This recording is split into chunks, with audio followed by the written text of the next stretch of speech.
Whoa. No disrespect to the Spartans of San Jose. I'm not doing it. I just saw what they're trading at. They're being plenty disrespected. I'm just announcing the facts. They might as well, based on how they're trading at right now on the prediction market, Kelshi. Yep. They might. I'm excited. Yeah, I don't know. I want to see what the Trojans look like first, before I start getting excited. So I'm tempering. You're tempering my your excitement. Yeah. Okay. CFP expanded this year? It's still 12. Third year of 12 in a Lincoln Riley offense. Big believer in Lincoln Riley? Offensively, yes. Interesting. And I believe in the defensive coordinator that he has hired in Gary Patterson. There is a small bit of skepticism because Patterson has not held a full-time college coaching position since his last year as TCU's head coach back in 2021. But I believe in his defensive scheme for this defense that the Trojans will roll out. They made improvements year over year in 24 and 25 under Danton Lynn to Los Angeles, where USC was perfect last year inside the Coliseum. I think Oregon is a very good team. A lot of people pointing to the Ducks that if the Big Ten's run of 3 consecutive national championships with 3 different programs has a new destination this year, it will be in Eugene. Oh, stop it. I need us all to have a come-to-Jesus moment about the Eugene, Oregon Ducks. I'm getting so tired. To get to the college football playoff. Yeah, I agree with that. I mean, I think, Indiana, Ohio State, Oregon, that's a good call on the 3. I think they can afford 2 losses. So if they lose to both of those, there's your 2 losses. They also have a road trip to Penn State. They've got a road trip. Yeah, I mean, I think historically it is. Historically? Yeah. History I love is history. to be studied and read in a book. You know what I love We about live in history? present It's times. not happening now. You live in Los Angeles. That is the heart of Why didn't you USC and UCLA have to still play every year? They do. That's more the Notre Dame problem on the side. Yeah. But Those I have to say, listen, I'm aware that we're in the hub of the Big Ten. I missed the Pac-10 and 12 more than. If we don't have the victory bell painted baby blue this year, then I'm pissed. Okay. I think he would say that. This could be That feels Dave fair. Roberts' night that night. Could be. Just like every night. Hanging out with all of us. Yeah.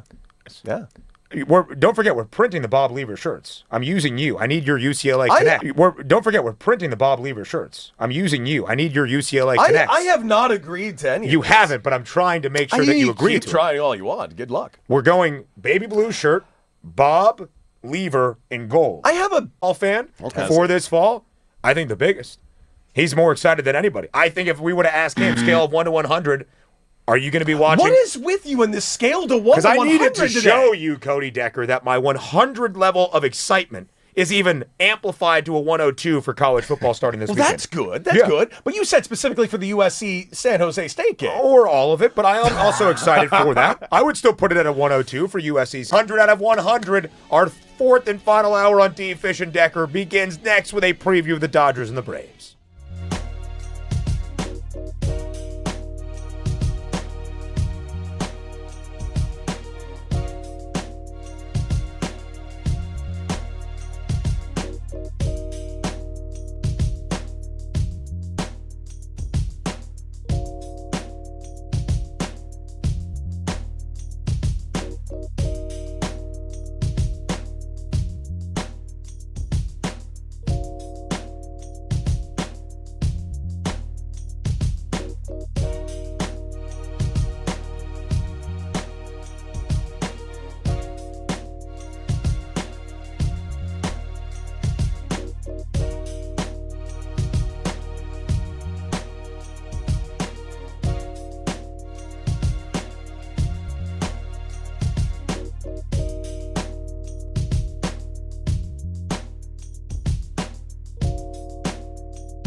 reporter, and I did, in fact, once, as a very aggressive reporter, march past the Secret Service. No! And I used to be able to I used to cover Bill Clinton back when I worked at a newspaper in Arkansas early in my career, and it was, Bill Clinton, what are you doing? That's really good. Yeah. That's really So you interviewed him at a urinal. Yes, he was the first white person inducted into the Arkansas Black Hall of Fame. He wasn't taking media. I saw him get off the dais. Wow. I walked into the hallway of the convention center. I saw him going to the restroom. There was Secret Service. Yeah. And I just marched right in like Michael Keaton from the paper. And, No. All right, so that's mine. You guys do it on Friday. Earlier, we were discussing Philadelphia and how much they idolize fictional heroes. So what is more insane, Bill Clinton being in the 9 a.m. in Los Angeles on a Tuesday morning right here on the new 97.1 The Fan, the voice of LA sports. We hope you are tuning in. If you're driving into work, you're driving around Los Angeles, you can tune in live on the Odyssey app as well. We want to hear from you. It's 855-975-2326. On this Tuesday evening, the Dodgers begin a 3-game road set against the Atlanta Braves. Critical for that bye position atop the National League, where the Dodgers currently have a 4-game advantage for that 2 spot. They are 1 game back of the Milwaukee Brewers for what would be home field advantage throughout the entirety of the National League postseason. He is Derek Fisher. He is Cody Decker. I am Ben Stevens. Cody, as the Dodgers go into this road trip, starting with 3 games in Atlanta, with the first tonight seeing Tyler Glasnow's return to the bump. The Dodgers have won 6 straight. They have swept back-to-back series. How critical do you believe postseason positioning is at stake this week in Atlanta? I wouldn't say it's actually at stake this weekend, but it certainly is a good litmus test on where the Dodgers currently are. 6 wins in a row, but underperforming teams that they got those wins against. Of course, after the massive amount of panic that we dealt with the Milwaukee Brewers taking 3 out of 4 in that home series just 2 weeks ago, I think this is going to be a litmus test in multiple angles. One is going to be the Glasnow of it all. Of course, we're getting ready to see what he's going to do tonight.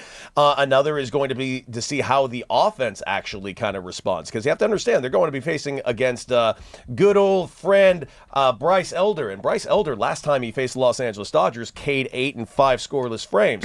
Now, this is a guy that does not sit at high-octane velocity. He's a guy that can make mistakes in the zone. If he makes mistakes in the zone, this Dodger high-powered offense, which has come to life in these last 6 games, will make the cat pay, which I'm hoping will be the case. But if they get them off kilter a little bit, this series at the end of the day will end with Sale on the final game of the series. A 4-game advantage for the Dodgers for that number 2 seed in the National League. Of course, the top 2 teams in the expanded Major League Baseball postseason earn a bye past the wild card round and to the LDS. Bryce Elder has made 6 starts for the Braves post All-Star break. 5 of those 6 at home inside Truist Park. D-Fish, what is one of the main things that you will be looking for in this series for the Dodgers as they visit the Braves? I think how to win, like they're gonna have to win like really important road games this postseason. Yeah. I mean, which they did last postseason, like being able to go into Toronto and win Game 6 and Game 7 with everything on the line. This particular group doesn't have that experience to lean on. Like, you have new guys on this team, on this roster. So, seeing how they respond to some adversity, in this series, and just seeing how they treat it, mentally. When you play against teams that can beat you, they get your attention in a different way. Mm-hmm. And so it's I'm always watching to see, like, do they respect this team enough to, like, realize they have to bring their best in order to beat these guys? Yeah. How that shows up in baseball might be different than in other sports, but there's certain things that just, the way they respond to, how sharp they are defensively, like the way the ball is popping around when they're turning double plays, like just things that kind of, for me, are going to stand out as like, no, they respect these guys. And they want to let these guys know that if we see you in a few weeks, the same thing is going to happen. Mm-hmm. And I want to see them going into Atlanta with that type of mindset.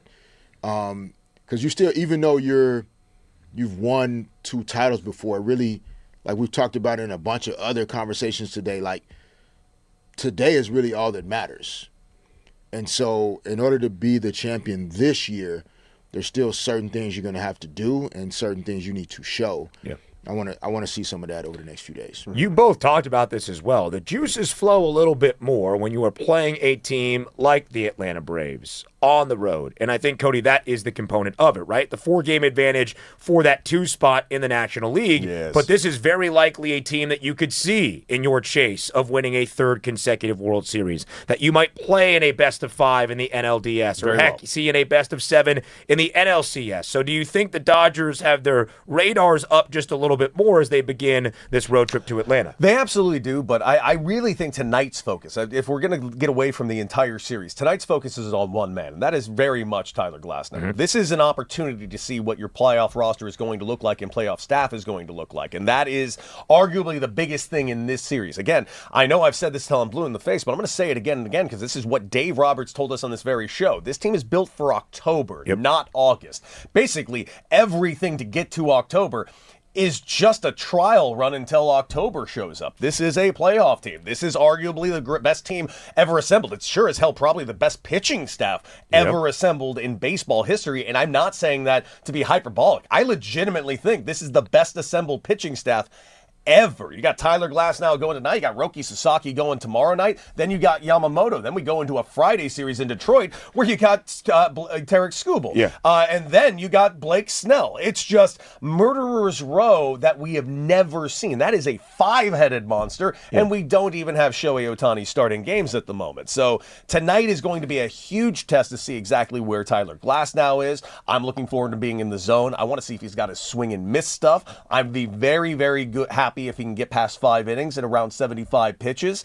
And good news on the Dodgers and Blake Snell himself, and Tyler Glasnow himself, is that the Braves have lost 7 of their last 10, while the Dodgers have been surging, winning 7 of their last 10. So there is a good time to be facing a fairly slumping Atlanta Braves. That's been a huge component of it, right? The sweep of the Pirates this weekend, all right, you're beating a Pittsburgh team that is a few games below 500, but it was Yamamoto, Skubal, and Snell back-to-back. Now you have Tyler Glasnow returning for his first start since early May. For the first time this year, this is largely the Dodgers starting staff that was assembled to be the best that we have seen in baseball in some time, all fully healthy at the same time. Here was Dave Roberts earlier in the week on what he is expecting to see from Tyler Glasnow tonight in Atlanta.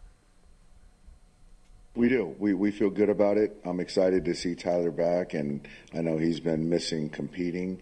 Worked hard to get healthy, get his pitch count up, and now finally participate. And like I said, it's going to be a fun series here against the Braves. And it'll be good to get Tyler back in the mix.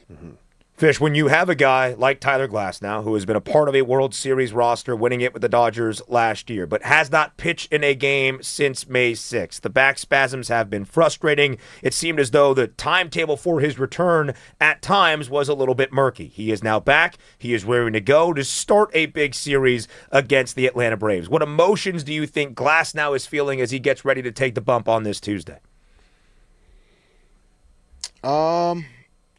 That's a good question on the emotions. I mean, he's an experienced guy. Like he's seen a lot. So I think you're always excited to get back when anytime you've had an extended absence due to any reason.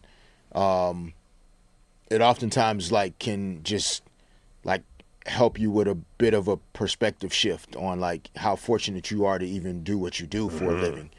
And so sometimes just that, it takes a guy back to when he was in Little League. He's just excited to be on the mound, to be playing baseball again, something that he basically hasn't been able to do for almost 3 months. Yeah. And so, from that perspective, the adrenaline will be flowing. For him, this is like a World Series game. He hasn't been out on the field in quite some time.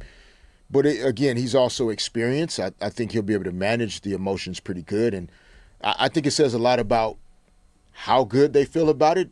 Dave Roberts doesn't just kind of make up stuff and throw it out there just to get us thinking one thing when it's really something else. I think it says a lot about what they think about his readiness for this series and this situation. And in basketball, oftentimes, you see guys coming back from extended injuries, they circle a game that isn't necessarily a marquee matchup game if they can avoid that, right? Like the first game back, you may not want that to be against, the Spurs or the Thunder or the Knicks as the champions. Like, that's a hard game to play in. But for the Dodgers to literally circle this game as a return game for Tyler Glasnow, that does give us some indication that, and Dave Roberts has been clear about this all season, they've been err on the side of caution with everybody. And so he probably was ready long before today, and they've given him every opportunity to be fully ready and prepared. And whether he goes out and pitches the best game we've ever seen, we don't know. But I think he'll be excited, and I think it'll go a long way if they can figure out a way to win this game with him on the mound. Completely. It's just a matter of what do you guys actually value tonight? Because I don't really have my eyes set on the wins or losses of everything today. Now, obviously, I think the Dodgers should win the game. I think Tyler Glasnow should go out there. But I'm looking for improvements. I'm looking for very specific things out of Tyler Glasnow tonight. Like I mentioned, I need to see him in the zone. I need to see if he's got swing and miss stuff. We've seen it already in his minor league stints. 20 Ks and only 13.2 innings. Great, phenomenal stuff. But we need to see it at the big league level. Because here's the other thing. You mentioned that emotion. I agree with that. I think the emotion's going to be there. Hell, the emotion might even be there for me. I didn't think we were going to see Tyler Glasnow again this year. I legitimately did not think this was happening. And it happened when, in that start on May 6th against the Houston Astros, it was a warm-up pitch between innings that really had the back firing up, and it felt like, okay, back spasms, that can be some way or another, but he should return soon. And then it was, there's no update. And it was oddly quiet. Yeah. That was the thing that I'm going like, man, this must be awful if this is the case. And what's interesting is Yoshinobu Yamamoto has been the ace of staff for LA all year. He has been the consistent guy out there the entirety of the season. He is one of the few pitchers, as we knock on wood, that has not dealt with an IL stint for the Dodgers this season. But it was Glasnow to start this year that was lights out. Prior to that start against Houston, in his first 6, he was 3-0 with a 2.56 ERA in 38 2/3. In his last start at AAA Oklahoma City, 5 1/3, 77 pitches. There is not a pitch count on Glasnow tonight. At least that's what Dave Roberts has told us. Dodgers coverage on the new 97.1 The Fan, the voice of LA sports, is presented by Xfinity. Score the most reliable Wi-Fi. One price, 5 years guaranteed. Xfinity, imagine that. Cody, how much standings watch happens in baseball this time of year? Like, October feels like it's far, but it's not far. A little bit. And the reason why I'm asking that question is like, we talk about strength of schedule often, or like remaining strength of schedule. So I'm sure there's somewhere we could quickly look, like where's the Dodgers' remaining strength of schedule compared to the Brewers, compared to the Braves, compared to other National League teams that they're battling with that top record for. So as far as I know, and I did check this last weekend, I do believe that the Dodgers only have 1 or maybe 2 more series against a current playoff roster team. And that's the San Diego, which is the Padres, and that's not until the end of the season. So strength of schedule, the Dodgers got a borderline, pardon the expression, cakewalk compared to other teams going forward for the rest of the season. Doesn't mean there aren't going to be challenges. My concern with them is simply what we've seen these last couple of weeks. A little bit of Casey at the bat. Now, not exactly seemingly taking everything seriously. Quick outs at the plate, bad at bats, ground outs, nobody hitting for power, nobody hitting the ball for force. Now, they've come alive a little bit this last week, which is fantastic to see. I just need to see more of it. But as for them checking the standings, listen, I think anybody that claims they're not looking at the standings every single game is lying. I think they're always looking to see specifically what the Brewers are doing. And also, I do believe they are well aware what the Padres are doing, because the San Diego Padres have been the hottest team since the All-Star break, and they just had a very fun announcement yesterday with their new owners. And these guys are very committed to one thing, and it's not even winning a World Series. They're committing to knocking the Dodgers out of the playoffs. If there's one thing that you can ask any Padre fan, there's only 2 things they desperately want, and one is higher than the other. One would be their first ever World Series, because they've only been to 2 and they never won one. But the one thing they would love to do more than that is knock the Dodgers out of October. And if they do knock the Dodgers out of October, Padres might just go ahead and win that World Series. Yeah, I just posed that question within the context of, like, why the Braves matchup to me stands out a little bit more in terms of like caring about the wins or losses. Not that it'll determine everything, Of course. but like because of the remaining strength of schedule and whether they could arguably win every game the rest of the way. Absolutely. Or they could drop a few that they don't necessarily have to. But I think this year, having that bye and getting a few more things on their side of the scale would be my preference as a fan. And I think the series with Atlanta could go a long way in that regard. Well, I've two things on that. One, the Atlanta series definitely stands out because, as you mentioned, the strength of schedule. But the other reason it stands out, it's kind of their last opportunity to kind of see where they're at. Because if they go on an absolute boat race with every team going forward, you know what the narrative's going to be. Oh, well, we've seen what they did against the playoff teams. We saw what happened last time they faced the Brewers, last time they faced the Braves. And I know that's not going to be a big focus of the Los Angeles Dodgers, but you know how it goes, D-Fish. Sometimes those narratives can just get in the back of your head just a little, just enough to kind of maybe make one play go wrong, one guy get an extra base, one pitch call not go your way. I don't expect this for the Dodgers because this is back-to-back championship Dodgers we're talking here, but it is something that does concern me at least a little. Outside of that, though, this team, I firmly believe, needs to get that bye. And I have talked to Dave Roberts about this not only on this show, but other shows as well. Dave Roberts, I asked him, I at one point firmly believed that the bye was not necessarily a good thing because there was a small sample size those first couple of years where every team that kept getting the bye kept getting their asses knocked out because of the timing aspect offensively. Once we had that small sample size, I started thinking maybe that wild card's pretty impressive. I talked to Dave Roberts, and he immediately talked me out of it. He's like, just listen, hear me out. I hear what you're saying, the momentum and all that. But you're telling me I got to get 2 more must-win playoff games that I don't need to get. I would much rather rest my guys. And once he said that, it made all the sense in the world to me. The Dodgers want the bye. And frankly, now that teams have figured out how to use the bye, Dodgers being one of them, get the bye if you can. Yeah. The age-old rest versus rust debate. As 2 former pros, where do you stand? Dude, I used to, with baseball and hitting, obviously the rust can be a big thing, but you just played 162. Yeah. Take the rest. Especially for this veteran group that played 180 games last year in winning a World Series, that is the oldest positional group by average age in the sport. To have that additional rest, I think, can only be a benefit. What say you, D-Fish? Yeah, and in all of my experiences, the rest was the best way to go. It didn't always mean you won it every time, but I would take the rest almost every time at the end of a brutal season in pro sports. If you can get some additional time, not just to rest your body, but rest your mind, and then also start to visualize your opponent, the type of success you need to have against a specific opponent.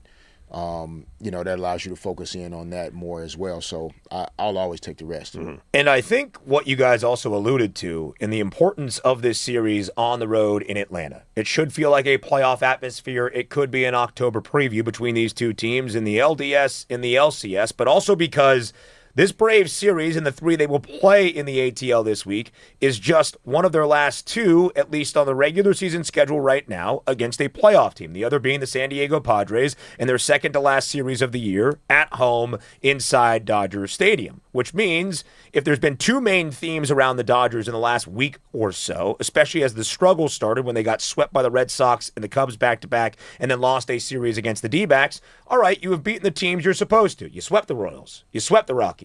You swept the Pirates, but how do you stand up against those best teams that you are going to see in your chase for a 3rd straight World Series? They lost 3 of 4 against the Brewers. So I think Dodger fans are looking at this series, Cody, in the importance of maybe taking 2 of 3 on the road in Atlanta to prove that everything is trending the right way for LA. Also, beating up on a playoff National League team is a very good thing right now because whoever wins the National League, in my opinion, likely, not guaranteed, obviously, any given Sunday and all that, but likely should win the World Series. Whoever beats the Dodgers should win the World Series. And frankly, I'm still not sold that anybody's really primed and ready to beat the Dodgers in October. That's the question. Who do you least want to see if you're a Dodger fan right now? Ooh, boy, oh boy. Can I ask a caveat on this question? Please. Is this a 5-game series or a 7-game series? Let's go 7-game series. Call it the LCS. If we are in the LCS, the team I don't want to see, honestly, I would probably be the Milwaukee Brewers. Frankly, and the reason why is because of that pitching staff. That it's got a deep pitching. I do think they should have done more for that pitching staff when it came to October. But they are definitely a team that worries me. Another one, not far behind. I do worry about the San Diego Padres right now. If you asked me 2 weeks ago, I'd have said Diamondbacks, but Ketel Marte is still at the tables over a talking stick, so I think we're good. Apparently, Ketel Marte, who has been absent from the Snakes, is on his way back. We shall see. Now, the two hottest teams in baseball since the beginning of August, the Philadelphia Phillies have won 16 of 22. The Padres have won 15 of 22. I'm a little bit nervous about the Cubs. Their frontline pitching staff isn't as sensational as the Dodgers or the Brewers or the Phillies. I think the offense, especially in a best-of-5 in the National League Division Series, could outscore you for a couple of nights in October. That would scare me. But the Padres are playing great baseball. The Phillies have the frontline starting staff, and the offense is coming through in a big way. I also would have said the Braves a couple of weeks ago, but back to your point, they started out winning 15 of 20 post-All-Star break. They have now dropped 3 of their last 4 series, and they are 6-10 after taking 15 of their first 20 following in the start of the second half. Listen, the Braves kind of hit a rough patch at a wrong time. Granted, we are still in August, and that it is plenty of time to get yourselves right, especially when we got our very short list of September call-ups coming up. But I do think the Braves are still the best team in the East right now, despite how the Phillies are currently surging. And I do think they have, I wouldn't say a better pitching staff, but they definitely do have some damn good pitching. They absolutely do. And the Braves have that 3.5-game lead still in front of Philadelphia. Quietly, by the way. Yeah, I know. And Philly's making that charge, and the Braves have been on a slight slide. The Dodgers and the Braves tonight, 4:15 p.m. first pitch here in Los Angeles inside Truist Park. We'll set the stage more for Tyler Glasnow and his return for the first time in nearly 4 months later on in the show. Up next on D-Fish and Decker, we'll talk some positional battles around the NFL, including those QB races and who's got the edge here on the new 97.1 The Fan, the voice of LA Sports.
welcome you back to D. Fish and Decker on this Tuesday. And do not forget, Dane Cook is performing at Yamava Theater on September 11th.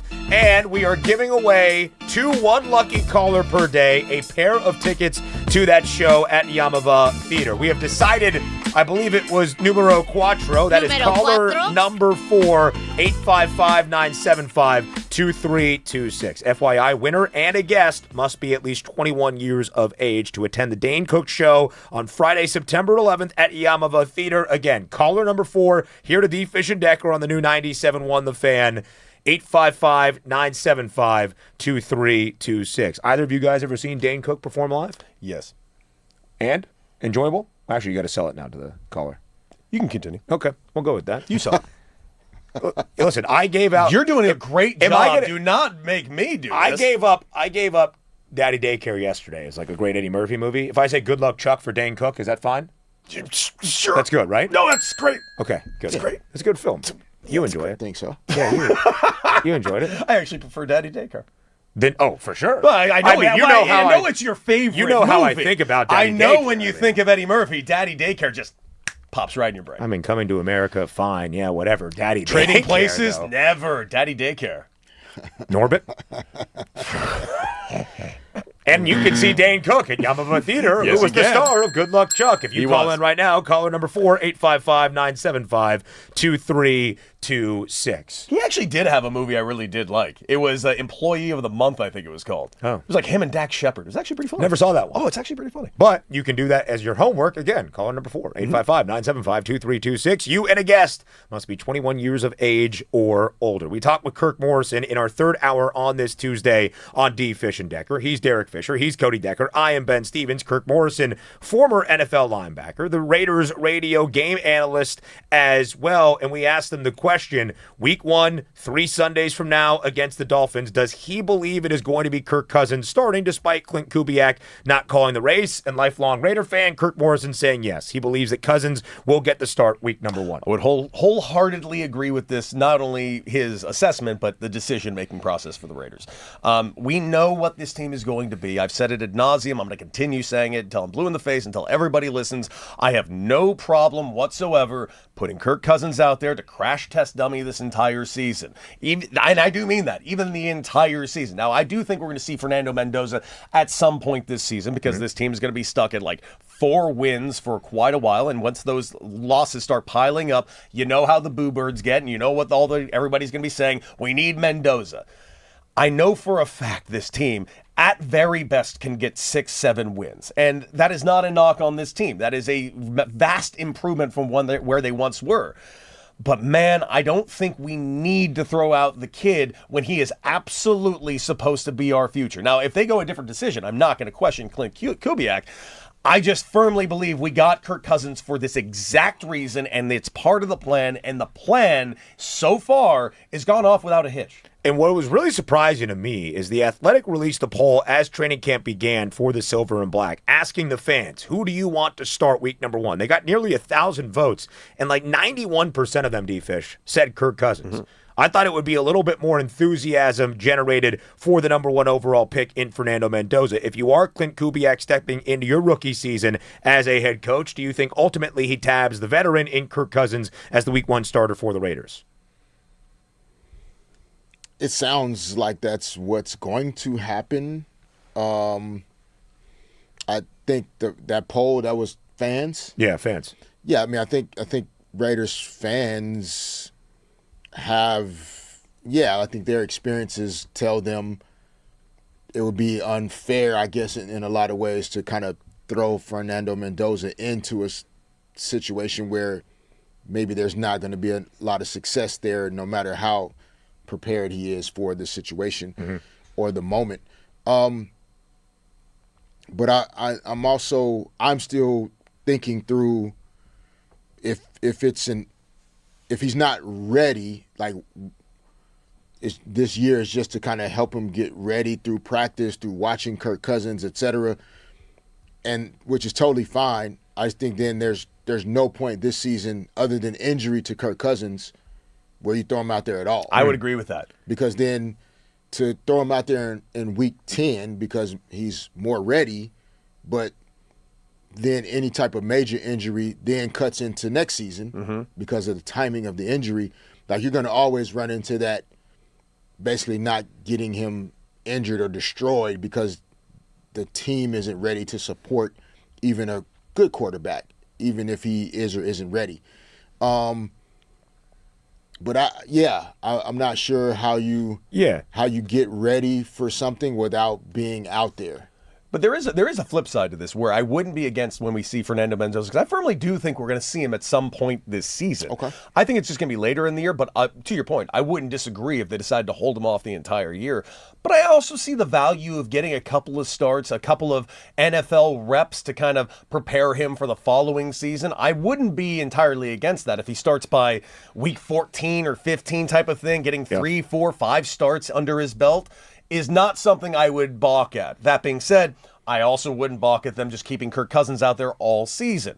It's just a matter of where this team's going to be and what they legitimately see their future being. And I think that's a really good point, too. It should be noted the Raiders have a very late bye week this year. It's the opening weekend of December. It is week 13. So the idea of, all right, we'll give the rookie the launching pad with an extra week of game repetition and practice to start, that wouldn't happen for a very long time for Fernando Mendoza and the Raiders. This was Kirk Morrison from earlier in the show here on D. Fish and Decker on what he has seen up close and personal of the quarterback battle between Cousins and Mendoza. Fernando is learning from Kirk Cousins. And Kirk Cousins is not sitting him down and saying, hey, you need to do this, you need to do that. But he's following Kirk Cousins and watching how he operates. I think that's one of the things, too, as former athletes. You walk in and I don't know about you, D-Fish, but I was a guy, like one of my buddies always say this, leadership is caught, not taught, right? Like, no one can teach you how to be a leader, but you can catch the vibe of what you need to do to be a leader, how to show up on time, how to study, how to go about your day-to-day routine. That's what Kirk Cousins is doing. Full interview with Kirk Morrison, again, former Raiders linebacker, calls games for the Raiders radio broadcast as well. That full interview, just search D-Fish and Decker wherever you get your favorite podcast. That was his sense of how the quarterback battle is playing out. He did also mention that he expects Kirk Cousins to get the start week number 1 for the Raiders against the Dolphins. Many of our QB battles throughout training camp really have been decided. The Vikings have tapped Kyler Murray as the starter yesterday. Of course, the Cleveland Browns naming Deshaun Watson as the starting quarterback. The lone one that remains among starting quarterbacks is really in Atlanta, Tua Tagovailoa versus Michael Penix Jr., new head coach Kevin Stefanski. Either of you have a strong feeling on Tagovailoa or Penix Jr.? Quick question before we leave the Raiders. Okay, go. Like, what if Kirk Cousins has a hell of a football season? That's a different question altogether. But you know what's funny? That's the one thing none of us have considered. Nobody has considered it. Nobody thinks that he is going to have like a Pro Bowl, all-pro type none season. of us think it. Well, I don't know if the team will be good enough for him to have a Pro Bowl-like season because you got to win some games. Yeah. Right? But if he plays out of his mind. But if he has a good season, now what? So that's really interesting because one of the reasons I think there is optimism for the future in building around Fernando Mendoza is the same reason you can make the argument that Kirk Cousins has some weapons at his disposal. He does. Hopefully Ashton Genty is not facing a significant injury. He's got Brock Bowers. They rebuilt the offensive line that has been one of the standouts for the Raiders so far in the preseason. And he's got a guy in Clint Kubiak who was such an offensive genius that he led Sam Darnold to a Super Bowl and got the head coaching job. It's not the craziest thing to ever say for a guy that we have seen play at a Pro Bowl level prior times in his career. Okay. I mean, I know we don't, we can talk about it moving forward, but it just really registered. No. So now, the Mendoza, now you're going into next year with another quarterback battle, essentially, if you re-sign Kirk Cousins. Right? Like, it's a legitimate possible scenario that this could take place. But, I mean, Kurt isn't getting younger at the end of the day. That's the only thing I'm kind of focusing on. And he has had some significant injuries over the years. I mean, he is fairly freshly off that torn Achilles injury, of which really stifled his entire Atlanta career. So I'm interested to see what he can bring to the table. And really all I'm looking for from Kirk Cousins this year, and I hope he absolutely exceeds this expectation, but I just need this guy to give me some veteran leadership and stability at the quarterback position for at least the first 8 weeks, I 9 just want weeks. to see one time Kirk O'Chains come out, though. In Vegas? I want wanna that. see it. Come on, Dude, I man. want to see him on the strip. No, I don't need all that. Oh, don't I need do. all I that. want him at sure. One I was Oak a at the Mirage, Post-game bro. press conference after a big win I want that him they at- didn't expect to get. And he's He's just coming out. I want straight but I want Kirk that O'Chains, post-game press conference to be at like Days Beach Club. And Kirk's next to like Tiesto, and they're like, Yeah. Nah, I want him just to be you guys have no chance so of that high happening. at a VC. Why? That is not Kirk Cousins at all. Dude, we haven't seen Vegas Kirk we haven't Cousins seen yet, Vegas man. Kirk. We don't know what's going to be. Fernando has said he's actively avoiding the strip. We have not got that word from Kirk Cousins. That's right. He's more of a Fremont Street guy. Yeah. Old Vegas. He's a more go to every corporate meeting that he can in hotel lobbies around the strip. Any That's free Fernando time Mendoza. Kirk Cousins has, he's going to be playing catch with his kids at home. Yeah. You know. Or at the beach club. Yeah. Maybe. Just throwing it out there. Or at a Tiesto show. Yep. Bump, bump, bump. All right. Vegas, their preseason finale also on Thursday, 2 days from now, against the San Francisco 49ers at home. Battle of LA between the Rams and the Chargers as well. Again, we will set the stage for Tyler Glasnow, making his return to the mound tonight in Atlanta on the other side of the break here on D. Fish and Decker.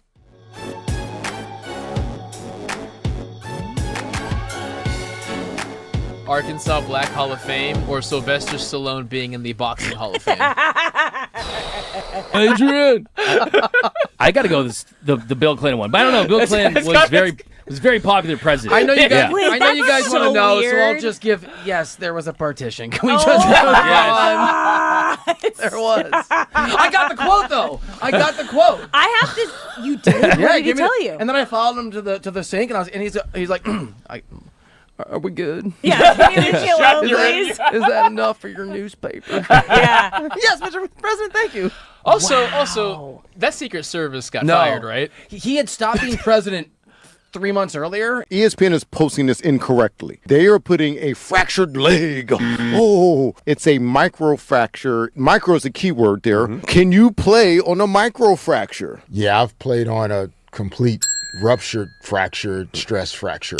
I played with a completely torn UCL and shoulder and a broken toe in 2 places. Cody, you have multiples in games? Multiple. Yeah, no, Oh. and I no, they never took me out of a game because I am a badass. Do we owe Christian and all the former Team USA members nationally, do they owe Christian an apology? Does Landon Donovan, Tim Howard, and all of those people who have Yeah. called out his Lori. lack of performance? Oh yeah, did she owe him an apology too?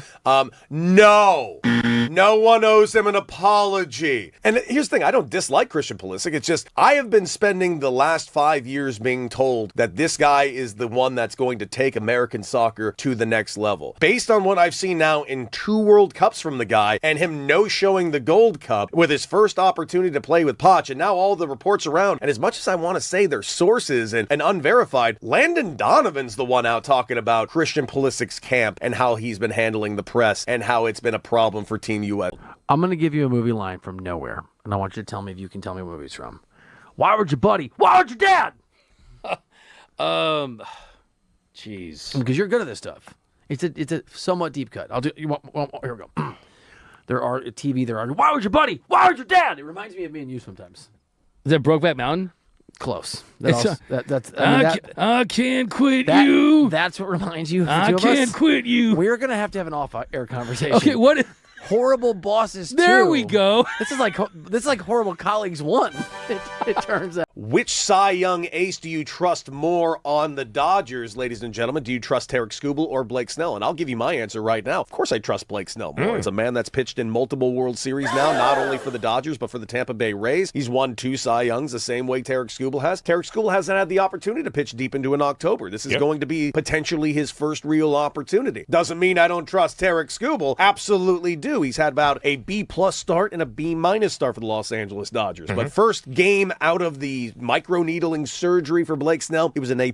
A+ start, A+ stuff. I can't stress enough how encouraging isn't even the word. Encouraging is that he threw 85 pitches. Incredible is that he dominated. Honestly, guys, the biggest news out of Rams training camp didn't even happen here on the LMU campus. It actually took place in Woodland Hills. Aaron Donald, the guy that everybody's anticipating anticipating to make a return to the NFL. Actually had his first workout today at the Rams facility. Just a helmet and no pads per ESPN. We talked to Myles Garrett, who added a little something to the conversation. Hopefully they'll link up here soon, see where his head's at, and just break bread with him as well. I don't know how he's feeling or where he is in this process, but it is a process, coming back from no such time off. It was a scheduled rest day for Matthew Stafford and Devontae Adams, so that means we saw a lot of the backup QBs today. It was Stetson Bennett taking the first team reps, Ty Simpson coming in on the second team reps. And of course, the star of training camp has been wide receiver Puka Nacua. Today was no different. We saw another beautiful one-handed grab over the middle by Nacua, and we can't forget the people on the sidelines, because guess who was here today? It was Dodgers legend, World Series champion Clayton Kershaw. He was watching practice. We had an amazing time here at the LMU campus, and we hope you enjoyed this. If you guys remember back in 2013, Zach Greinke hit Carlos Quentin. He charged the mound. Zach broke his collarbone. I had a little kerfuffle with Matt Kemp on the field, going back and forth, yelling at each other. And to what Cody's referencing, Yasmani Grandal came off of his steroid suspension. At 32, I was optioned to the minor leagues. In Tucson, this is where Cody and I were teammates. And I imagine that part of the reason that drew us so close was the fact that the manager of that team was Pat Murphy, who may be the best besides Dave Roberts, social guy in baseball. What an incredible person. And you see the Milwaukee Brewers continue to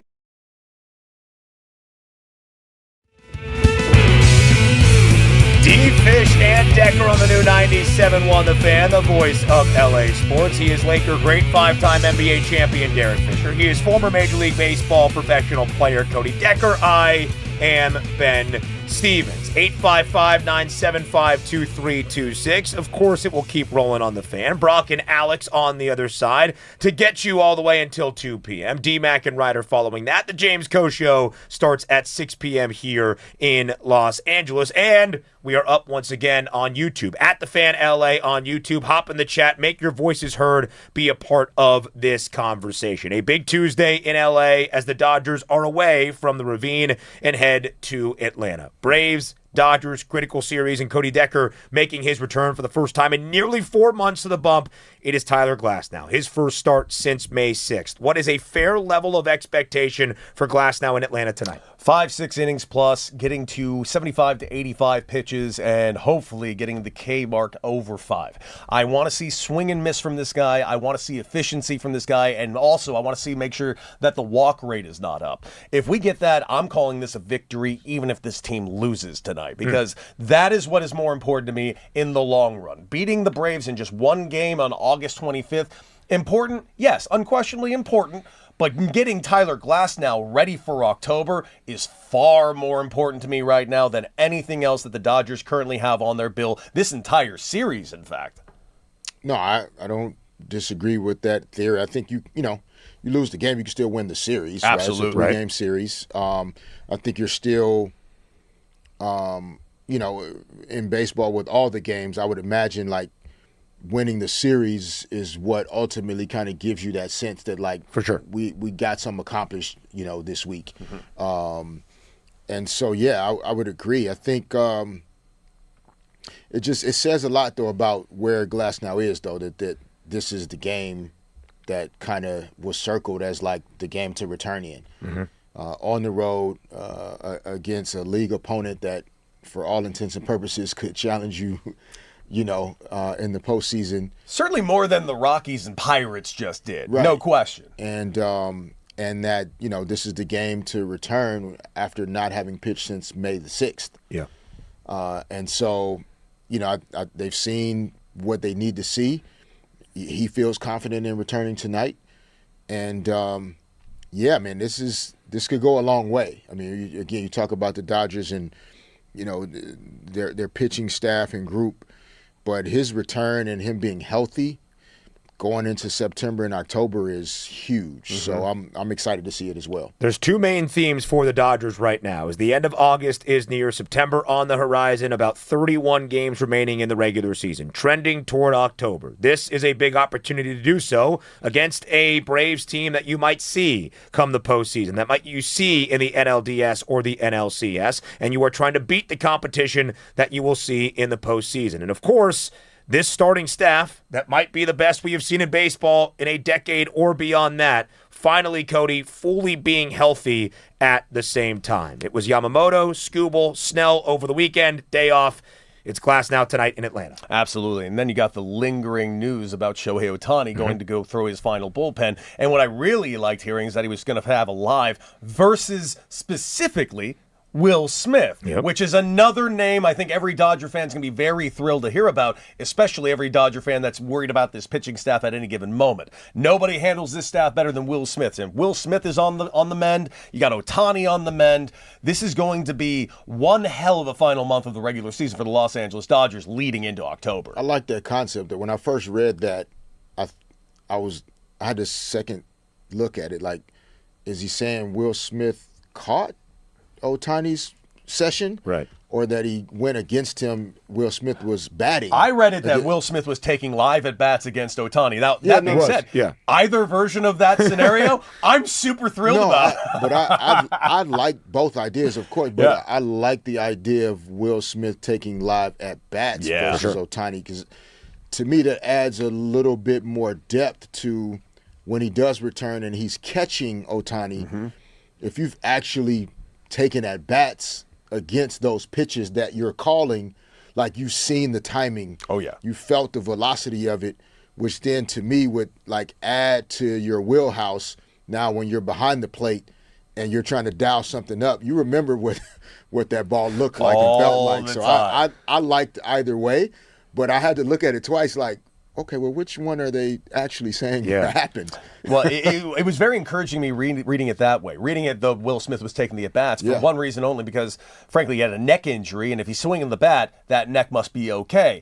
And it also tells me they don't need to see him a ton behind the plate. They know he's fine back there. He needs to get his swing dialed back in to get back into this lineup. And, frankly, I think every Dodger fan, even though Hunter Fiducia has done a phenomenal job, I think Ben Rortvet's done a very solid job. We also know what Dalton Rushing's done throughout the entire season. I think every Dodger fan's incredibly happy with what they saw out of Dalton Rushing throughout the entire year. Getting back Will Smith in time for October might be, and I'm not even saying this again as hyperbolic or anything of the such, might be the biggest return for the Dodgers that we are going to see for the rest of the season, including the returns that we've already seen from two-time Cy Young Award winner Blake Snell, tonight Tyler Glasnow, and even a Shohei Ohtani to the mound. Will Smith is like the key to every pitcher's success on this team. And that was the critical injury news, right? Okay, Shohei Ohtani facing live hitters inside Dodger Stadium during this weekend set against the Pirates. He is on track now after a bullpen in Atlanta to maybe, just maybe, start in an open slot on Sunday in Detroit. But what you guys just highlighted, who was that live hitter? Oh, yeah, Will Smith, the guy that hit the game-winning home run in the top of the 11th in Game 7 of the World Series. I remember because I watched it just a few days ago. So that is huge for this Dodger team. Everybody in baseball is pointed at the Dodger and the evil empire and the roster that has been assembled. They haven't really been at full strength all together at the same time this season. It is trending that way here as they head to Atlanta for a critical 3-game set against the Braves. It was the Braves who took 2 of 3 from the Dodgers inside Dodger Stadium back in early May. Following that, no days off. They will go to Detroit for a weekend series against the Tigers, where Tarek Skubal makes his return to Motown and is slated to be that starting pitcher on Friday night. It's a good week of Dodger baseball, even if it's away from Los Angeles. Now, to end out the show, it is time for trivia. It's time for the final out. D-Fish and Deck know their stuff when it comes to trivia. Well, kinda. Let's see who'll make the final out. Oh, yeah. What up, fellas? And the latest on the college. I know you were talking about the college kids getting to go back to school and whatnot, or the ones that are NFL, excuse me. The Big Ten has announced they will not let them come back. You guys okay with that, I'm sure? Yep, there you Big go. Ten country. Got to make a statement. Got to do something. Stand for something. Stand for nothing. Does something. Yep. That's well right. said, Cody. But it got me to thinking, what colleges have the most active players in the NFL? There are 10 colleges with the most active players in the NFL. Love it. College football, I see as you guys thinking. Who's the champ? Was that? It was Cody Decker. Cody. Go ahead, champ. You can start it off then. I mean, I have to assume Alabama would be pretty high on this Hot dog, list. you got bonus points. Yeah. Alabama, number 1. That's how you play. That's how you play. You want to go? I mean, you did lose on your first answer yesterday. So let him go third. He can stay in the game longer. All right. Wow. Oh, you think so? All right. I'll take the second. Georgia. Well, it's not the second, it's the third, but it's a All right, good. fair enough. See with the air. See, getting a little full of yourself there. Yeah, a little bit. I'm not gonna lie to you. I'm already getting concerned with my next one. I'm legitimately concerned with my next one. What you got, Fish? I'll go. My first instinct was to say Ohio State. Hot dog. That's second on the list. That's right. Ohio State is second. So Bama, Ohio State, Georgia. You guys got the top 3 out of the way. Go Michigan. ahead. Oh, good. You didn't let me finish my sentence, did you?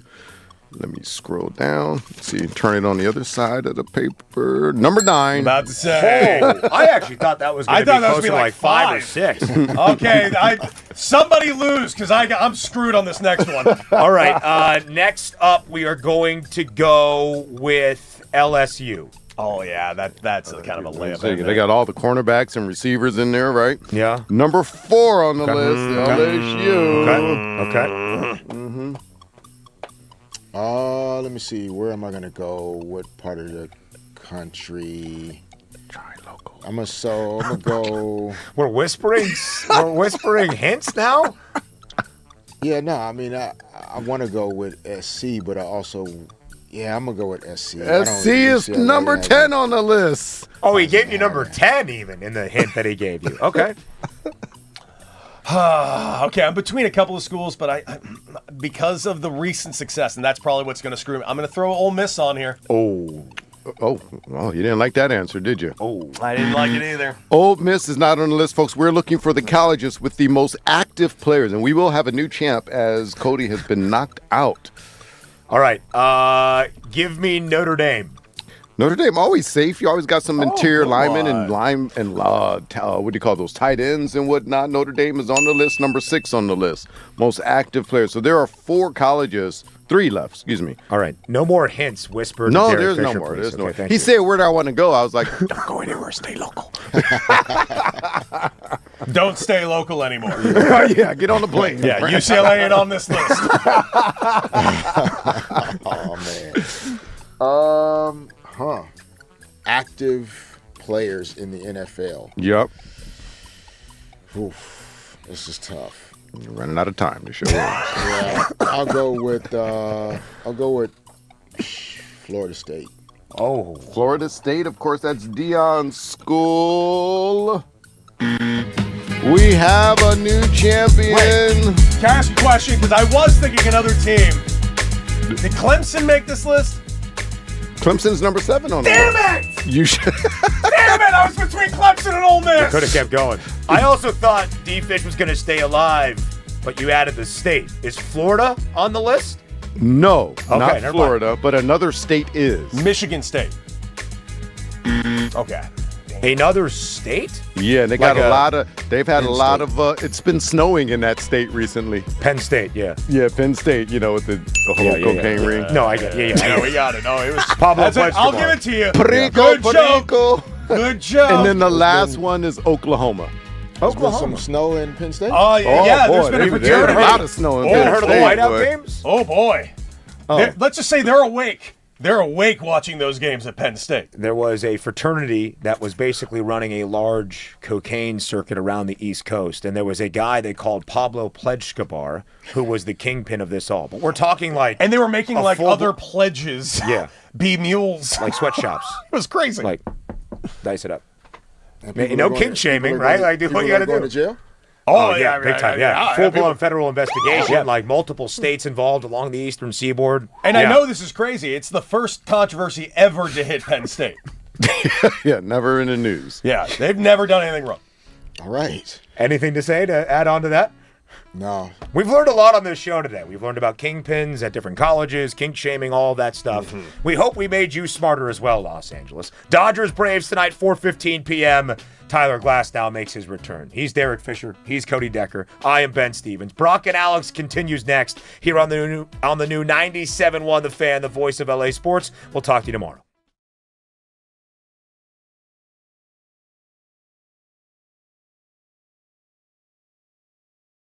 Outperform expectations over time with him around. And I think that's a big part of that. A big reason of that is Pat. But then I got a run over at home plate, designated for assignment, and claimed off of waivers by the Dodgers. And when I went to Albuquerque, where the AAA team was, I got there a little bit early. And the door opened. I was the only person in the locker room, and the door opened, and in through the door walked Matt Kemp.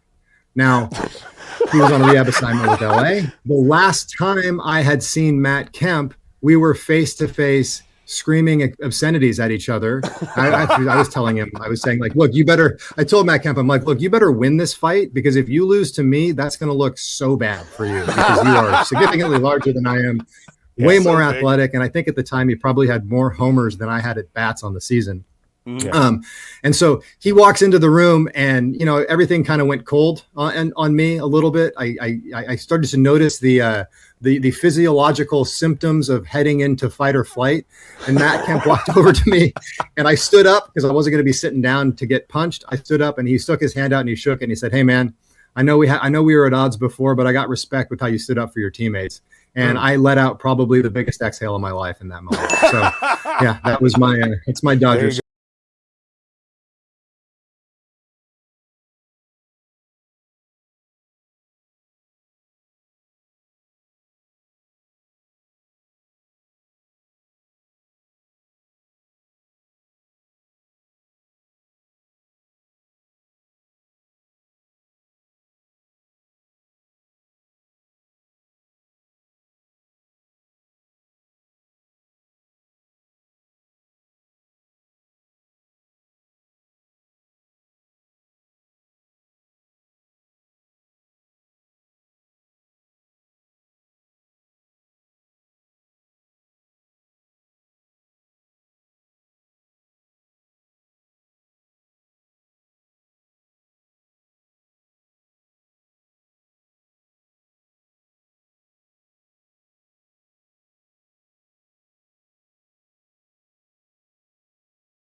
Dude's going through it right now. I'm sure he is, because he's put so many years of higher performance together. But it also sounded to me like like frustration. He knows he needs to be better, wants to be better for his team and teammates, but that he's seen everything and he's been through everything. Like, you don't get to where these guys are without having navigated some of these moments and stretches. What I can tell you, though, is, the third time through is, you are on fumes. I don't care how hard you work out in the offseason, how much time you put in, what kind of recovery you're trying to do. 3 seasons in a row playing all the way to the end is exhausting. Your body is not what it used to be 2 years ago. Not to mention the years before that, because, listen, this guy's played to the playoffs every year, both in Boston and here. He's won 4 World Series now, 3 in LA, 1 in Boston. I mean, this guy definitely has played like full seasons post the regular season. Yeah, and some of it, it's not an age thing, or it's not because of he's getting older or this, or like, some of it is just, in particular, when you've had such success in the past, like you have a standard for yourself, and sometimes when that standard isn't being met, like you can feel I'm not meeting my standard. That's the additional frustrating thing as well that can start to negatively impact your performance, because now you're pressing, you're trying harder, and you're trying to replicate what you used to do or what you normally do.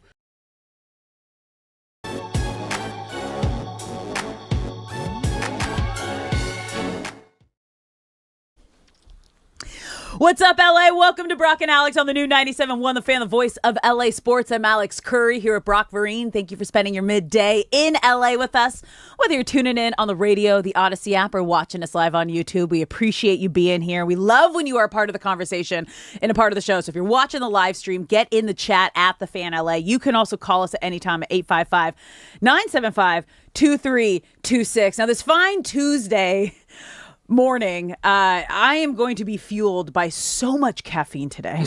I am already on my second yerba mate. Okay. I ate one of those awake caffeine chocolates that we have in the room. My daughter decided to get up at 4 a.m. today, and she was just up. Solo parenting, full-time working. I got to give a shout out to like single parents out there. I don't know how you do it. Like, you are the true heroes. We are surviving. I already had like one little brain fart today. I forgot my pass. There's a lot of, you got to like you got to badge into every single room around our office, and I forgot to bring my badge when I went to the restroom. Was stranded outside the studio like 5 minutes before we go live. Like, anybody? Can anybody hear me? Thankfully, Brock was just walking by, and I was like, yes, Brock, my savior.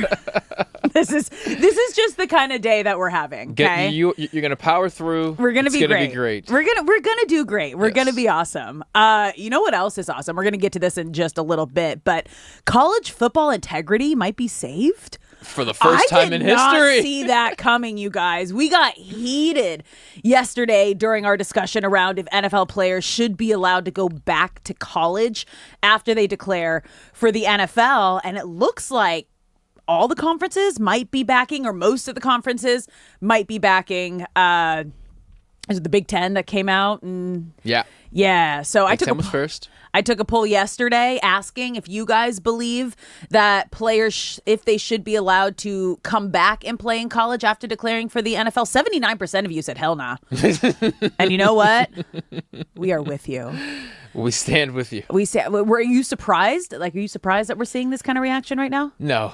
Even for college football, there is a line. I didn't know if we would ever see it in my lifetime, but I'm happy that this may actually end up being a bridge too far. And as you mentioned a second ago, integrity in college football, phrases that have not been uttered in decades. No. And we've kind of seen it twice this offseason with the gambling.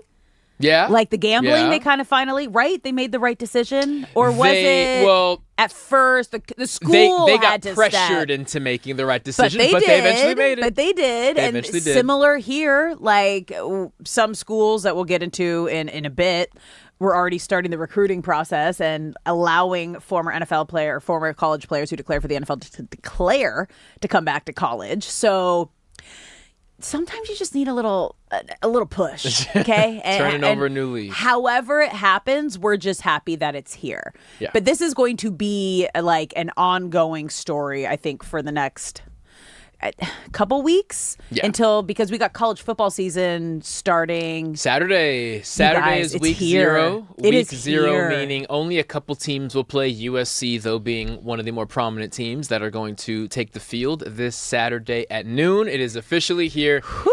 But I expect this issue to be resolved before the end of the week. It looks like each conference is rushing to, as they should, to make a rule before teams start doing things, and it sounds like this is going to get buttoned up pretty quickly. Yeah, you have to. What cut day is this weekend in the NFL? They have to have it figured out by then. Yeah, you have to have it figured out by Saturday. Is Saturday cut day? Final roster. Saturday is cut. Sunday is cut day. The 30th is cut day.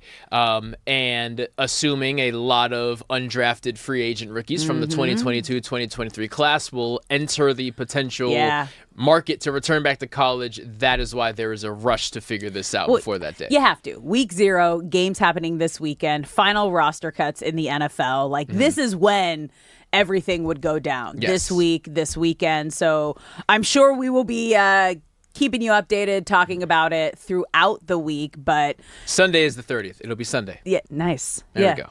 There we go. As you were explaining that before, I remembered because you picked Aaron Donald coming out of retirement To on come Saturday, back Saturday. the That's 29th, exactly and why I I got picked confused. the 31st. So I was like, as soon as you said that, I was like, oh no, I know what these 3 days are, just because of that. But yeah, we'll be keeping you updated. We're going to be talking about this throughout the show. You're listening to Brock and Alex on the new 97.1 The Fan, the voice of LA sports. But let's get to some Rams football, you guys. There's been a lot of positives around Rams camp this offseason. The addition of Myles Garrett, now having the reigning MVP and Defensive Player of the Year on the same roster for the first time in NFL history. The Rams being the Super Bowl favorites with one of the best rosters we've ever seen, even during preseason, not allowing a touchdown and really just seeing the depth of this defense, the anticipation of Aaron Donald making a comeback. We're all waiting. We're thinking it's going to happen within the next week if it happens. However, there's still a few big question marks and possible worries. Like, should we be freaking out yet? And I'll start with the fact that Puka Nacua and Myles Garrett have both been out of practice and sidelined for the last 2 weeks. Both were held out again on Monday. Now, Sean McVay said they're both expected to continue doing side work while they rehab, and they have continued to tell the media and tell all of us it's just precautionary. However, when it's 2 weeks and it's two of your main guys, at what point do we start to freak out? Not yet. So we are 15 days away from the Rams playing the 49ers to open up their season in Australia. As long as these two are back practicing when it's time for official game prep. Mm-hmm. So when you go through training camp and preseason, you're just installing everything into the offense, into the defense. Game prep means we have our depth chart. We know who our starters are. We know what our sub packages are going to be. We know when you're going to be on the field. We know when we call this play, you're going to be off the field, et cetera, et cetera. Once all that's figured out, and then we start doing things that are specific for the 49ers, which is these are the 50 plays we're going to enter the game with. This is going to be your role for the game. This is going to be your role. That will start about 10 days before they play. So we are about 16 days away. 16 days away. Yeah, so we're about 16 days away from that. So as long as they are back for the 10-day ramp up, I have no concern, which means we have 5 days for them to figure it out. But the important thing to remember here is Myles Garrett, while this is his first year as a Ram, is in his 10th NFL season. He has seen it all. He has done it all. His role is a little unique this year regarding previously. His hand was kind of always in the ground except for maybe on third downs. Whereas he's technically now an outside linebacker instead of a defensive end. Chris Shula's not going to ask him to do things that he's never done before with a lot of frequency, but you would like for Myles Garrett to be out there when they start actually doing game prep. Puka Nacua has been in this offense for 3 years now. He knows everything. The only concern there is it's such a physical role that they ask out of him for how much he blocks and the hits that he takes working across the middle of the field that you're not concerned about how he'll perform. You're concerned if this is going to pop up down the road because his role is such a physical one. Okay, let's go back to Myles Garrett for a second here because you were talking about it's not going to be a huge shift, but the way he lines up and there are going to be some adjustments. Just explain to everybody who wasn't a professional football player kind of what that means and why that is such a shift and even if it matters for a player of his caliber. Yeah, so in football terms, we used to call people defensive ends and we would call people outside linebackers. In recent years, it's been changed just to edge. Mm-hmm. That guy just plays edge. Edge is a general term for outside linebacker and or defensive end. Now, in Cleveland, when he was with the Browns, Myles Garrett was a true defensive end. His hand was in the ground. He was the widest man on the defensive line, and he would be rushing the passer, trying to get past the offensive tackle. And if he would be double teamed, he would avoid the running backs and the guards or whatever. But that is the guy who you're picturing is the defensive end. Yeah. Outside linebacker, they're typically standing on both of their feet. Sometimes there's a hand in the ground, but typically when you hear outside linebacker, a guy is upright. What Myles Garrett is transitioning to is a defensive end typically is not relied upon in pass coverage. They are trying to they're trying to get to the quarterback on a pass play. That is their role. As an outside linebacker, sometimes you're rushing the passer. Most of the time, if you're Myles Garrett, you're rushing the passer. But in Chris Shula's offense, sometimes you can be asked to drop into coverage. Sometimes you can be asked to take care of this tight end. Sometimes you can be asked to take care of that running back if he swings out of the backfield. Now, Chris Shula made it very clear.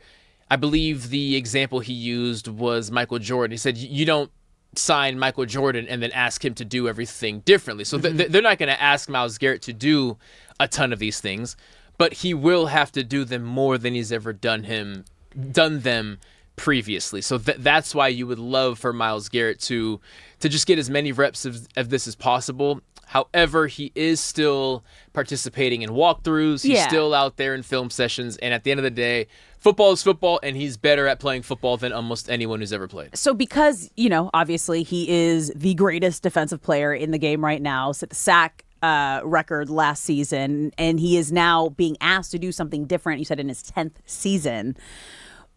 What do you think his attitude is about that? Just excitement because he's with a team that is the Super Bowl favorite and a winning franchise, and it's like, this is what I wanted to do. I wanted to be on a team that wins, or do you think there is a bit of frustration there?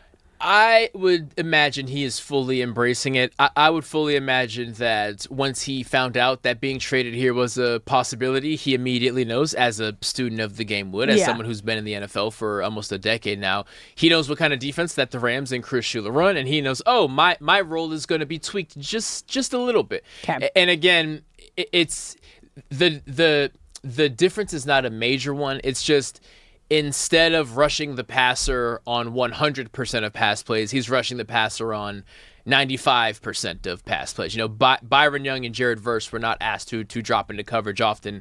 It's just a tool that Chris Shula can use every now and then as a counterpunch to catch offenses off guard. So if you were to be concerned about something for Myles Garrett, it would be that. But then I would follow that up with, this is his 10th year in the NFL. He's still walking through things. He's still on the whiteboard. He's still in meetings. He's still as involved with this team as possible, other than getting full speed reps during practice. So we're not freaking out about Myles Garrett until next week, if he's still held out of practice, when we are in that 10-day window prior to week 1. We are still 16 days away before that first game against the 49ers across the world in Australia. So I'm not even sure how that days work. It could be less. You time travel. I don't know. I forget which way it is, and I experienced this when I went to Fiji a couple years ago.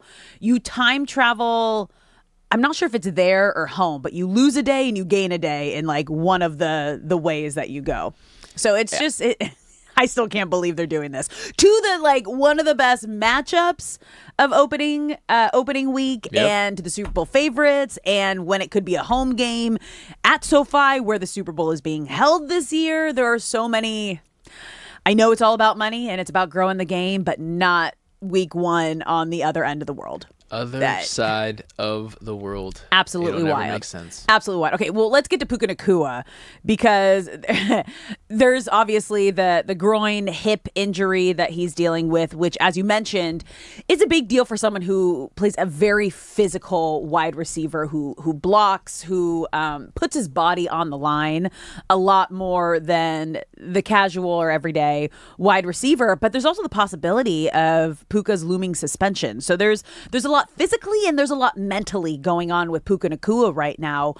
At what point do we? Because again, you don't want to re-injure something before week 1. How cautious do you be and try to be with Puka heading into week 1? For Puka, I would love to hear that he fully participated, full speed, with the first team offense at least one time, preferably 2 times, before they get on the plane and go to the 49ers. For him, it's not knowing what to do or how to do it. It's just physically being able to do it. Puka's been in this offense for 3 years. He knows where to line up. He knows what to do. He knows what all the checks are. He has it on the back of his hand at this point. It's just a matter of I would be concerned if he can't practice with them full speed for the team periods going into the season, because if you can't do that going into week 1, are you ever going to practice with them going forward? Because this is the healthiest that you're going to be.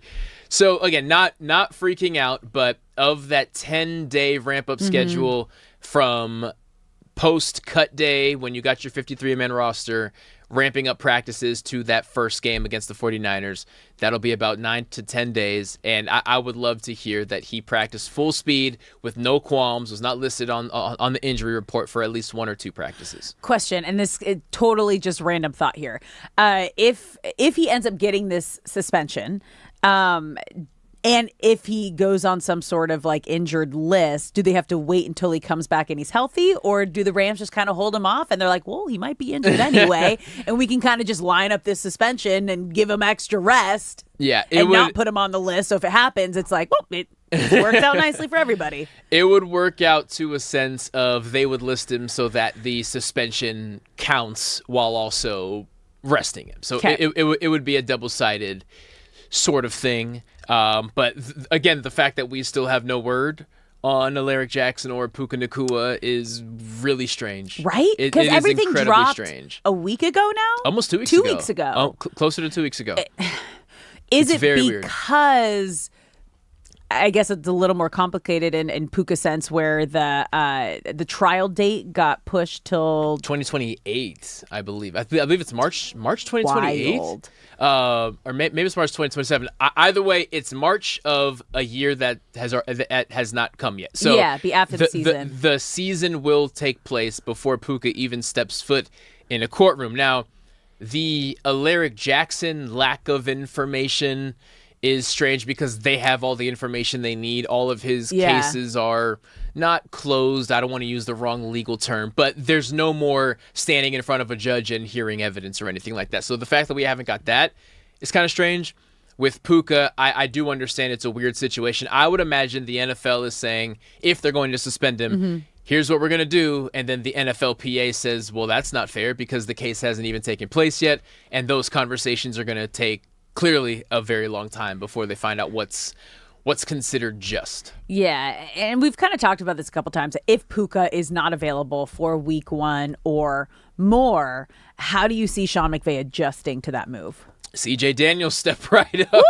CJ Daniels won't be asked to do Puka's role, but I would imagine right now, if Puka Nacua is not suspended at all and he's ready to go for game 1, we would see CJ Daniels being implemented into this offense somewhere around week 5 or 6.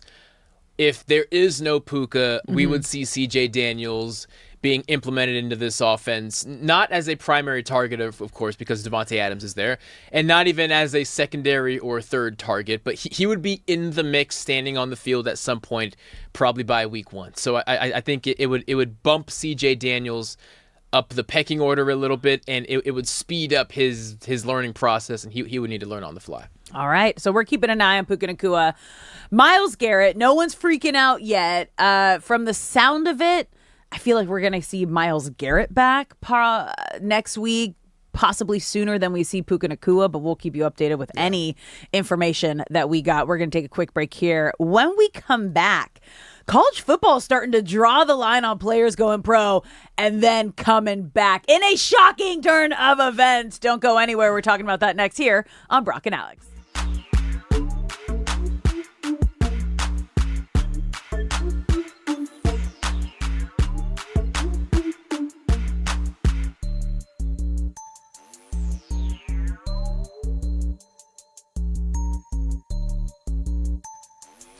When the situation requires you to just be the present version of what you need to be. And so maybe your power isn't there, maybe your speed isn't there, maybe whatever, for whatever the reasons, but what adjustments can you make in real time to try to still be successful for the team?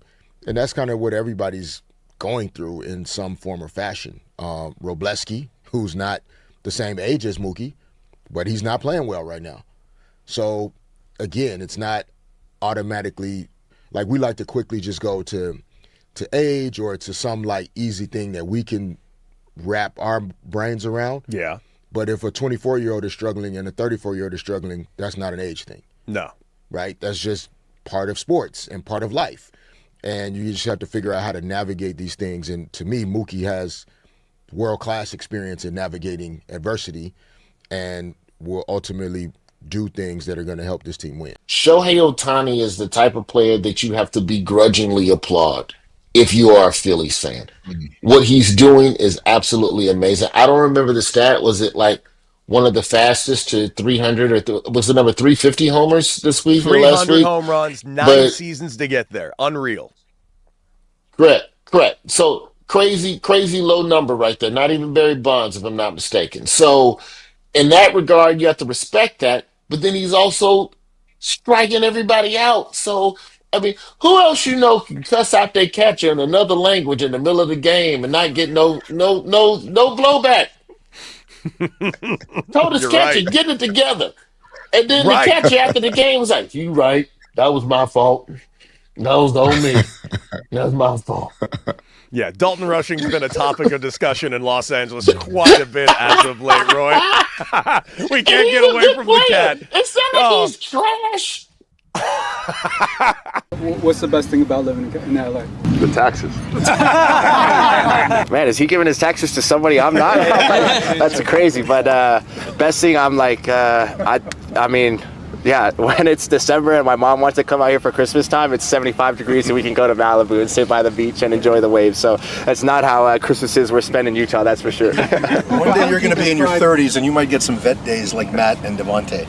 But while they're getting their time, is it tough for the offense to maybe build the chemistry that you'd love to at this point? No, I think Coach does a great job, and I think it's been really fun and it requires, I think, a different mindset, I think, from everybody. The command and just the command that Matthew brings when he steps onto the football field, and also seeing Steady and some of the other guys step up and make plays. And I think it allows for Tyler Higbee to be out there, and opportunities for me for us, the other leaders on our offense to step up and communicate and take pride in us being able to operate still very similar to that same level. We haven't got hit yet, so I would say I feel very great right now. I haven't had to hit anybody or get taken to the ground, so I'm like, yeah, my knees, shoulders, and ankles feel pretty good. Puka, you're in a contract year. Some news that you've changed representation. What went in? Is that true? And what went into your thinking in terms of changing agents? Yeah, I did change agencies, and I think it was something for me just kind of looking at the off season and just kind of where I feel like I've been at in this past year or so, and just trying to reset and being able to refocus and reprioritize some of the things that I feel like are best for me. And I'm just grateful to feel like I have a team supporting me in all facets. What do you take away from that? It was really more for him to kind of just continue to do the things that I've kind of shared with you guys, and so he looked great, and he's still continuing to go through his process. No new news on that front. You have said, the arrow is pointing upward. Yep. Is this just another step in that, or do you think that just solidifies things? No, I think we've had we've had a plan in place for a while, like I've kind of told you guys, and the workout was one of those things. And really, it was kind of semantical to be able to use the equipment and things like that to fall under the legalities of CBA. And so he's very deliberate and intentional about what this looks like. I'm careful to say, things are going in the right direction. He's feeling good, but we're not to where we are able to say whether or not he is or isn't ready to do it. But he's doing great, and he looked outstanding, as I think all of us would expect. Derek Fisher said something interesting to me on the show yesterday where he was talking about... Wait, what? D Fish. Oh, he said it to you? Not to me. Did I say that? I must have misspoke. I was listening to the show. Are you pretending on this show that you speak to Derek Fisher? He said something on the D Fish. I promise that. Is talking to me not enough? I promise that was just me. I mean, I actually did talk to Derek Fisher 2 weeks ago, but what do you... I misspoke there, I promise. What do you mean misspoke? You just said... What's up, LA? Welcome back to Rock and Alex on 97.1, the fan voice of LA Sports. I'm Alex Curry here with Brock Vereen. Thank you for spending your midday in LA with us, whether you're tuning in on the radio, the Odyssey app, or watching us live on YouTube. We appreciate you being here, and we want you to be a part of the conversation. So if you're watching the live stream, get in the chat over on YouTube at The Fan LA. You can also call us at any time, 855-975-2326. And I really want to hear from you guys on this next topic, okay? Because, well, the conversation around NFL players returning to college is heating up, okay? I did not think that we were going to have this kind of reaction and follow through and some integrity here in college football, because college football is already starting to draw a line on players who have gone pro and then are trying to come back and play in college. And it's the Big Ten who's making the first move, okay? They are set to pass a rule on Tuesday, today, that would prevent players from returning to one of its schools if they declared for the NFL draft and didn't withdraw and appeared on an NFL roster or signed a professional contract. Now, this all comes after former Ole Miss players Daquan Wright and Harris left NFL teams and are now trying to join Lane Kiffin at LSU. Harris already declared that he was going back. Wright is just waiting to see if he clears waivers. However, the NCAA is saying that these court rulings have, quote, destabilizing effects on college sports.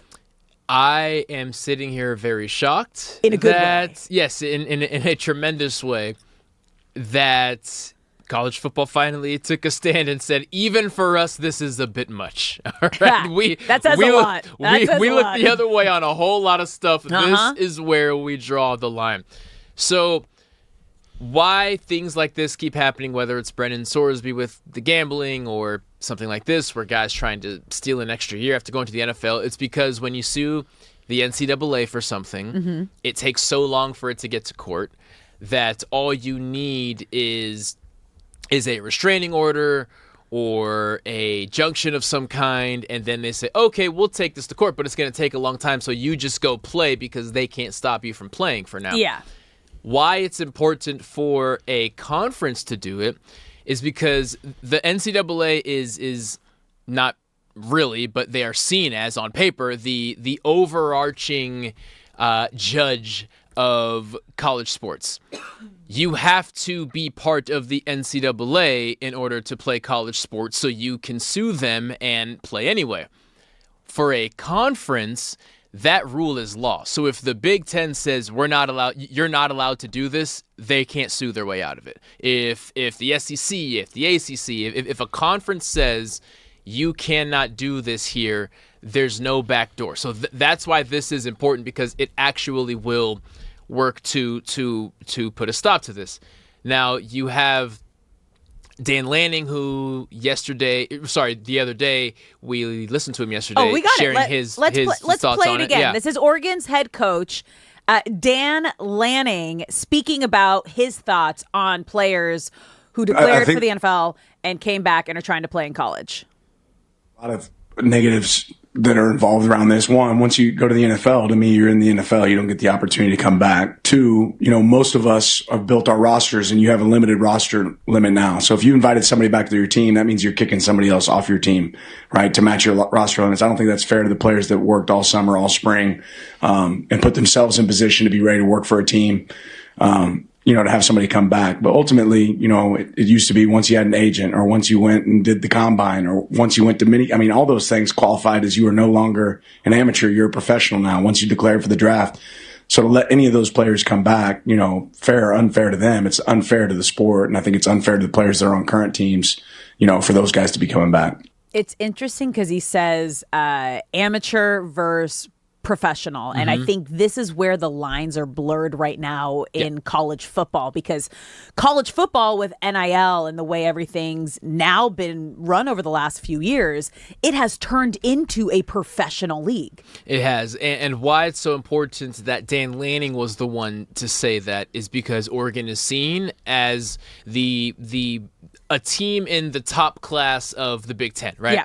Let's throw someone under the bus. If Purdue or Maryland, Northwestern, a team that struggled last year and previous years came out and said, this isn't fair, you're not supposed to do this isn't what it's about. Yeah. They're still in the air of, People but don't we're not care. really thinking about you, right? Yeah. For Dan Lanning and Oregon and quarterback Dante Moore, who's in line to maybe win the Heisman, and Oregon's expecting a massive internally brand to win a national championship. Oregon is Nike. For them to come out and say, no, we're drawing the line here, this is nuts, it's a massive, massive, massive deal. Do you think the fact that Dan Lanning came out and said this is the reason that the Big Ten is passing this rule today? I think point A to point B, you could argue that, because if Dan Lanning comes out and says, this is Bush League, we're not doing this, Ohio State can't come out and say, we're going to do this, because people are going to say, oh, so Oregon has integrity, but you don't. Then it kind of becomes a pissing contest of who has more integrity. And integrity. Dan Lanning did all of college football, especially the Big Ten, but indirectly all of college football, a great service by jumping out there as a massive brand and saying, this is ridiculous, we're not doing it. So it's interesting because Lane Kiffin, he actually tried to defend LSU's decision, defend his decision on why he is going out and recruiting former NFL players. Take a listen.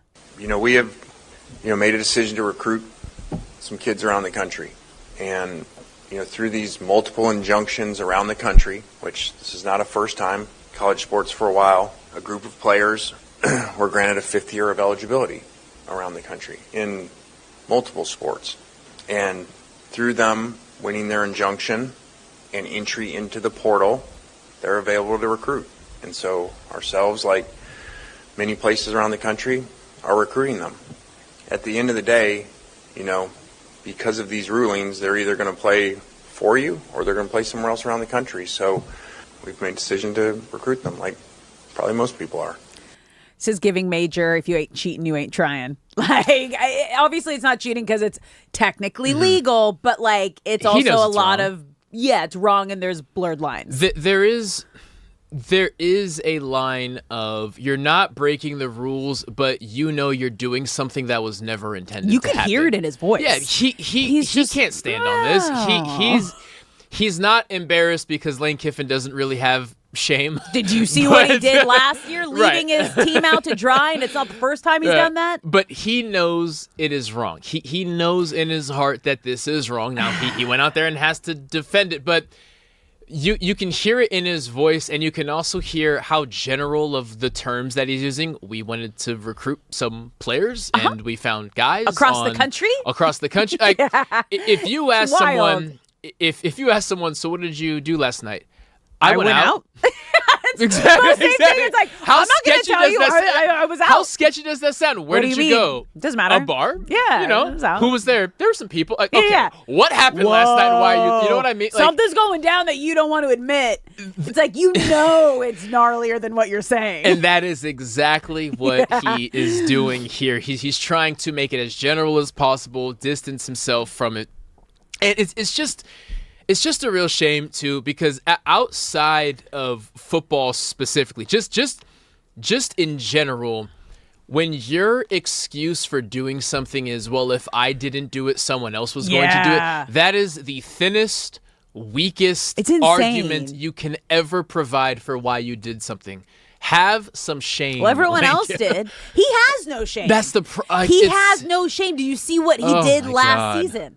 It's such. Did you see what he did last season? A thinly veiled excuse to do anything. I'm glad that the Big Ten is taking a stance. Reportedly, the Big Ten is taking a stance. The ACC is reportedly not far behind them. And if all the other conferences band together and say, guys, we're drawing the line, this is ridiculous, and LSU and or the SEC is the only one who is doing this. The SEC needs some good PR right now, and I feel they could be pressured to buckle under this. So hopefully more conferences can come out. Do you know what's wild is that Lane Kiffin reached out to Browns head coach Todd Monken a week ago. He reached out, and Todd Monken talked about this. Once he found out that the player that he was waiving in Daquan Wright was now going back to college, he was told about the situation, and this is what he had to say. I mean, it's crazy. I don't even know what to say. As far as I know, he's had a medical issue that wasn't allowing him to practice. That's a medical, issue. It's nothing to do with me. and then and then he was cleared, so we dressed him just in case we had to have him. But when you don't rep, it's hard to put him on the field. JT was out there, so we didn't want to get Blake hurt, and he's only been with us a week, and we had a number of things where Browns hurt Browns, and which to the naked eye you won't see, but we had a number of things that way when you're putting in guys that haven't really been there, and some of that's true, and some of it, isn't good enough from us as coaches once they go out there. But, I don't know what to say. I wondered why Lane Kiffin reached out a week ago. Now I know. I didn't know. Now I know.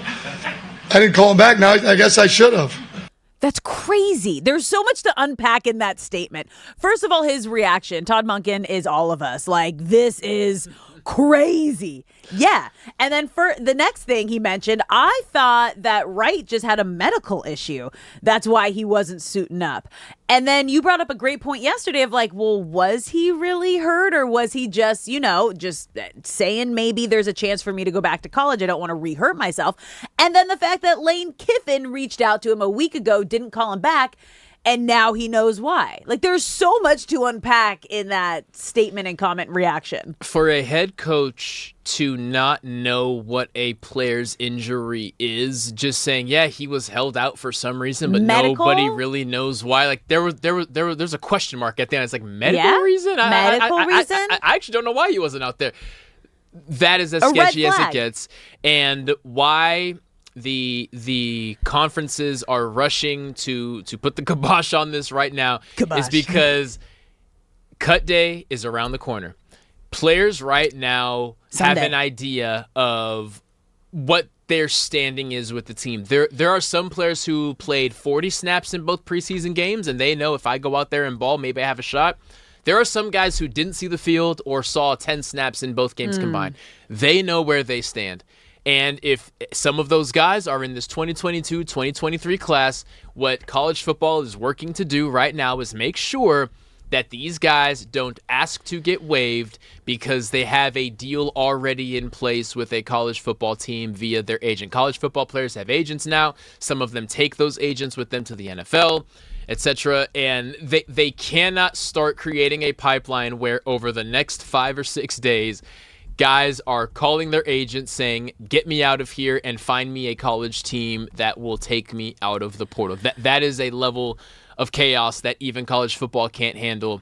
And again, that is why it's important that Dan Lanning came out and said what he said, and the Big Ten is reportedly taking a stance. But yeah, if your head coach is that shocked, and Lane Kiffin tried to call him a week before, I wish Todd Monken did answer the phone just so we could have definitive proof that Lane Kiffin was saying, hey, can you just release that tight end that you're not playing? This is wild because, again, we would never see this in years past before the NIL because guys are making significantly more in the NFL. But right now, NFL league minimum is $885,000 for a rookie. And then if you look up what are college football players making at major colleges, it's anywhere from $1 to $6 million annually. So now they can make more money in college than they can in the NFL. And if there is that possibility that it's well, if I know I'm not going to make this roster, it's a money grab.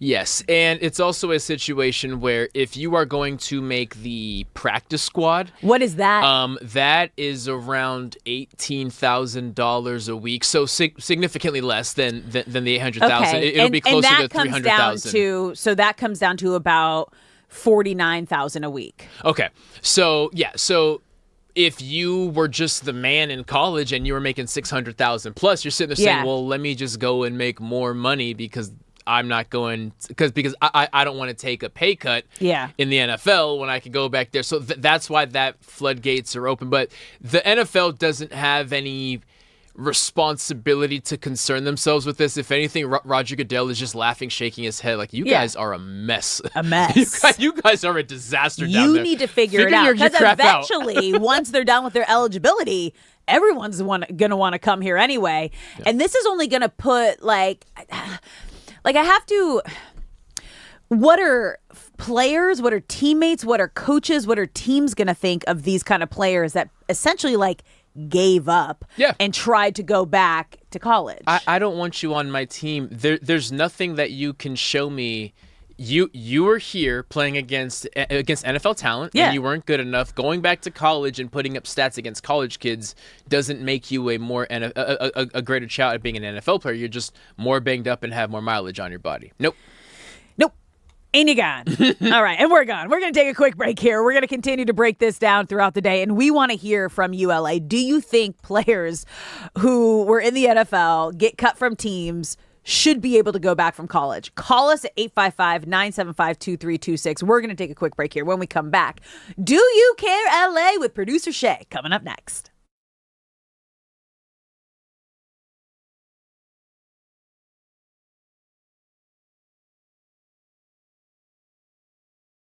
Rams are playing the Chargers on Thursday, that final preseason game at SoFi. Now, we had heard from Harbaugh that the starters are going to play 2 series. Now, the Chargers starters played 1 series in preseason game 2. So the fact that he just, they're bumping it up to 1 more, because when we watched it, we're like, that kind of feels like a tease. We needed to see more in a new Mike McDaniel offense. Justin Herbert, we got nothing. Okay, we got nothing, and we need to see a little more if I'm going to believe in what this new system is come week 1. So we know the Rams aren't going to have any of their starters out there. That's not what they do. But as you mentioned, it's going to be great for the battles of those final roster spots for the Rams to say, oh, look what I did against a starting roster. Yeah, imagine if you're Cam Lampkin or Alex Cook or a bevy of other names who are fighting for those final 4 to 5 spots on the Rams roster. You get an opportunity to go out there against starters, whereas typically the final preseason game, you're competing against other backups. And if you go out there and ball, you really have to elevate your game and play the game of your life to really show, okay, you were against third string, but you played so well that your spot is solidified. How rare of an opportunity it is to go out there in the 3rd preseason game fighting for a final spot against the starting caliber NFL offense. And the Chargers are expected to have one of the top ones, because if you can go out there as a linebacker and handle that Chargers offensive line and Omari Hampton, if you can go out there as a DB and handle Ladd McConkey as a DB and make a play against a Justin Herbert pass, that goes a long way, because again, for this final preseason game, you're not just auditioning for the Rams, you're auditioning for the entire NFL. You go out there and ball, Jim Harbaugh may say, hey, that guy that the Rams released tore us up the other day. Bring him over. Anyone who is making decisions between the final preseason game and Sunday when you got to cut down rosters will be looking at this tape, and it is a tremendous opportunity. We were up 24 points at the half, I think, or in the second quarter. That was game 5, right? In LA? So much trash. No, that was game 4. But that was game 4. Okay. When we had a chance to tie the series up 2-2. Right. And we got up big early, and I think they cut it to maybe 18 at the half after being up 24. The reason why it's so hurtful is when I checked out of the game in the 3rd quarter, we were up by 13 points. And by the time I checked back in the game, and I don't coach the team, so by the time I checked back into the game, we're down by 5. So we were minus 18. Yeah. And I'm sitting here watching us lose this lead. Oh, it must be frustrating. And that was like the one time. I was always a guy that did what the coach asked me to do. But that was the one time I almost went and checked myself back in the game. I heard that. I wish you did, man. I wish you did. Modric, the amount of games they've played, and they're all still competing at the highest level. It's incredible. As far as I could tell, that was really cool. That reminds me of Brad Pitt from Snatch. You ever seen that where they just can't understand a thing he's saying? Yeah, it's a good. I haven't seen it in a while, but yeah, I see it. Left foot. Magical Wayne Rooney. Ronaldo sucks. No. Sue, don't do it. It's not a Ronaldo moment. What are you doing? This is like the Dodgers having a championship parade and a bunch of people showing up in Giants. You go away. Go to the loser bar. Oh, Ronaldo, I'm back. All right, it's Messi's birthday. We're celebrating Messi. I think it's funny when you see. It is funny because I never pushed your buttons before, but it's an interesting have you do it to me. Yeah, I mean, I feel that like was sarcasm. I see the sarcasm. It's a second language to me for sure. But look, there is no doubt about it. Messi is the GOAT. Ronaldo, not the GOAT, but still, he is back. Talk about this in a minute. We will. We got to get to some real superstars. Yes, we do. And when a superstar does call into a show, you answer the superstar as quickly as humanly possible. Ladies and gentlemen, He's a music legend and icon, and quite frankly, I couldn't be more excited to introduce you to the one and only Chuck D. Welcome to Derek and Decker, sir. Hey, what's up, Derek and Cody, man? I'm not I'm not what you call a superstar. I'm just like a person who's a service person. I help service my industry, and long time being envious of how sports runs its things, dealing back in entertainment and music, which is a lot of times bananas. So I'd be trying to do my best to like organize it to the point that people say, "Hey, man, we could keep going back for years." But so anyway, hey, what's up, guys? Chilling, man. Dude, congratulations to you. You guys know the deal. You guys know what you're looking at and listening to.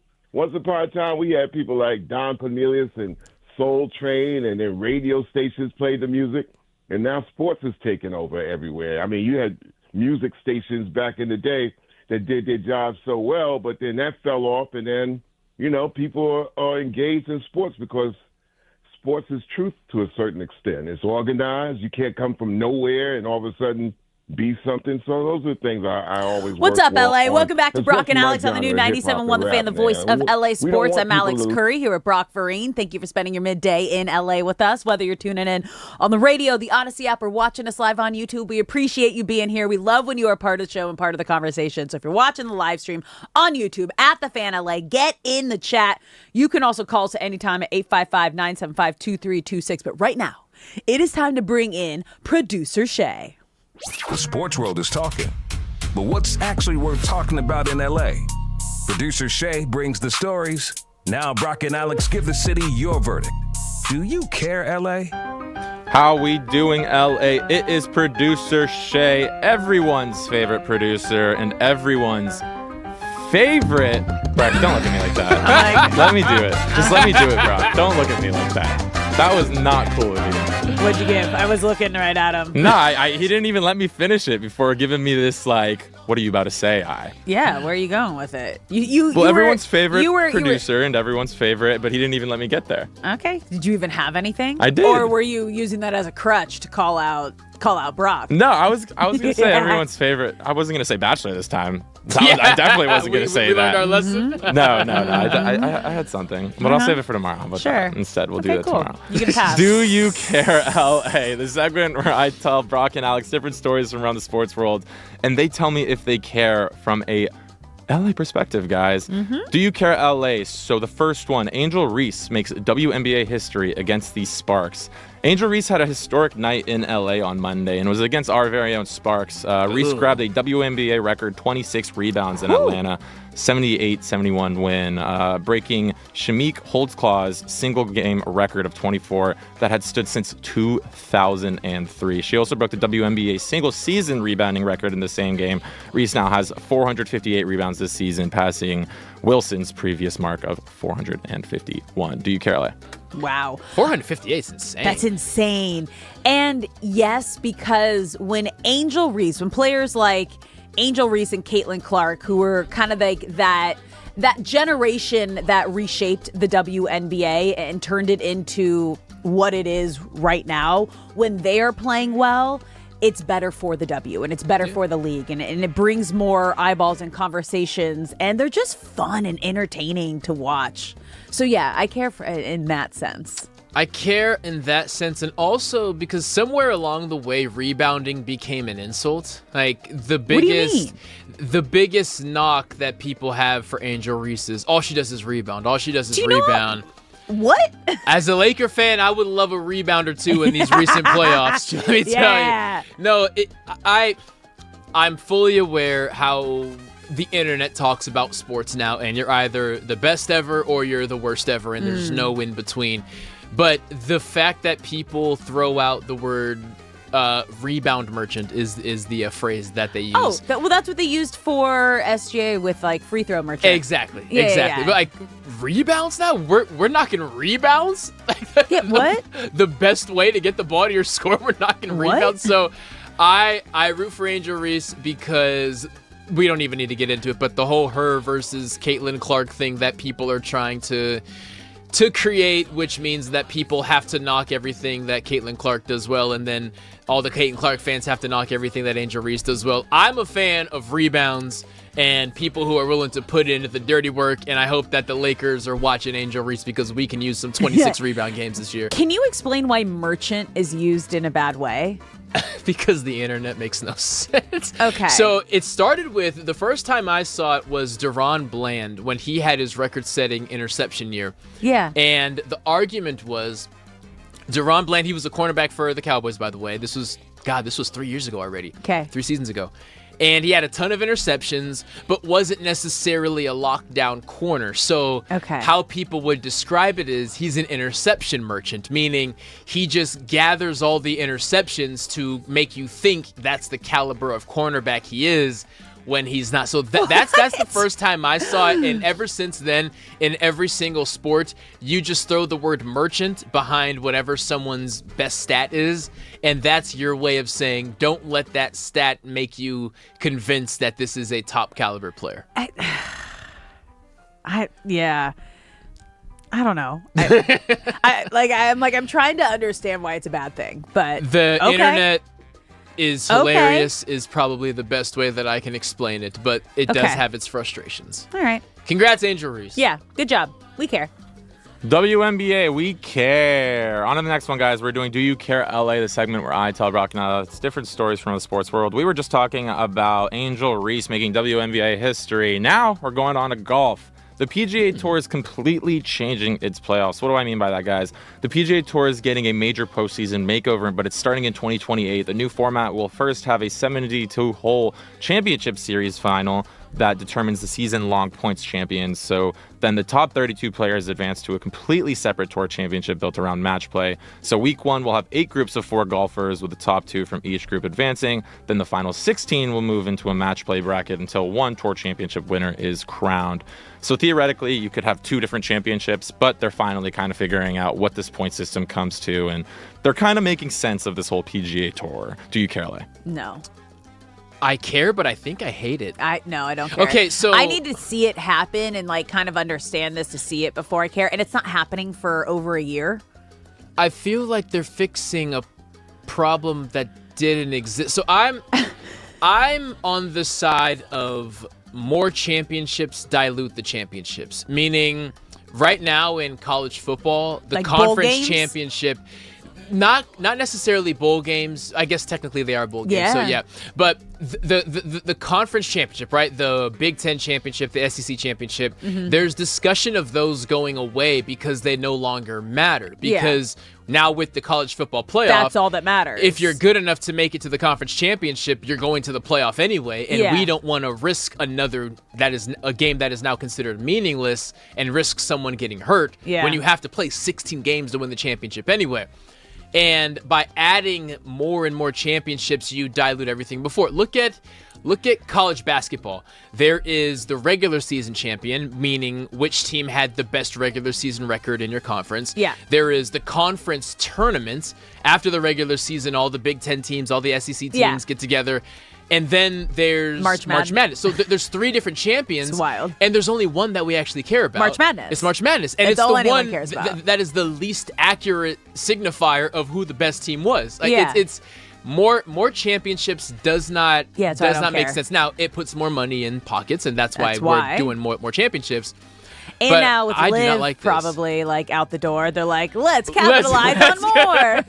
That's exactly what it is, Alex. You're right. You absolutely nailed that. I forgot about Liv entirely, but I forgot Liv was probably I think everyone ending else too. did as well, which is why it didn't succeed. Alex does not care. I care, but I hate it. Yeah. PGA is definitely trying to do something, it seems like, with Liv in the works of trying to figure out if they're going to even be a league. So we'll see if this all pans out. It's Do You Care LA, and we're sticking with golf here because LeBron is bringing golf to Akron, Ohio. So what they're trying to do is he's teaming up with PGA Tour to make the LeBron James Family Foundation Invitational. It's going to be played from July 6th to the 7th at the Firestone Country Club and feature amateur and professional golfers from PGA Tour's development programs. The event will also connect students from LeBron's I Promise program with professional golfers for mentorship opportunities. So golf is really LeBron is really going all in on this golf thing. Do you care, LA? Yeah, he got bit by the golf bug. Yeah, he got bit hard. hard. I mean, he's doing a whole YouTube series on it. He did the 10-year Cavs reunion, flying all over Scotland to the best golf courses the country has to offer.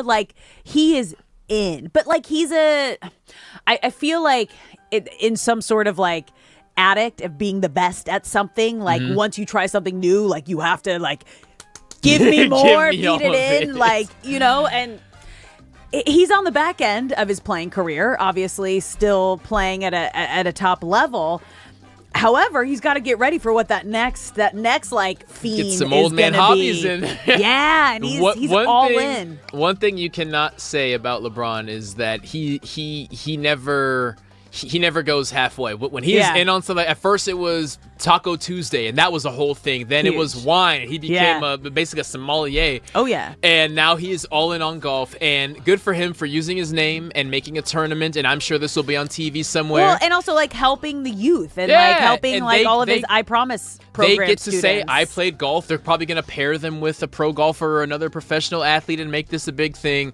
Good on Bron for using his name to make up to put something he's now passionate about on a big pedestal. And you know what? This is just more well-rounded, continuing to give back to the community while also feeding what he loves to do as well. So win-win.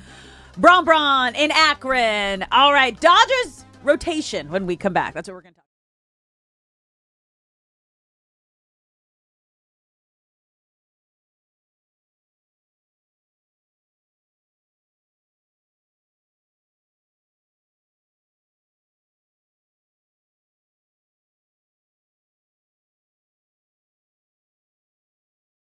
Rams are playing the Chargers on Thursday, that final preseason game at SoFi. Now, we had heard from Harbaugh that the starters are going to play 2 series. Now, the Chargers starters played 1 series in preseason game 2. So the fact that he just, they're bumping it up to 1 more, because when we watched it, we're like, that kind of feels like a tease. We needed to see more in a new Mike McDaniel offense. Justin Herbert, we got nothing. Okay, we got nothing, and we need to see a little more if I'm going to believe in what this new system is come week 1. So we know the Rams aren't going to have any of their starters out there. That's not what they do. But as you mentioned, it's going to be great for the battles of those final roster spots for the Rams to say, oh, look what I did against a starting roster. Yeah, imagine if you're Cam Lampkin or Alex Cook or a bevy of other names who are fighting for those final 4 to 5 spots on the Rams roster. You get an opportunity to go out there against starters, whereas typically the final preseason game, you're competing against other backups. And if you go out there and ball, you really have to elevate your game and play the game of your life to really show, okay, you were against third string, but you played so well that your spot is solidified. How rare of an opportunity it is to go out there in the third preseason game fighting for a final spot against the starting caliber NFL offense. And the Chargers are expected to have one of the top ones, because if you can go out there as a linebacker and handle that Chargers offensive line and Omari Hampton, if you can go out there as a DB and handle Ladd McConkey as a DB and make a play against a Justin Herbert pass, that goes a long way, because again, for this final preseason game, you're not just auditioning for the Rams, you're auditioning for the entire NFL. You go out there and ball, Jim Harbaugh may say, hey, that guy that the Rams released tore us up the other day. Bring him over.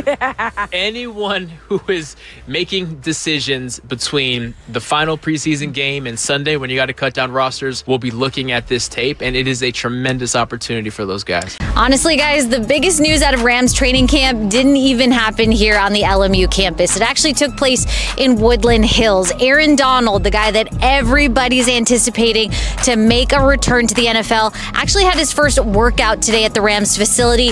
Just a helmet and no pads per ESPN. We talked to Myles Garrett, who added a little something to the conversation.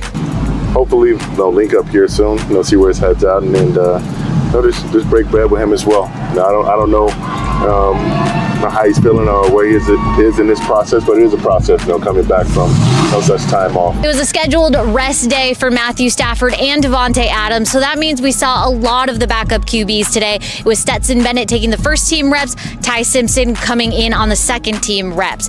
And of course, the star of training camp has been wide receiver Puka Nacua. Today was no different. We saw another beautiful one-handed grab over the middle by Nacua, and we can't forget the people on the sidelines, because guess who was here today? It was Dodgers legend, World Series champion Clayton Kershaw. He was watching practice. We had an amazing time here at the LMU campus, and we hope you enjoyed this recap. Once again, Edwin Diaz doing his Edwin Diaz thing. And here's the thing. I am a fan of Edwin Diaz. I think he's a very solid pitcher. And yes, if you look at his career numbers, he has elite closer metrics. He absolutely does. High leverage innings, shutdown innings. He holds the record that will Tides hold the record for most saves in a single season. In fact, when he did it in 2018 with the Mariners. But I've also seen full year collapses on this guy. And I'm talking multi-year. We saw it with the Mets twice, by the way. We also saw the injured year that he had with the Mets. Now he's over here with the Dodgers, and he's been very shaky from Jump Street, before even the microneedling surgery he even had. I have not been quiet that I didn't like this deal. In fact, the Dodgers made two very big deals this last offseason in Edwin Diaz and Kyle Tucker. I didn't like either deal. It comes to fruition that both of these guys happen to be the biggest struggle bust players on the Dodgers, both on the pitching side and the offensive side. So it's a little frustrating to see. I do hear the people kind of pointing the finger at Dave Roberts, saying, why are you throwing him back out there? However, we saw him have a very, very efficient 12-pitch inning earlier this week. However, you can't be blowing saves to the Brewers this late in the season. You just can't. So What's up, LA? Welcome back to Brock and Alex on the new 97.1 The Fan, the voice of LA Sports. I'm Alex Curry here with Brock Vereen. Thank you for spending your midday in LA with us. Whether you're tuning in on the radio, the Odyssey app, or watching us live on YouTube, we appreciate you being here. We love when you're a part of the show and a part of the conversation. So if you're watching the live stream, get in the chat at The Fan LA. You can also call us at any time at 855-975-2326. Now, during the commercial break, I was joking with Brock. My husband's on tour. He's a musician with his band Pepper, and I never know where he is. I literally wake up in the morning and I look at his location. I'm like, oh, what part of the country are you guys in right now? And he just popped up in Louisiana. How do I say it again? Shreveport.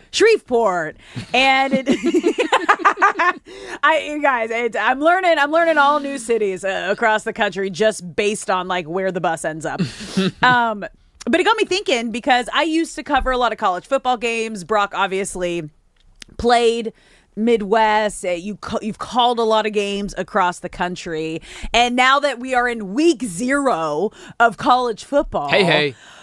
What has been your favorite like college town that you either got to play in, you got to visit in, where just the hospitality and the vibes and maybe the tailgate or the food that has just been, whether it shocked you, it's a favorite, or just really fun, someplace you look forward to? There are a couple. As a player, Lincoln, Nebraska, where University of Nebraska plays, that is such a unique place. And when I was playing there as an opponent, it is the nicest fan base you will ever encounter. So kind. They motivate you. It's insane. They pat you on the back. I remember we're coming in at halftime, and the tunnel that takes you from the away locker room to the field. Yeah. Typically, in an away game, your strength coach or whoever leads you out there says, all right, guys, I don't want to hear you barking at them. Ignore them. They're going to throw things at you. It's part of the experience.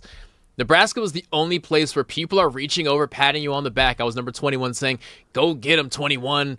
Go get him. I had a pass breakup in the first half. I'm coming back in halftime, and the same guy was standing there, was like, hell of a play, 21. I was like, what is this place? This is insane. So I got to back you up on that, because I hosted a show on Big Ten Network called Tailgate 48. And from that show, that was the craziest tailgate that I had ever been to in terms of the food, the people. I think I've painted this picture before, but like I saw this woman holding a baby on an electric cooler, holding a beer in another hand. And I was like, okay, welcome to Nebraska. But just the people were so kind. And then it also ended up being the first college football game I ever called on Fox was there. So I had two different experiences, like fun vibe out with the fans, and then like on the sidelines, freezing cold. It ended up being a snow game. But like that is their professional sport. Yes, it like is. it is a religious experience Lincoln, in Nebraska is bucket list. I don't have the schedules memorized, but if USC or UCLA play them this year and you are a fan, go see a game there. It is unlike any other experience. They don't play many night games, and typically when you think of a bucket list game, it's a night game. Nebraska does day games better than anywhere. Night game, of course, the conversation starts with LSU, then maybe Alabama, but for a day game, nobody does it better than Nebraska. Okay, so I've seen LSU, never been to LSU. Have you played, covered? Have not. That is the final game remaining on bucket list. It is a night game at Baton Rouge, which will happen one year. But speaking of Louisiana, since we're talking about Baton Rouge and your husband's in Shreveport right now, the best food, the best food town I've been to is Ruston, Louisiana, which is where Louisiana Tech is. Food is immaculate. And like what? Like I think I tried man. alligator for my first time there. You could definitely find some alligator down there. Which kind of tastes like if a lobster and a chicken made a baby. Is like how I described. That is, it's like a gamier chicken. Yeah. I'm using that going forward. Right? That's the I'm like, perfect that's way to what describe alligator was. I was like, huh. Lobster and chicken baby. That's what I'm eating right now. That's great. So Ruston, Louisiana was incredible. But for any Big Ten fans, specifically our LA fans, whenever your Trojans or Bruins go to play at Memorial Stadium in Lincoln, Nebraska, that is a must-see. That's so funny because, I didn't know if it was just me when I was there. I was like, it's special. This is insane. It is special. Like in a lot, and the craziest part is the tailgate's like under the freeway pass. Yes, it is. So like you walk in and I'm like, don't judge a book by its cover, because like the tailgate vans that they had under there, the hospitality was just was like top tier. Special place. Top tier. It's really funny that we have like the similar place. We didn't talk about that. I was like, I'm going to ask you, but don't tell me what it is. All right, guys, you're listening to Brock and Alex on the new 97.1 The Fan, the voice of LA sports.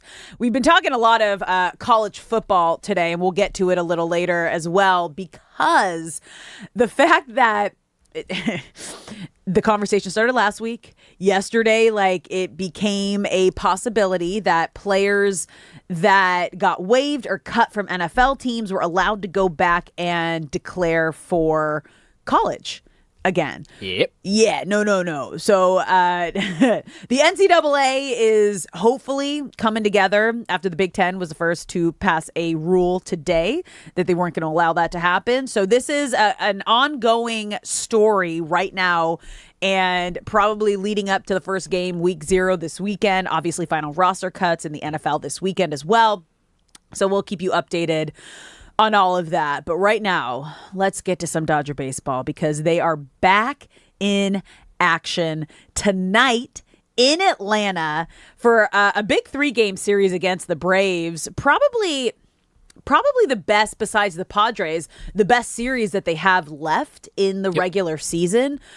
But the biggest story here today and tonight is that Tyler Glasnow is set to return to the mound tonight. And this Dodgers pitching rotation is finally getting close to, when we talk about, is this arguably the best rotation we've ever seen in baseball? It's like, well, let's have that conversation once everyone is back and healthy. We are 1.5 players away from that right now. And that's the half is once Tyler Glasnow gets on the mound tonight, because he's back and healthy. And Shohei Ohtani is next on the horizon, because he could be back on the mound as soon as Sunday in Detroit. Yeah, that was that came out of nowhere. A quick turnaround. That came out of nowhere. So Tyler Glasnow, we'll start with. We have not seen him since May 6th. He was only able to pitch in 7 outings before calling it, and he's been gone so long. Sorry? Aw. Sorry, Shay just got in my ear for some really sad breaking news. Uh-oh. Dolly Parton just passed away. No! That's like, I thought she was going to live forever. No, I didn't know that. Shay. I didn't Sorry, know she I know could even I made die. a face like when right. Like, I thought she was immortal. It never crossed my mind that she could die. R.I.P. Dolly. We love Dolly. As far as brief eulogies go, Dolly Parton's legacy post-singing career, how she put all of her effort into the youth from theme parks, and how accessible she made herself to the youth. And she has that national book club, and like she took all of her money and all of her fame and used it to change a bunch of kids' lives that weren't her own. And that one hurts.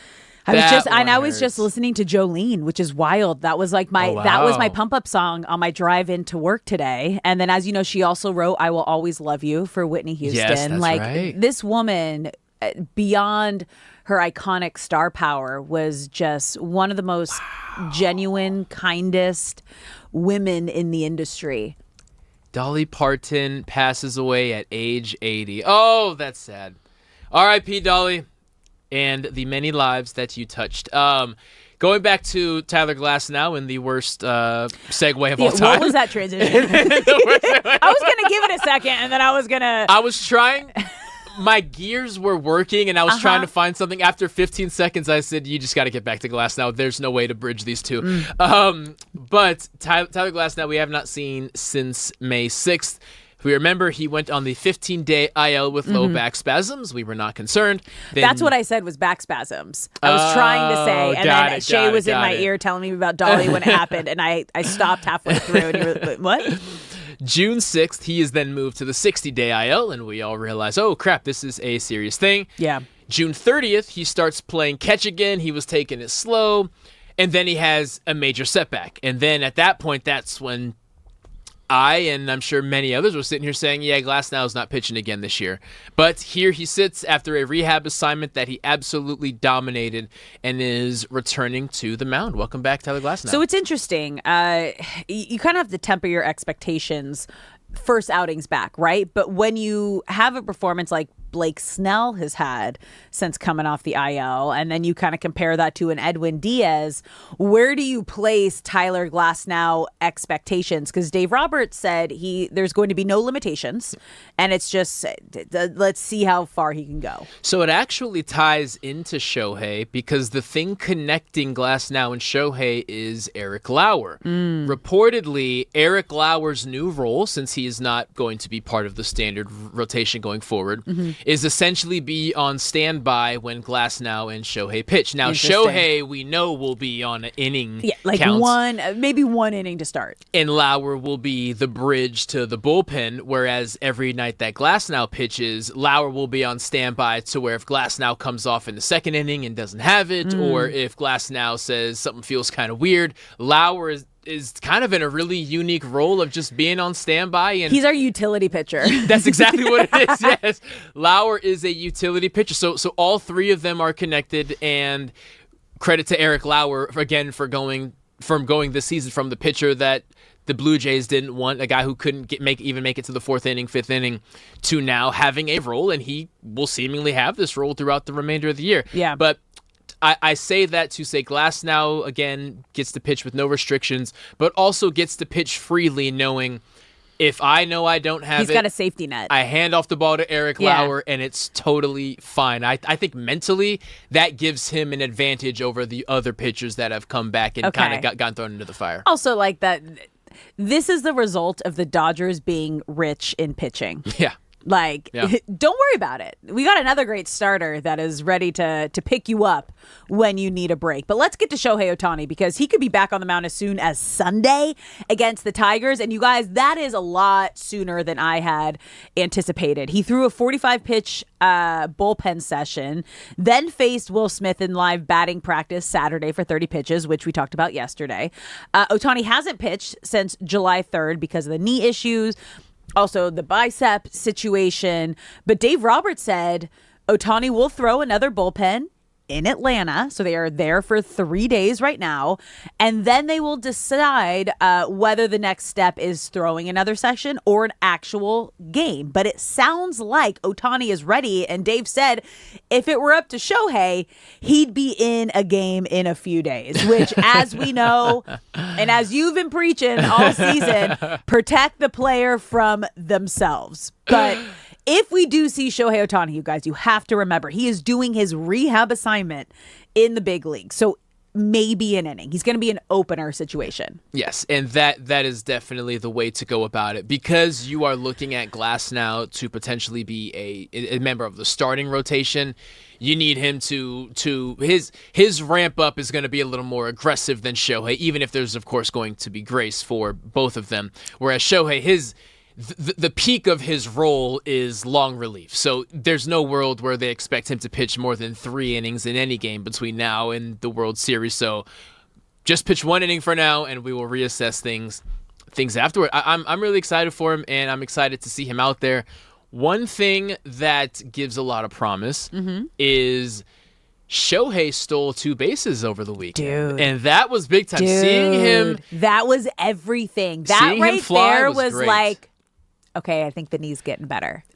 He did it twice. He did it in game 1 and he did it in game 3, and there wasn't any wincing. He looked full speed. He had burst, and that knee, along with the bicep, along with every other thing that has ailed him this year, planting that left knee into the ground as a righty on a sloped mound was one of the scarier things.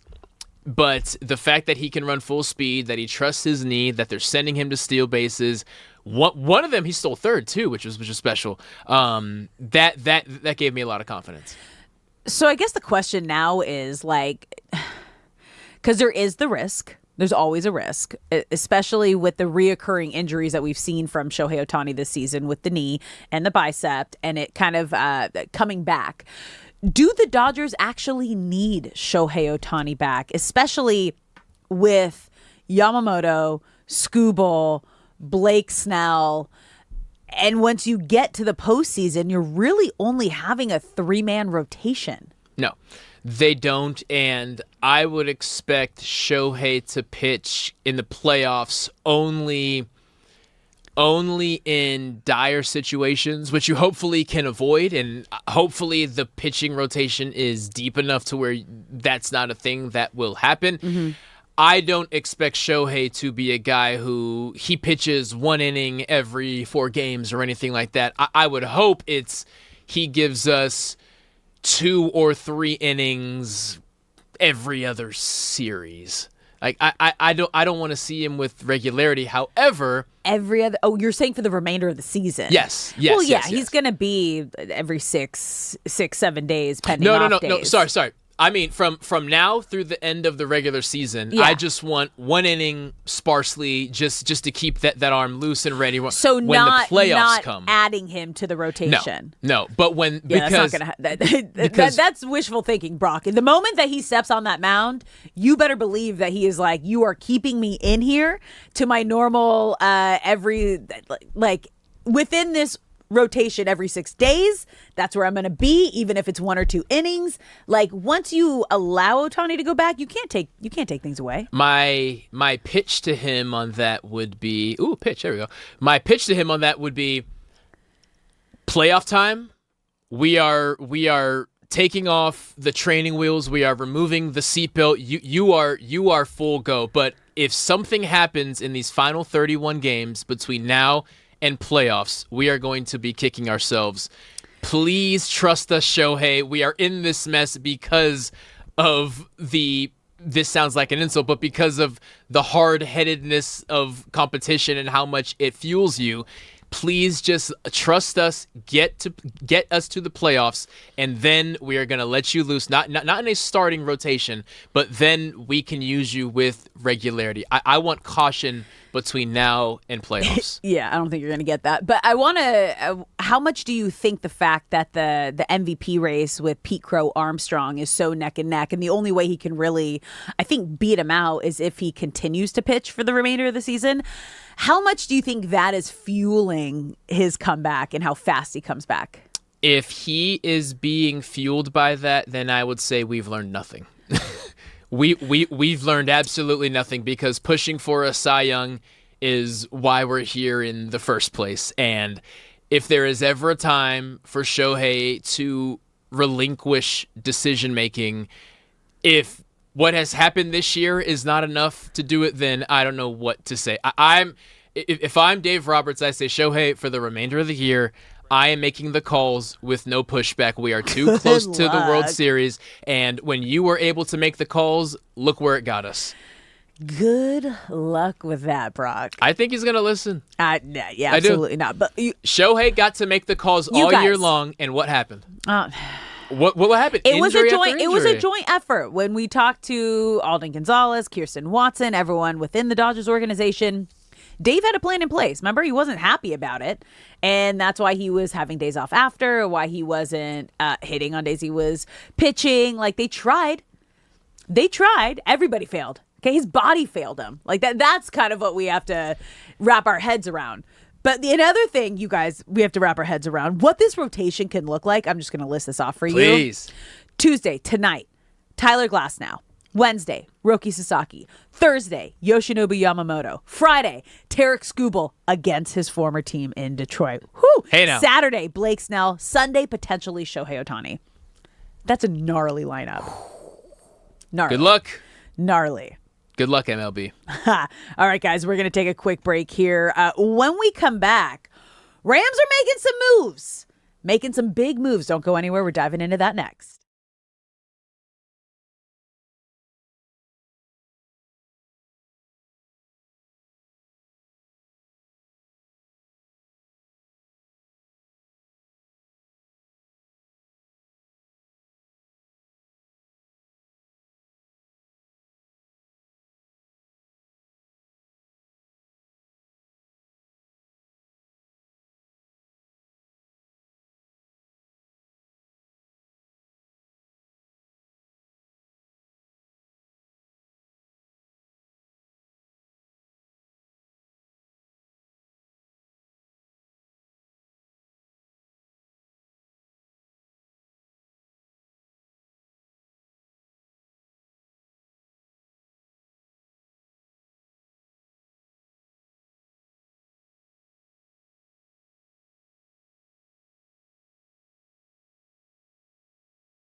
I'm able to say that it is amazing to be coaching a basketball team with Juju Watkins back on the court. Really blessed to just be here, feeling back like myself and being able to practice with the team. I mean, it's just been a long time coming. I mean, I've just been working out, grinding every day so that I could be in this position. So to see all that hard work kind of pay off right now, it's really fulfilling. Just being around everybody, shooting the ball, like, I don't even know, like, the smallest stuff just gets me excited. But I definitely being able to scrimmage again, it's all I could ask for, honestly. Thank God.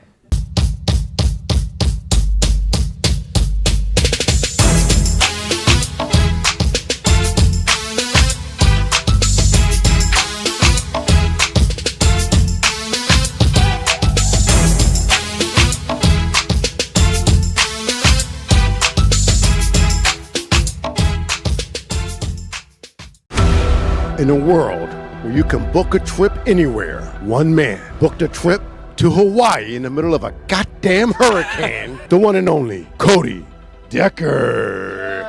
Yeah. Wow. There he is. Pitch black outside. I heard, rumor has it he slept out there. So, Cody, do you think it's just bad luck, or is it just a sign of the times that your first vacation in more than a year comes in the middle of Hurricane Lila? One, I would appreciate this hostile work environment to calm down just a tick. This is my first time I've been not working in a full year, and I walked it right into, as Raj put it very, very eloquently, into a goddamn hurricane.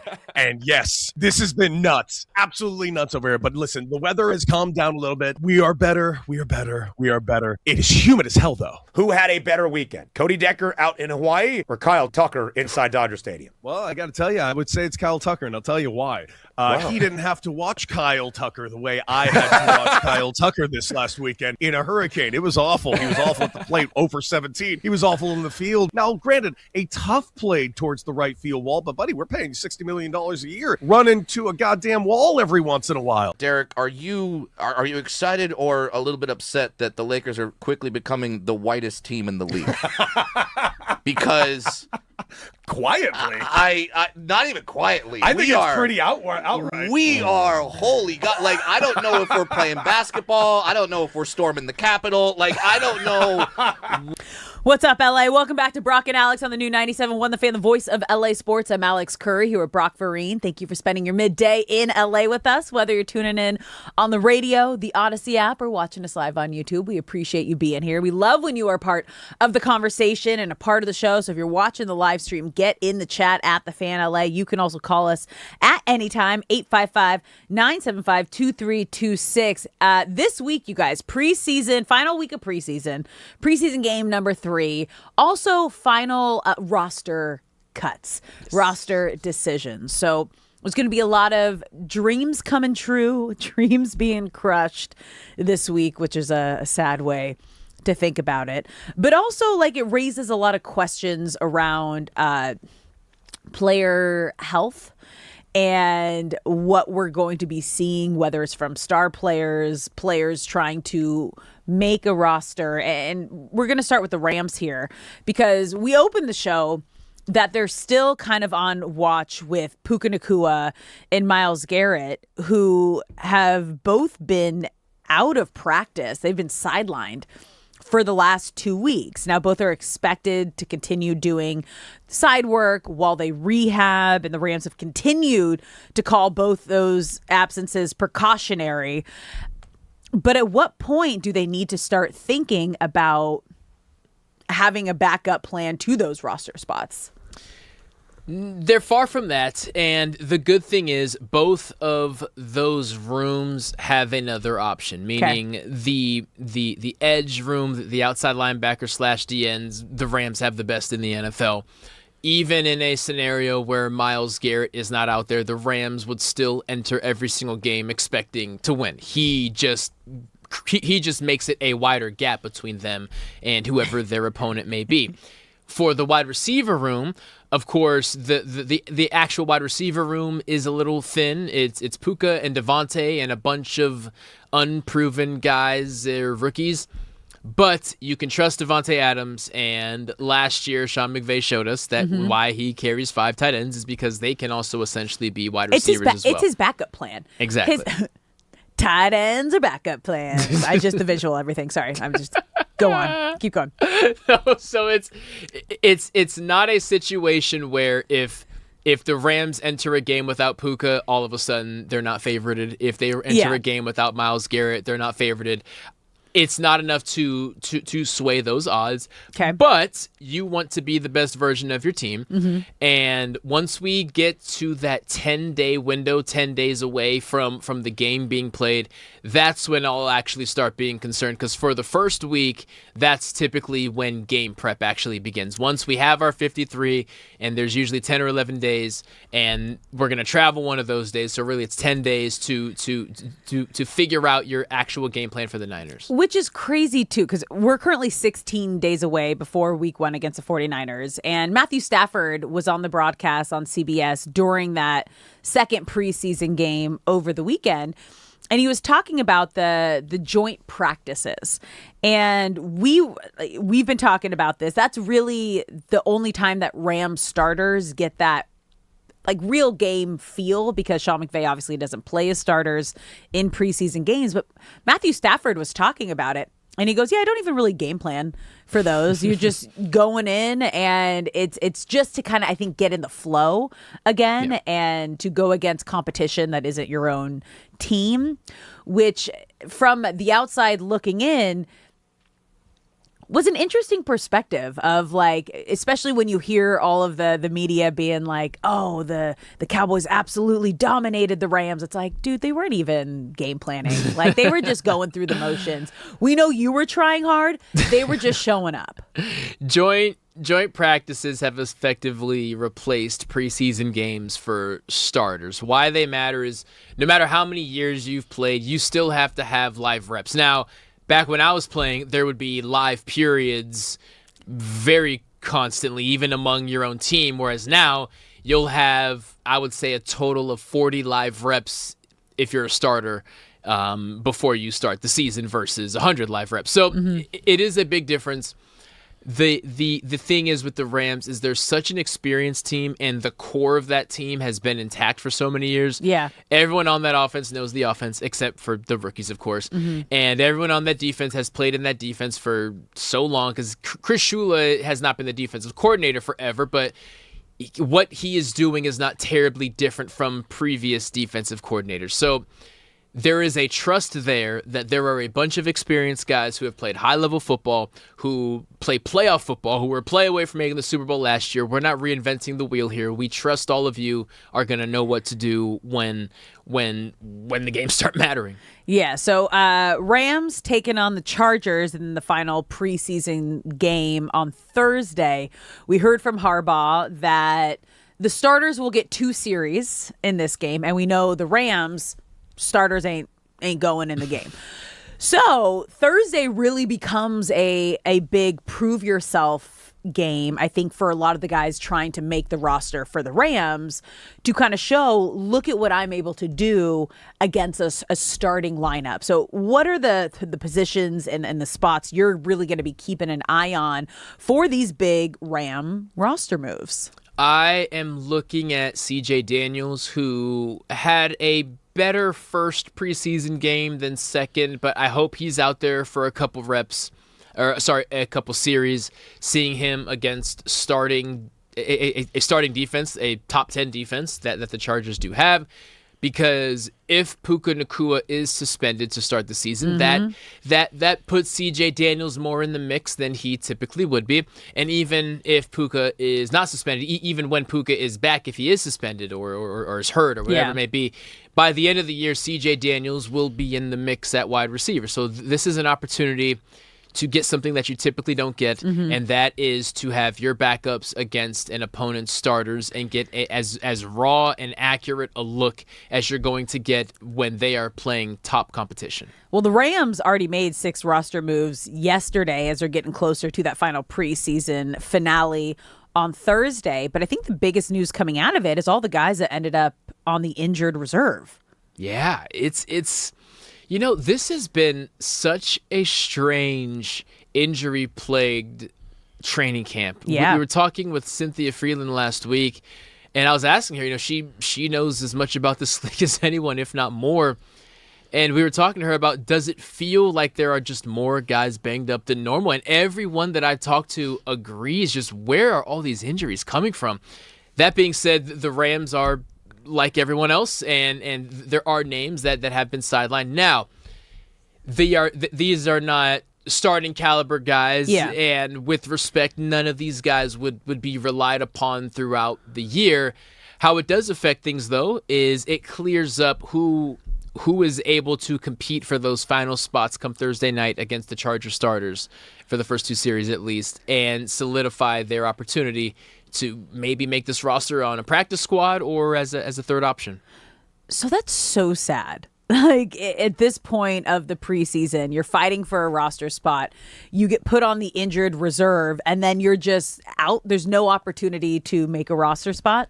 When you get back healthy, the Rams can cut you, or they can cut you but still have your medical designation without getting too in the weeds of the transaction I'm like, do process. they actually get paid when you're injured? Yes. Okay. So what you can do is you can remain on the team, and you're still going to meetings, you're still lifting, you're doing everything except going out there and practicing.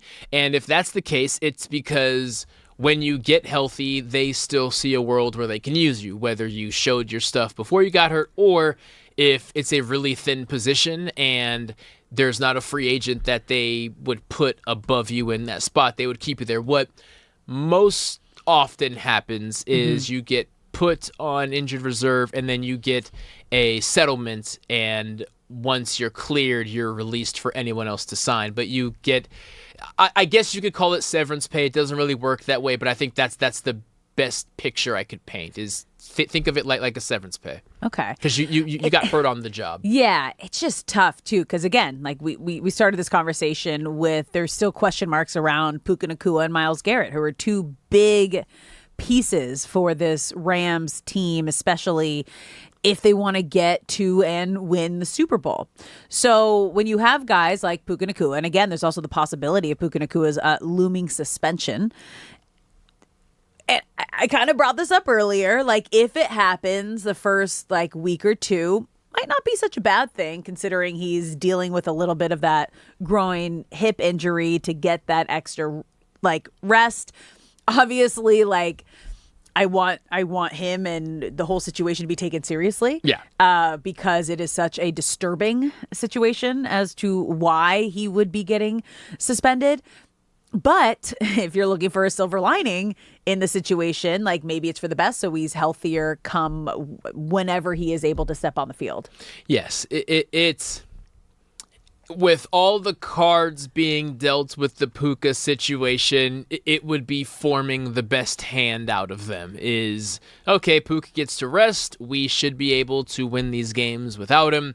And when he comes back, he plays wide receiver in such a physical way, and McVay asks him in this offense to do such physical things. The closer we can get him to 100, the better, because nobody is healthier week 4 than they are week 1. No one is healthier week 18 than they are week 4, etc., etc. So that is definitely something to monitor. One good piece of injury-related news is we're finally seeing offensive guard Justin Dedich, who is now back in the mix, spent most of this camp, if not the entire camp, injured. Okay. He's an offensive guard, former USC Trojan, so I'm sure he loves being a Ram.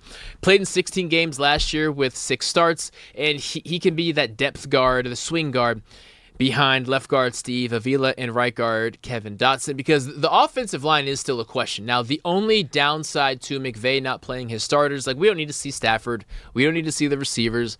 We don't need to see this defense. Everyone is spoken for. The only thing I would have loved to see is the starting offensive line out there at one point, because that is the only remaining question mark. How much is new, though?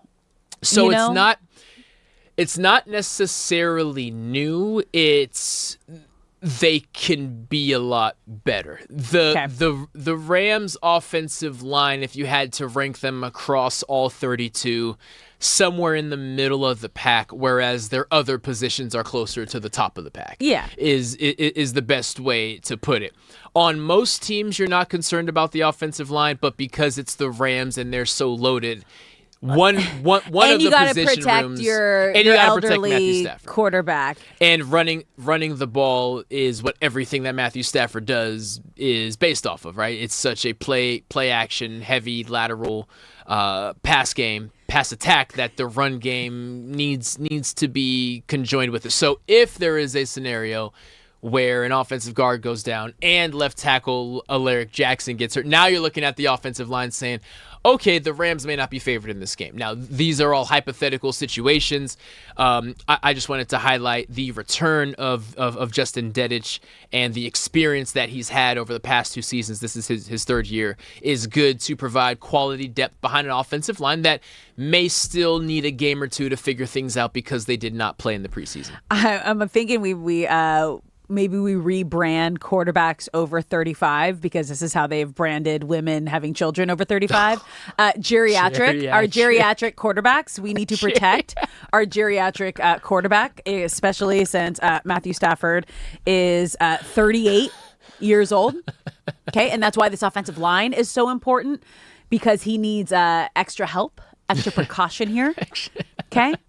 Couple extra visits to the OB than if you were 28 and pregnant. It's all covered. They're monitoring every little thing that you do if you were over 35 years old. That is good. And if you're gonna label women going through that. Like, I think our quarterbacks over 35 who are getting absolutely destroyed on a weekly. Our geriatric quarterbacks. That's okay. That's okay. And that's why this offensive line, it's so important. As you mentioned, they were middle of the pack last season, and you wanted to see some reps out of them. It's never going to happen. Has Sean McVay always done that? I know he kind of like set the precedent for not playing starters, but was it across the board all starters, or was it just his stars and then it became everybody? When he first got to the Rams, Jared Goff was still really young. I want to say it was Goff's second year.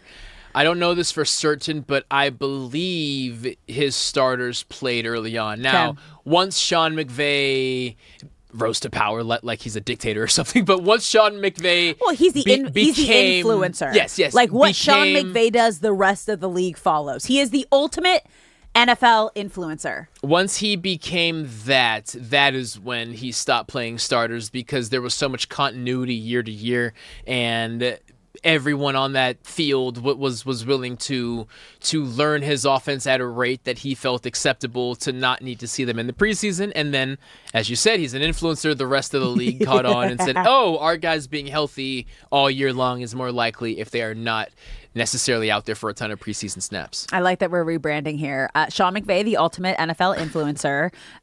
Matthew Stafford, our reigning MVP. Protect him at all costs because he is our geriatric quarterback. Okay.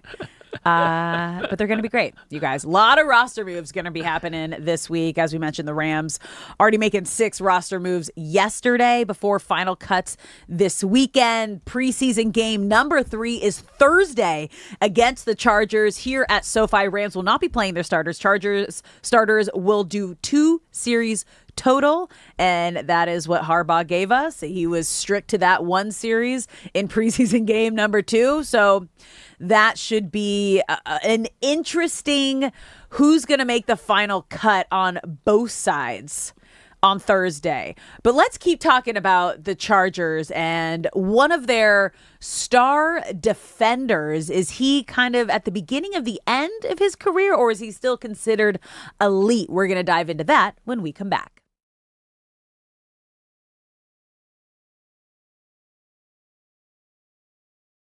What the Lakers are doing right now, but there's a lot of white. There's a lot of white. There's gonna be. But the 2 white guys can really shoot it. I mean, I know, but I just don't know if the locker room vibes are gonna be good when it's yacht rock being played after a win. What's wrong? Yeah, I can tell you the answer to that. No. Yeah, it's like you just beat the defending champion Knicks in Madison Square Garden. Let's go back to the locker room. Sailing, take me away. Christopher Cross. It's always Christopher Cross for victories, baby. That's my team. That's my Lakers. Does that fire us up? I don't know. I like Rob Pelinka, please. Like, for lack of a better terms, give some people that will celebrate at Roscoe's Chicken and Waffles afterward. Okay, like get some people all celebrate there though. Trust me, I love it. But get some soul in that locker room, please. Get some melanin. I believe in him. I believe that Rob can do this, no question. How old would Kobe be? And I was like, well, he was born in '78, man, so he'd be 48 years old. It'd be fun to like see the almost 50-year-old version. Oh man, he really would have been. Because he was already like so wise and well thought out for such a young guy. So to like get to these stages in life where just your perspective on things and where he would be as a father and as a husband at this point would be pretty fun to see. It's a great day, even though it's not, it's not an easy day to think about. But birthdays are to be celebrated, man, no matter what. So, I mean, what comes to mind the most is just, is Vanessa and the girls and, and how I'm sure challenging and enjoyable it is to still find ways to celebrate him while honoring his memory and, not being there to hug and celebrate and blow out the candles and sing happy birthday and all the things that we all get to do when we celebrate people's birthdays. And I'm sure the family still does find ways to enjoy those moments. But it's still sometimes hard to believe in some ways. Surreal for sure.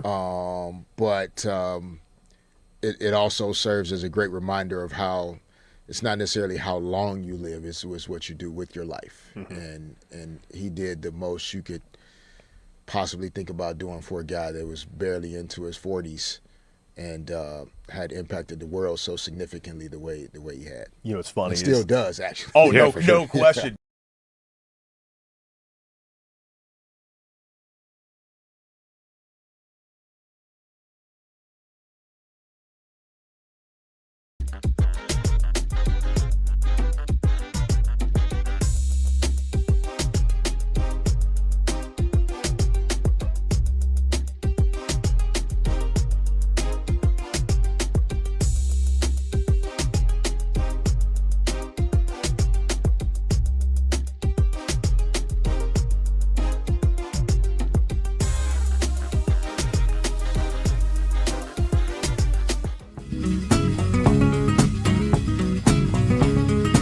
Dolly Parton has left us at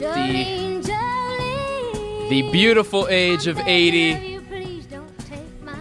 If this is breaking news for you, I'm sorry to be the one to break it. R.I.P. Dolly Parton, Alex.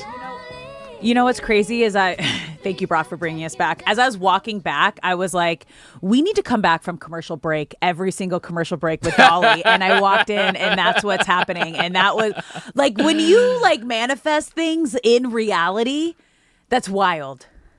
That's wild, you guys. But I was just going down. It's so crazy because I was thinking about, I was like, when's the last time we kind of saw Dolly perform? Was it this last Christmas show that she came out with Beyonce and she was in the Cowboys? Like, when did she just performed a halftime show? You know what? It was halftime of the Christmas game. Beyonce performed, and I think Dolly Parton came out, right? Was it the same game? But she was in like a Cowboys Dolly Parton wasn't cheerleader there. Yeah. uniform. That was a different performance. It would have been a Cowboys game. You're right. Yeah. You're right. It but was it was within just the last 2 absolutely years. wild. And she like banging in her 80s. Yeah. Absolutely banging. Like that woman to like the very last day was just this ray of sunshine. Like absolute ray of sunshine and such a baddie for women in the industry. At like every single thing she did, whether she wrote it, sung it, was just an absolute icon and hit. And Dolly Parton, we love you forever and always. And that's just all we're going to be listening to throughout the day and May today. she rest. That was crazy. That's literally what I was thinking. And I was walking back. I was like, I got to tell them we got to play Dolly every commercial break. We came back and I walk into the room of that happening. Love that. Okay, let's get back to some football. I teased this after the last segment, and it was Derwin James. So he's entering his 9th NFL season and really has been the face of this Chargers defense minus some injury seasons. But throughout his career, he's 5-time Pro Bowler, 684 tackles, 19 sacks, 12 interceptions. He's turning 30. But CBS Sports ranked James number 17 among the top 30 NFL players age 30 or older. So kind of right in the middle of the pack. Yeah. Initial reaction to that. It is justified, but it is still too low. So the thing with Derwin James is I always make the comparison to Paul George. If you are an NBA fan, you know that Paul George has had a decent amount of team success, but has fallen short for the most part throughout his career in regards to winning championships, but has knocked on the door of it every now and then. But if you talk about influence across the NBA, if you talk about respect from your peers, Paul George is the pinnacle. Guys watch Paul George tape. If you are a rookie or a second-year guy in the NBA right now, you have worshipped Paul George because as far as just pure basketball, from a fundamental standpoint, there are few who have been better. That is Derwin James. The Chargers as a team have not accomplished a ton, but as an individual, he is as respected as you are going to find. You ask 32 defensive coordinators who they could build their defense around.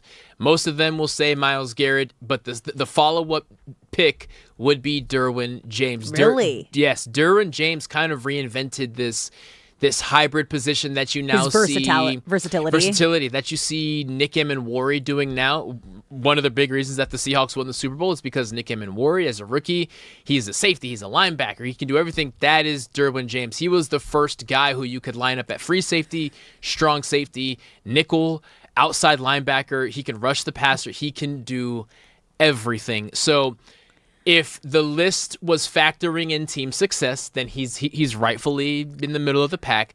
As an individual, though, there are still not much better football players, just pure playing football, than Derwin James. But it's hard because, obviously, as you mentioned, Chargers defense hasn't been great the last few seasons. Over the last 2 seasons, they've ranked near the top of the NFL in points allowed, yards allowed, third down defense, and red zone defense. And James has been kind of right in the middle of that. So it's hard because you said, but he's a player's player, right? Yeah. So yeah.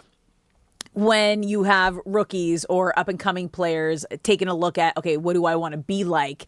He is one of those guys. However, in terms of team success, when you are a part of stats like that, how much blame kind of lays on your shoulders? Yeah, which is a completely fair question, right? I'll compare it to the Joe Burrow situation, but then I'll explain why it's different. It's the same because everyone looks at Joe Burrow and says this is a top tier quarterback, and while he's made it to a Super Bowl, they haven't really done much since. Mm-hmm.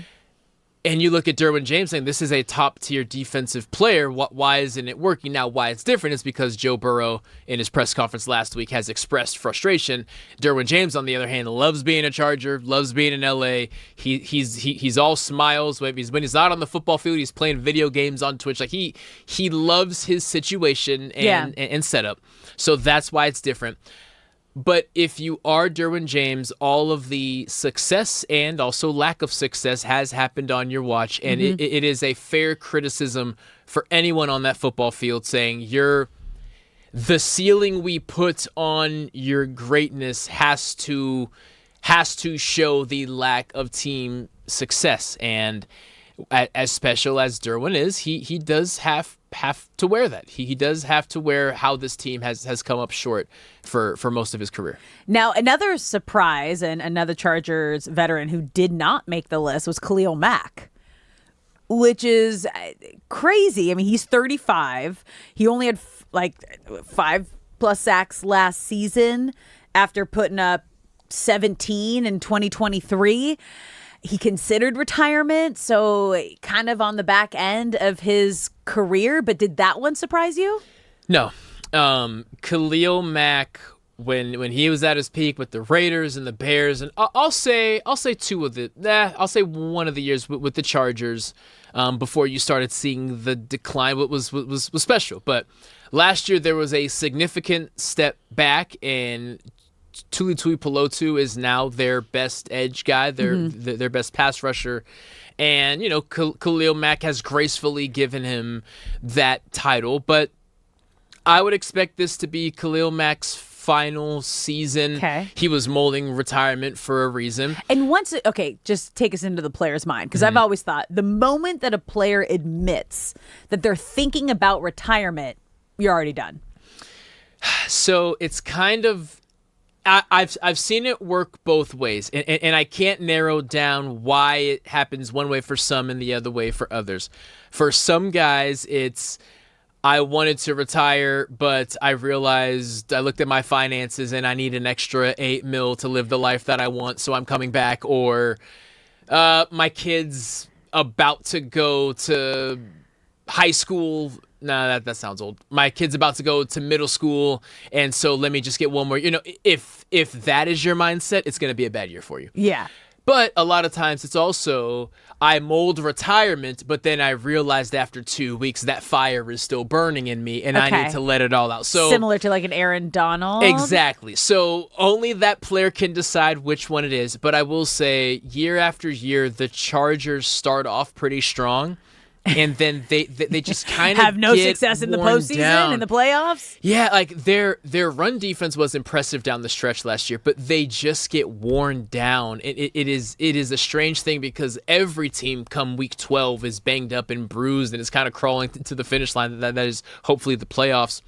But I bring this up for Khalil Mack because as an older guy who has not necessarily been the pinnacle of health, there is a question just how much does he have left to give? Assuming this is his final year, whatever he does have, he's going to give it to the Chargers. And hopefully he can sip from the fountain of youth for maybe 4 or 5 games at some point throughout the season. Okay, so looking at this Chargers defense as a whole, who is going to be the most important player this season and kind of who you're going to be keeping an eye on in this final preseason game, considering Harbaugh said starters are going to play 2 series? I think it starts with Tuli Pelotu, who, again, once Joey Bosa and Khalil Mack kind of got to their big age and Tuli was drafted and he came along, he is the best edge player on this defense. So I'm looking at him to just absolutely wreak havoc, which he should be able to do against the backup Rams offensive line. It would be a disappointment if he's not able to do that. And then, of course, it is Derwin James, who still will always be, every time he steps on a football field until he takes a back seat, will be one of the most dangerous guys out there. He's been the highest paid safety twice in his career for a reason. And a third one, while he's not a starter, is Genesis Smith, who I feel will be a starting safety sooner rather than later at some point in the first month of the season. He's special, and the same way that you don't get Caleb Williams without having Patrick Mahomes. You don't get Pat Mahomes without getting Aaron Rodgers. Yeah. Like Genesis Smith exists because of the Derwin James. Guys who are now versatile. Like it is now the standard coming out of college as a DB. It used to be cornerback, safety. Now it's just DB because you have to do multiple things. You have to be able to be outside linebacker. You have to be able to be nickel free or strong safety. And Genesis Smith is of that cloth. And I'm excited to see both of them on the field at some point this season. Where was your mindset like coming out of college and into the league? It was understanding that versatility was a good thing. My freshman and sophomore year, I played corner and nickel. My junior year, I was safety and nickel. My senior year, I was safety, and then halfway through the year, I went back to corner. So versatility definitely helped me. But now, who was your guy standard. you looked up to? That's the thing is I was worried about my draft ability because you were so versatile? Because of versatility. Whereas now it's the exact opposite. It's, you have to be able to do multiple things. So in a brief 10 years, that's crazy. The entire landscape of DB you were has like, kind of been flipped. Am I going to be as valuable because I do too many things and because I'm kind of like because I'm not an expert at one. Exactly. Yeah. But now it's the exact opposite. That's what it is. That's crazy. Yeah. That's wild. Brock, you were just ahead of your time. You were just way ahead of your time. Don't go anywhere, you guys. Hour number 3 coming up next.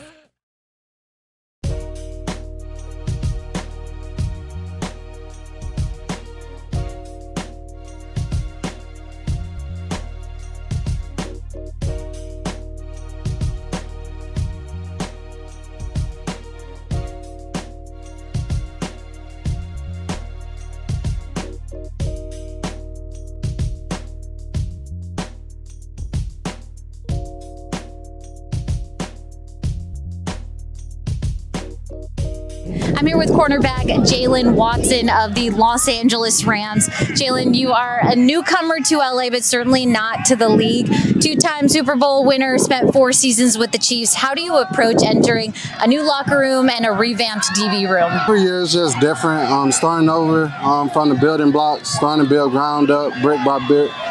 Chop wood, carry water, practice hard, compete hard. Everything is going to fall in place. Take care of itself.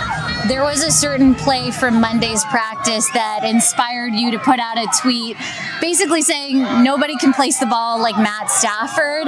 Can you talk us through that play? I thought from what I've seen and what I was feeling, I had pretty good coverage on Devontae. I turn my head, and Devontae doesn't even stick his hands out.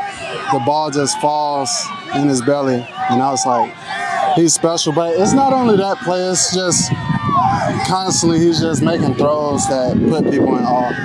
It's not a slight to all my Chiefs fans. I love Patrick. He's the GOAT. So don't take it too personally. You got to face a two-time MVP in Patrick Mahomes in practice for 4 seasons. Saw a lot of elite talent, quarterback talent in the AFC. What is it about Matt Stafford that makes him so special? His knowledge for the game. I think he always knows where to go with the ball, and just his arm strength and ball placement. Just separate him a little bit and make him one of the top quarterbacks in the league. You're a Georgia native, but you do have some SoCal ties. Played JUCO at Ventura College. What's your best memory from your time there? Actually, my first college game, I had 3 interceptions and 2 pick sixes. So yeah, that's pretty memorable. Yeah. We were up 24 points at the half, I think, or in the second quarter. That was game 5, right? In LA? So much trash. No, that was game 4. But that was game 4. Okay. When we had a chance to tie the series up 2-2. Right. And we got up big early, and I think they cut it to maybe 18 at the half after being up 24. The reason why it's so hurtful is when I checked out of the game in the third quarter, we were up by 13 points. And by the time I checked back in the game, and I don't coach the team, so by the time I checked back into the game, we're down by 5. So we were minus 18. Yeah. And I'm sitting here watching us lose this lead. Oh, it must be frustrating. And that was like the one time. I was always a guy that did what the coach asked me to do. But that was the one time I almost went and checked myself back in the game. I heard that. I wish you did, man. I wish you did. What's the best thing about living in LA? The taxes. Man, is he giving his taxes to somebody I'm not? That's crazy. But best thing, I'm like, I mean, yeah, when it's December and my mom wants to come out here for Christmas time, it's 75 degrees and we can go to Malibu and sit by the beach and enjoy the waves. So that's not how Christmas is we're spending in Utah, that's for sure. One day you're going to be in your 30s and you might get some vet days like Matt and Devontae. But while they're getting their time, is it tough for the offense to maybe build the chemistry that you'd love to at this point? No, I think Coach does a great job, and I think it's been really fun and it requires, I think, a different mindset, I think, from everybody. The command and just the command. What's up, LA? Welcome back to Brock and Alex on the new 97.1 The Fan, the voice of LA Sports. I'm Alex Curry here at Brock Vereen. Thank you for spending your midday in LA with us.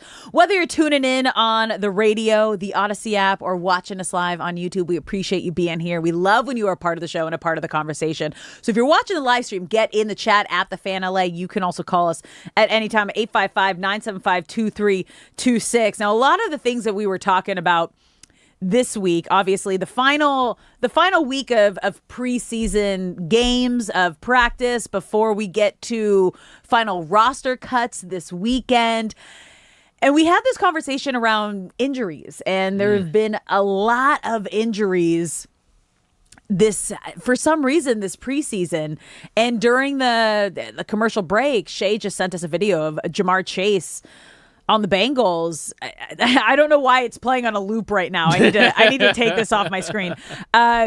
Going down in practice, going up for a catch, and it's just heartbreaking because you never want to see any top tier player across any team in the NFL go down. I mean, hopefully he's going to be okay. But, I mean, Rams are dealing with a similar situation with Puka Nacua, Myles Garrett, who have been held out of practice the last 2 weeks and still were held out of practice yesterday. Like, what is going on? Guys What's are so happening? banged up. Is it too much work? The thing is, you could argue they're doing less work than they ever have because 2-a-days are no longer a thing, and there's more days off in between. Typically, you would rattle off 3 or 4 practices in a row. Now the cap is typically 2 practices, day off, 2 practices, day off. With the Jamar Chase clip, if you are listening to us, he goes up for a fade ball and just lands kind of awkwardly. Knee injuries are always tricky in that every single knee injury looks like the worst thing you've ever seen. I can't. I can't. I have to look away. It's just so hard to watch them. So he was able to walk. There was a later clip of him walking under his own power, but it was with a trainer. I can guarantee you he's done for the day and maybe the week. So whatever that means, thankfully he wasn't carted off. But knee injuries are just always so shaky. But it is a great question that you pose as to why are there so many injuries. I feel wholeheartedly that sports specialization is the cause of this, in that in high school now, if you play basketball, you have to play basketball and nothing else, and you have to be on an AAU team, and everything you do from your private trainer to your AAU team to your high school team, you are playing basketball year round. Yeah.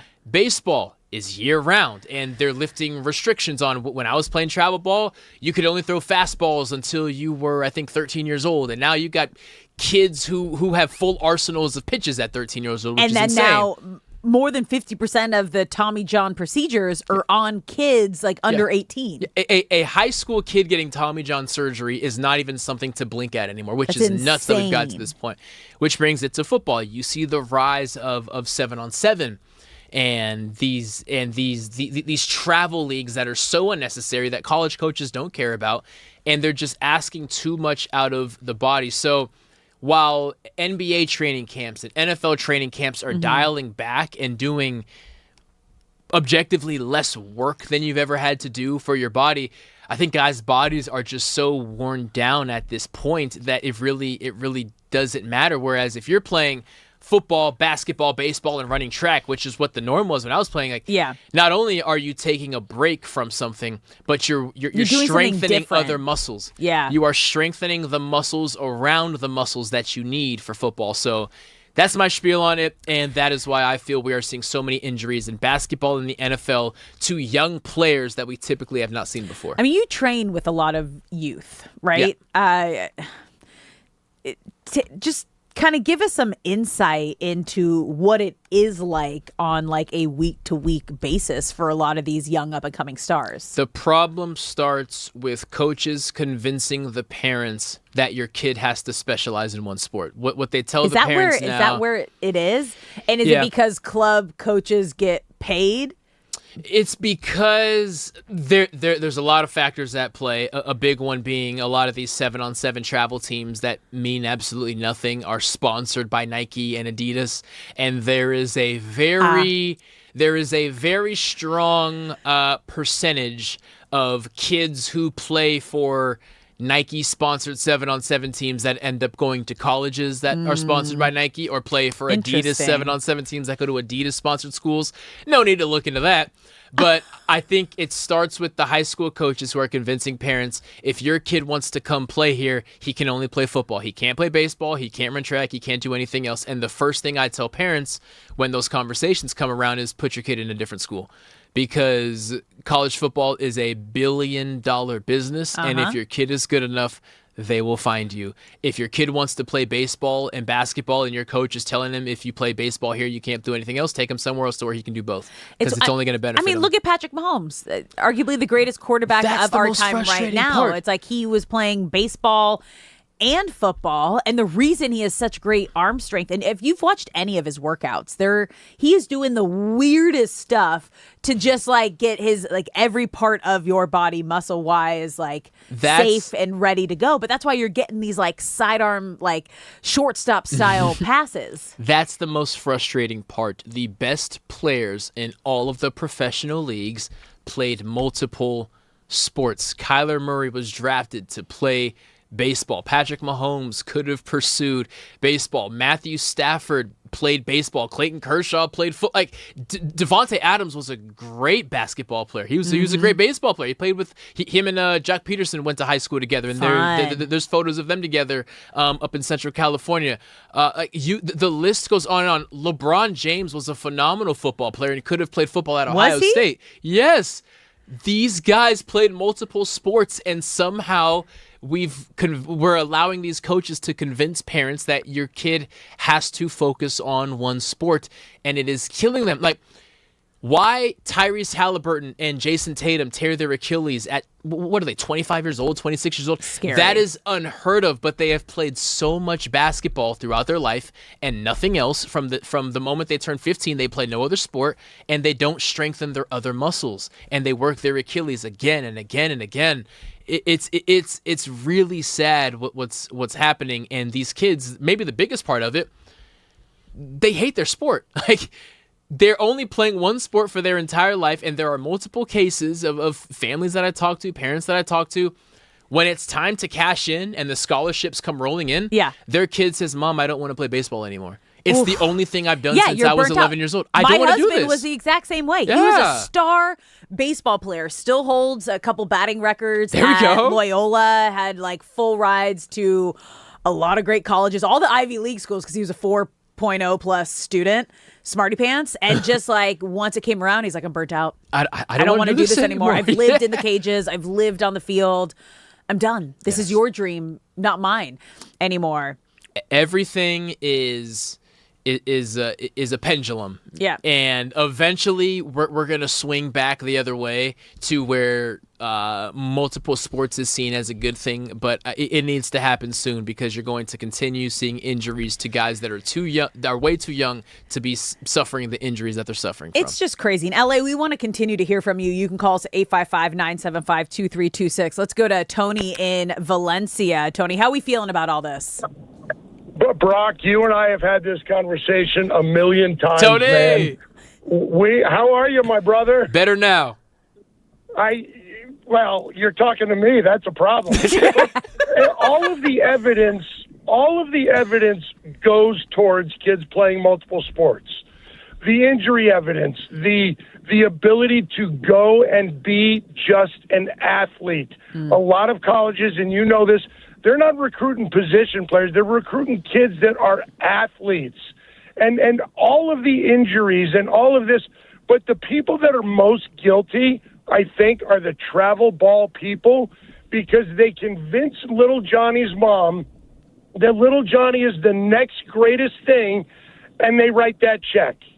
And they keep writing that check. And they go all over the country. If you want your kid to get a scholarship, hey, you know what? Save all the athletic money, because there's more academic money out there. Put it in a trust fund over 18 years. You'll be able to afford Stanford. But it's the coaches and the weak school administrators that don't allow kids to do it. They side with the coaches. Tony, you were a longtime high school coach. You're a golf coach. You spent time around football programs. So there's no better person to ask than you. When did you see this shift take place? Because it's not just private schools, it's public schools. It's not just California. It is everywhere. Is there a certain moment that kind of triggered this? Because I feel like I just woke up one morning and kids weren't allowed to play multiple sports anymore.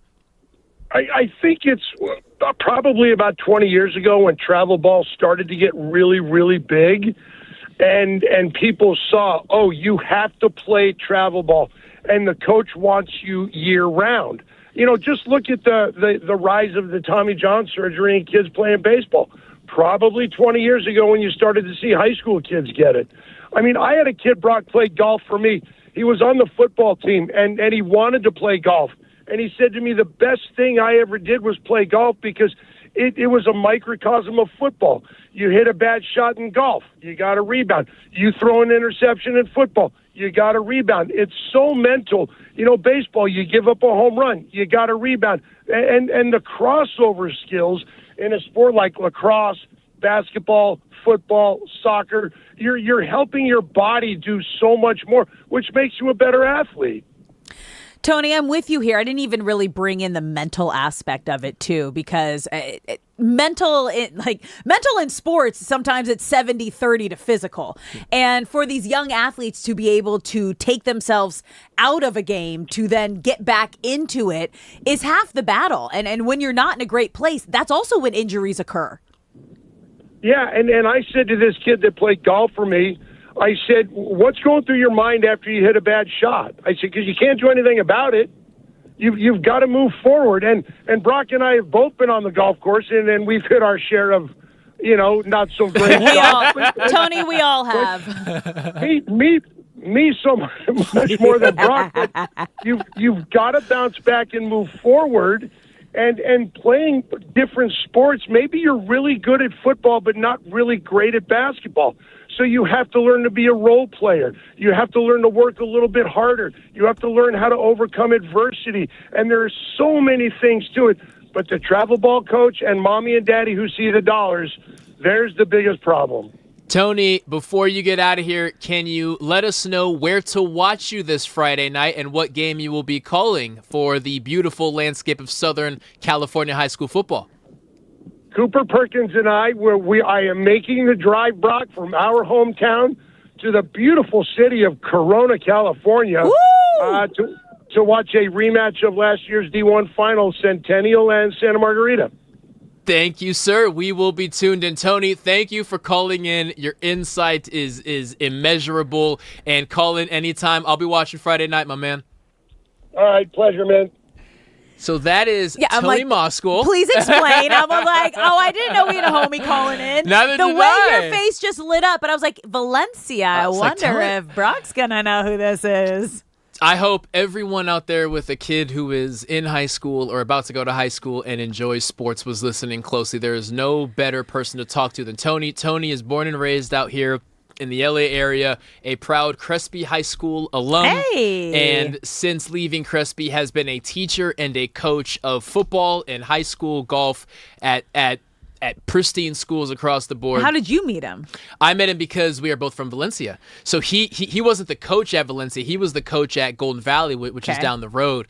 But we crossed paths because when I first started broadcasting, I was calling high school games with Fox Sports. I feel like we all started in really high school did. football. I was doing the CIF Southern section with Fox Sports West. Exactly that. Yeah. And Tony was a key mentor for me. So he went from awesome. being a coach at a rival school to one of my go-to guys. Anytime something in sports happens and I'm sitting up here talking about group chats, Tony isn't one of them. But I love that. Please, anyone with a kid, hear it from Tony. He has been teaching and coaching for longer than I've been alive. It is a disaster what's happening. You can play multiple sports. Thank you, Tony, for calling in. Yeah, that's wild. That was a great left turn that we took there to open. That was awesome. This hour. But let's get to a little Dodgers Braves series preview before we head to break, because game one of a big 3-game series against the Braves is kicking off. First pitch today at 4:15. And the big story around this series, there's a couple. But Tyler Glasnow making his big return on the mound tonight. What Dave Roberts told us is that he's going to have no restrictions. He's just going to let him go. But as you mentioned earlier, they got Eric Lauer just kind of waiting in the wings for an if he needs any help. What are you going to be looking for from Tyler Glasnow tonight? I want to see the reaction after that first big hit. Kind of what we were just talking about with Tony. It's not just a physical thing. It's a mental thing. And if you haven't pitched since May, you can throw in the bullpen. You can go in the weight room. You can mimic the physical ask that is being asked out of a starting pitcher. What you can't mimic is giving up a first pitch homer to start an inning, of having bases loaded and feeling the pressure because there's only one out. Those are the situations I look for when someone comes back, is those high stakes situations and how you can respond to them, or if the worst happens, if you can come back the next inning and pitch like the game is 0-0. So that's what I'm looking for Glasnow. I'm not rooting for his demise, but I'm rooting for a little bit of pressure. A little adversity. A little adversity, and to see how he handles it. We've heard Dave Roberts talk about just what makes Yoshinobu Yamamoto such an elite pitcher, and it's because when he gets into those situations, it doesn't even faze him. Yeah. It's just like, all right, just keep going. Zen. So, so zen, like next level style zen. But we've seen kind of the tale of 2 returns already this season in the last month with Blake Snell and Edwin Diaz.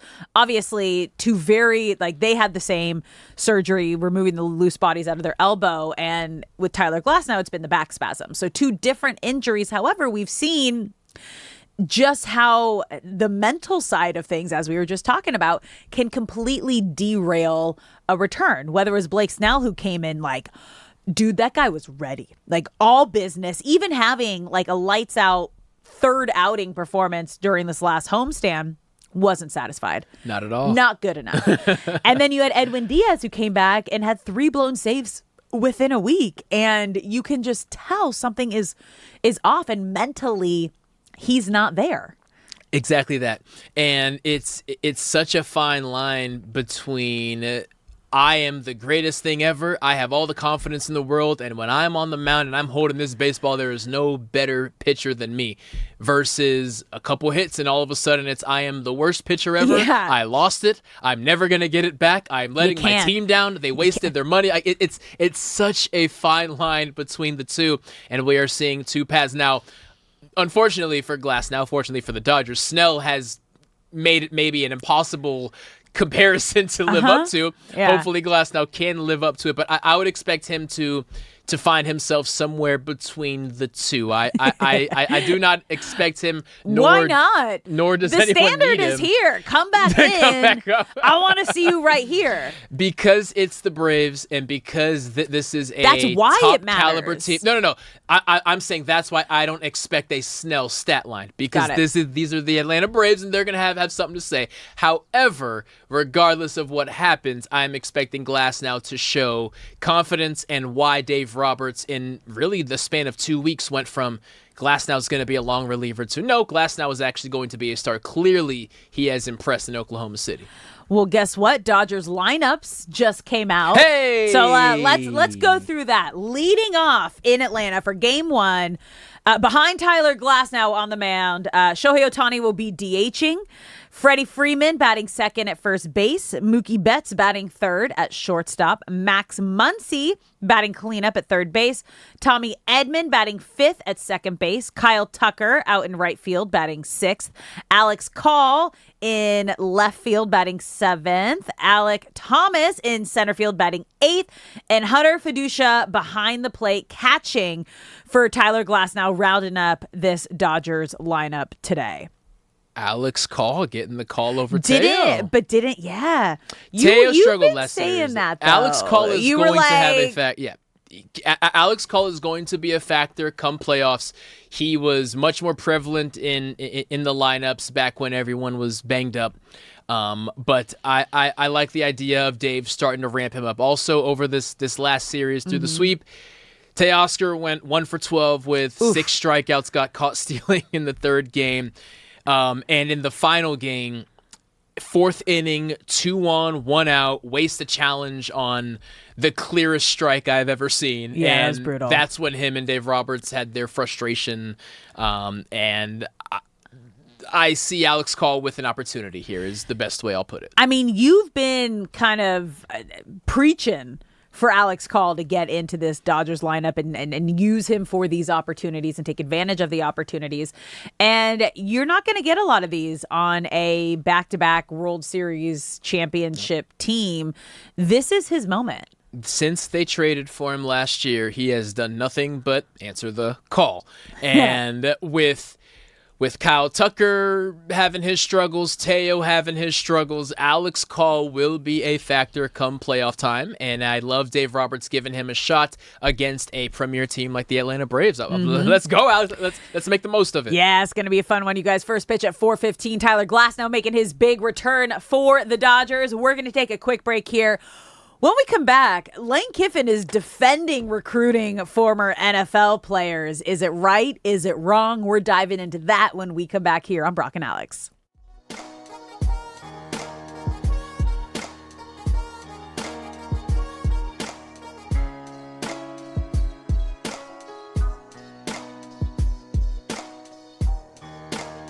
Up 24 points at the half, I think, or in the second quarter. That was game 5, right? In LA? So much trash. No, that was game 4. But that was game 4. Okay. When we had a chance to tie the series up 2-2. You're right. And, we got up big early. And I think they cut it to maybe 18 at the half after being up 24. The reason why it's so hurtful is when I checked out of the game in the third quarter, we were up by 13 points. And by the time I check back in the game, and I don't coach the team, so by the time I check back into the game, we're down by 5. Oh, so we were minus 18. Yeah. And I'm sitting here watching us lose this lead. Oh, it must be frustrating. And yeah, that was like the one time. I was always a guy that did what the coach asked me to do. But that was the one time I almost went and checked myself back in the game. I heard that. I wish you did, man. I wish you did. What's the best thing about living in LA? The taxes. Man, is he giving his taxes to somebody I'm not?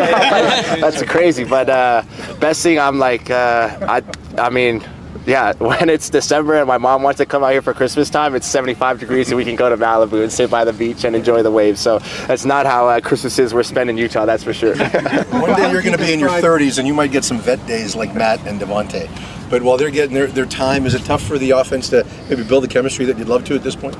No, I think Coach does a great job, and I think it's been really fun and it requires, I think, a different mindset, I think, from everybody. The command and just the command that Matthew brings when he steps onto the football field, and also seeing Steady and some of the other guys step up and make plays. And I think it allows for Tyler Higbee to be out there, and opportunities for me for us, the other leaders on our offense to step up and communicate and take pride in us being able to operate still very similar to that same level. We haven't got hit yet, so I would say I feel very great right now. I haven't had to hit anybody or get taken to the ground, so I'm like, yeah, my knees, shoulders, and ankles feel pretty good. Puka, you're in a contract year. Some news that you've changed representation. What went in? Is that true? And what went into your thinking in terms of changing agents? Yeah, I did change agencies, and I think it was something for me just kind of looking at the off season and just kind of where I feel like I've been at in this past year or so, and just trying to reset and being able to refocus and reprioritize some of the things that I feel like are best for me. And I'm just grateful to feel like I have a team supporting me in all facets. Modric, the amount of games he played, and they're all still competing at the highest level. It's incredible. As far as I could tell, that was really cool. That reminds me of Brad Pitt from Snatch. You ever seen that where like they just can't understand a thing he's saying? Yeah, it's a good. I haven't seen it in a while, but yeah, I see it. Left foot. Magic Wayne Rooney. Ronaldo sucks. No. Sue, don't do it. It's not a Ronaldo moment. What are you doing? This is like the Dodgers having a championship parade and a bunch of people showing up in Giants. You go away. Go to the loser bar. Oh, Ronaldo, I'm back. All right, it's Messi's birthday. We're celebrating Messi. I think it's funny when it is funny because I never pushed your buttons before, but it's an interesting have you do it to me. Yeah, I mean, I feel that like was sarcasm. I see the sarcasm. It's a second language to me for sure. But look, there is no doubt about it. Messi is the GOAT.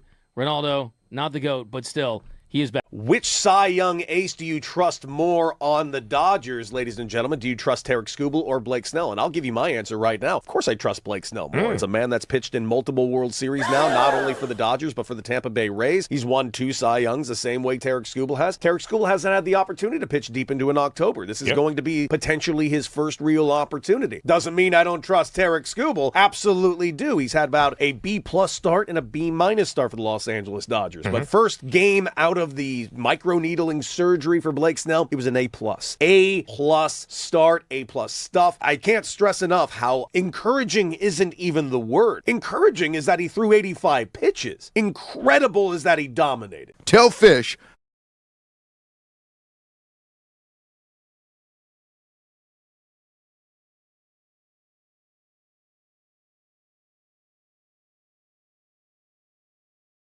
To break it to him in this situation right now. Hold on. What? You guys are looking at this all incorrectly. See, what? For the past 6 years, I've been living on the mountaintop where Kenny Rogers is still alive. You guys have been suffering without him. Only now do I start my suffering. That's a nice spin.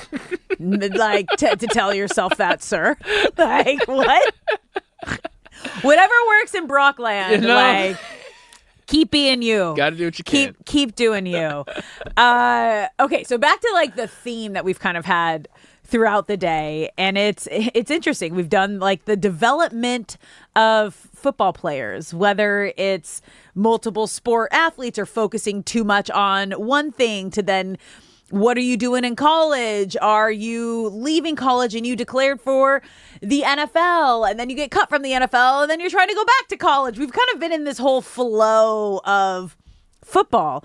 And the big conversation this week has been that college football is already starting to draw the line on players who went pro, either got cut or waived from a team, and are then trying to come back to college. Yeah. And yesterday, the conversation was around Lane Kiffin and LSU recruiting players, his former Ole Miss players in Daquan Wright and defensive lineman Harris, who once his time ended with the Saints, has already declared to play with LSU. And Lane Kiffin has been going out and recruiting former NFL players. And before we dive into this, let me just play you the sound of Lane Kiffin defending his decision to recruit these guys. We have, made a decision to recruit some kids around the country. And through these multiple injunctions around the country, which this is not a first time, college sports for a while, a group of players were granted a 5th year of eligibility around the country in multiple sports. And through them winning their injunction and entry into the portal, they're available to recruit. And so ourselves, like many places around the country, are recruiting them. At the end of the day, because of these rulings, they're either going to play for you or they're going to play somewhere else around the country. So we've made a decision to recruit them, like probably most people are. There's a key word in there that I missed the first time around. He said we've been recruiting kids from around the country. These are grown men, Lane Kiffin, who have already been through college, left college to try to go play in the NFL, were not good enough, either got waived or cut, and now you're taking them back, and they are actually taking away the opportunity from the kids that you have recruited around the country.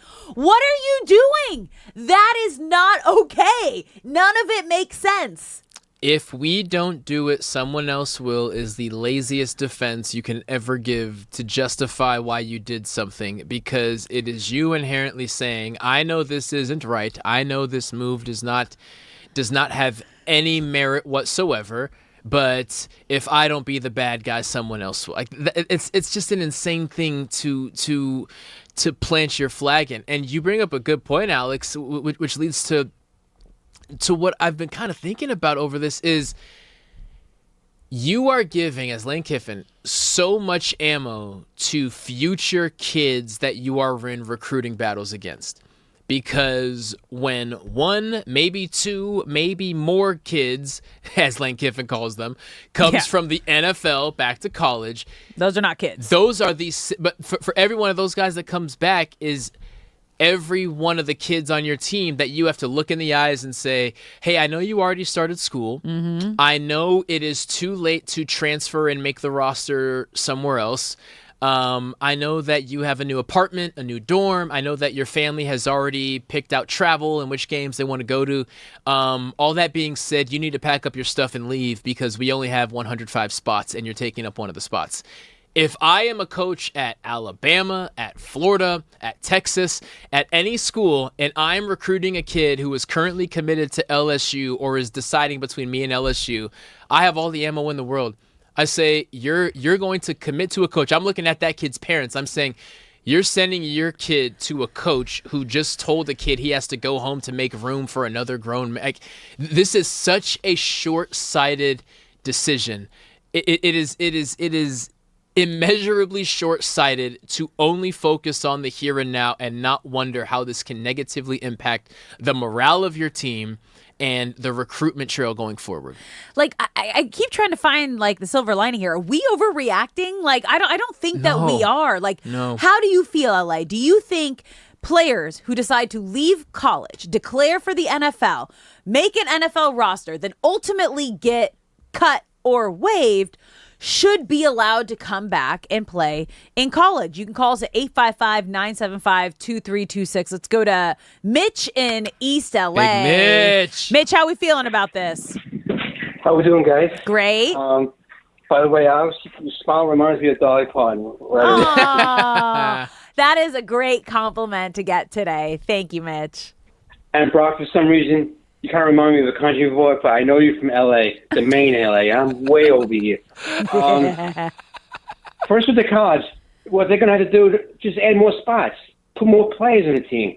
You were talking about T.J. Warren. Maybe he wants to improve himself. I don't know. If I was 6'2", 220, I'd be playing professional sport, that's for sure. So I don't know what happened with Seattle. I don't know why he didn't get drafted. I know why he had a transfer. But I like this transfer. I don't like this 5-with-5. Let him transfer. I'm kind of loving it. What's really messed up is why is Cal in the ACC and my USC is in the Big Ten? Makes no sense. USC is going to win this year. I think they're making the playoffs. Second place. At worst, they're going 11-1. I'm going to my first game, Rutgers, in 3-4 weeks. Game number 4. Fine. I can't wait.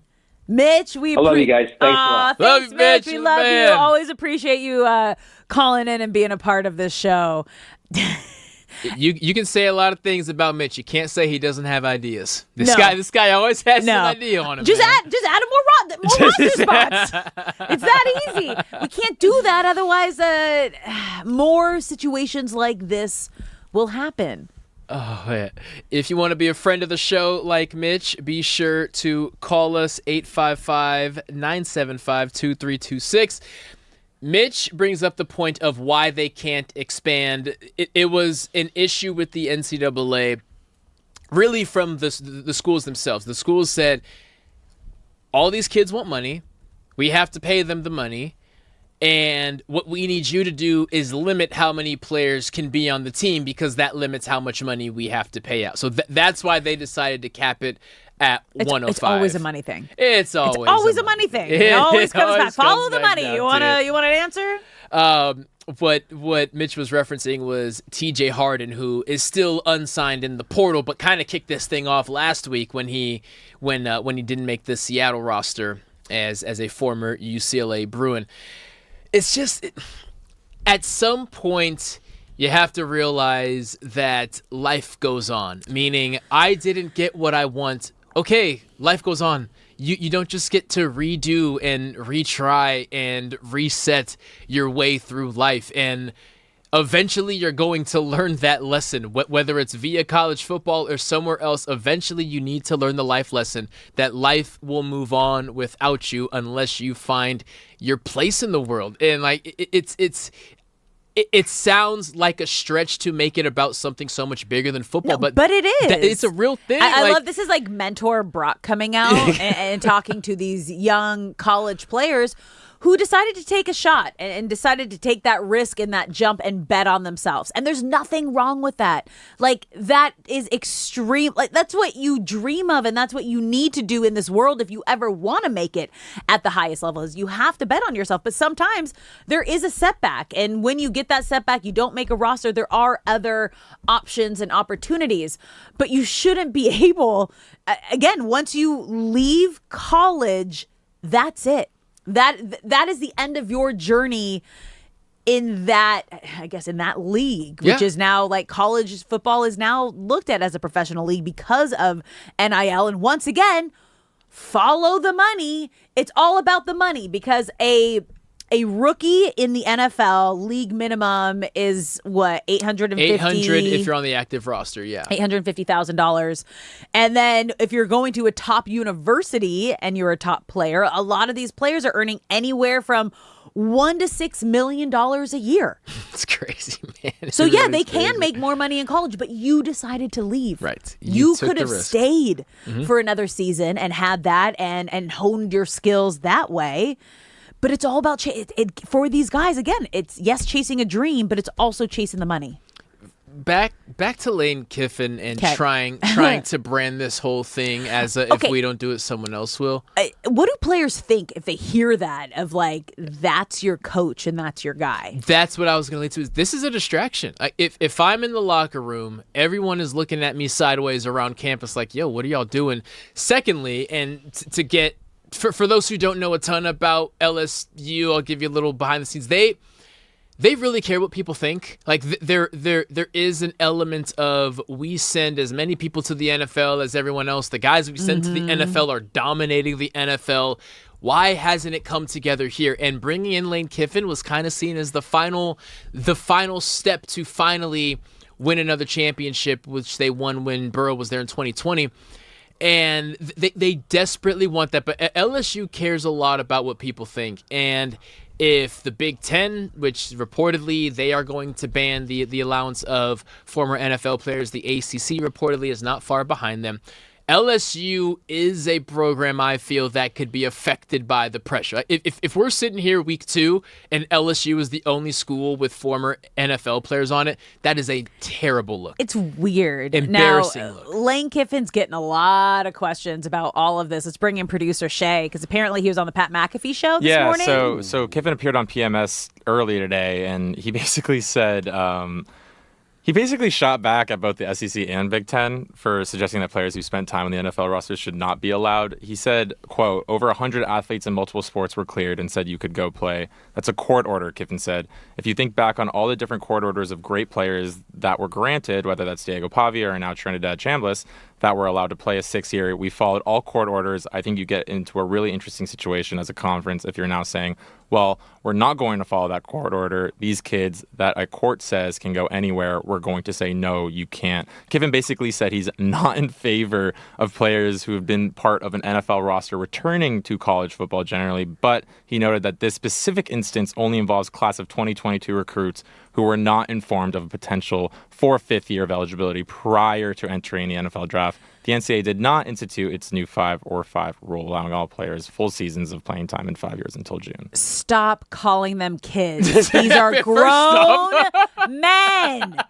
These are grown I knew you were gonna say that. These are not kids. These are not kids. I love that you're hyper focused on that, but it's so real. It's like your PR verbs are not gonna work on or your PR verbiage rather is not gonna work on it. Like, they're not children. Also, the idea that in that quote he's somehow making them the victim of the court order. Like, well, the court order said so, we have to do it, and I didn't want to do it. I didn't want to do it. I had to do it. If we don't, other people are gonna do it, so they're not gonna miss out. And the biggest flaw in the argument of how am I supposed to say no to giving someone a chance? I need people who are having these coaches on and bring up that point to immediately follow up with, so what do you say to the kid whose chance you are now taking by making space for this kid? The actual kid. I'm waiting for someone to follow up with that. So Kiffin went on to say, quote, they got to go to the real world and see how hard it is, that it's not everything they thought. They're able to help younger players to say, hey, do what these coaches tell you, because when you're in camp at the next level, you got to do everything. Oh, my. Wait, what do you mean? What is Kiffin's basically saying these kids are going to come back and help. And be mentors? We talked about this yesterday, and I said, why would you want to listen to a loser who left, couldn't make it at the next level, and then decided to come back? That should not be the guy that you're looking up to. That's not the guy you want to be getting any kind of mentorship from. If I'm at LSU, I'm saying, man, Odell Beckham's here all the time. I'll talk to him. Yeah. I'll wait till Justin Jefferson comes back. Tyrann Mathieu's gonna come by at some point. He's retired now. I'm sure he'll not some kid that just got cut. What are you like? But again.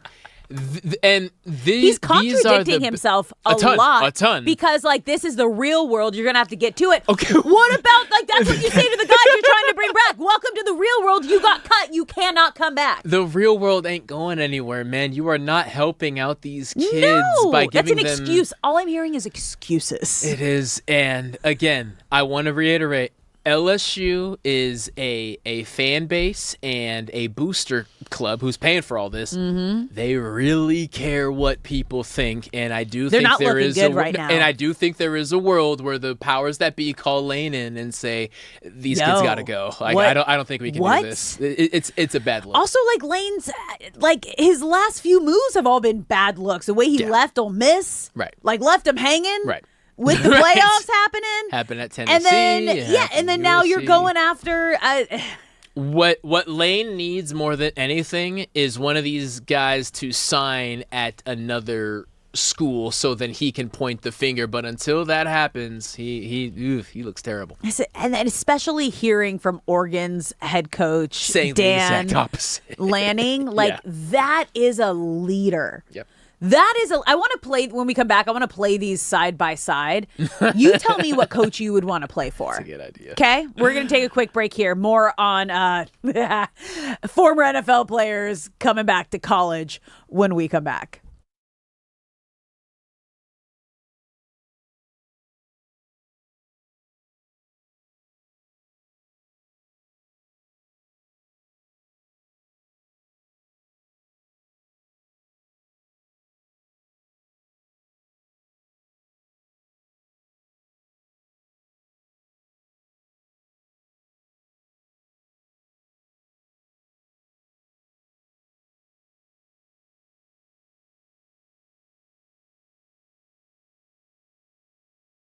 I'll always remember him running down the tunnel towards our locker room to chase down Allen Iverson to say, good series, after the Lakers beat us in that 5th game in Philly. So he said, be well, thanks for understanding. He'll talk to us next week. But, Fish, you've heard that story on this air, bringing the Lakers and Philly thing all together. Mm-hmm. Yeah, that I just got emotional again thinking about it. That's awesome.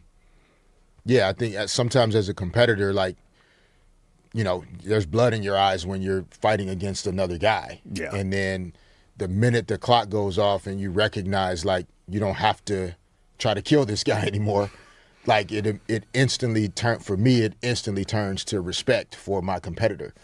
And, playing against Allen for 5 games and how hard that was. And, I was lucky I was on the team that had Shaq and Kobe. So, but this is not just what it meant to you. This is a gentleman. What was this? 20 damn years ago? How many years? 25 years ago. And that's what he remembers. This is a person that was in that building as well and saw you run down there. And Allen Iverson told him as well what you did. So it's not just between you and Allen Iverson. It's between other people that were in the building or watched that too. So big ups to you, Fish. That's awesome. Thank you.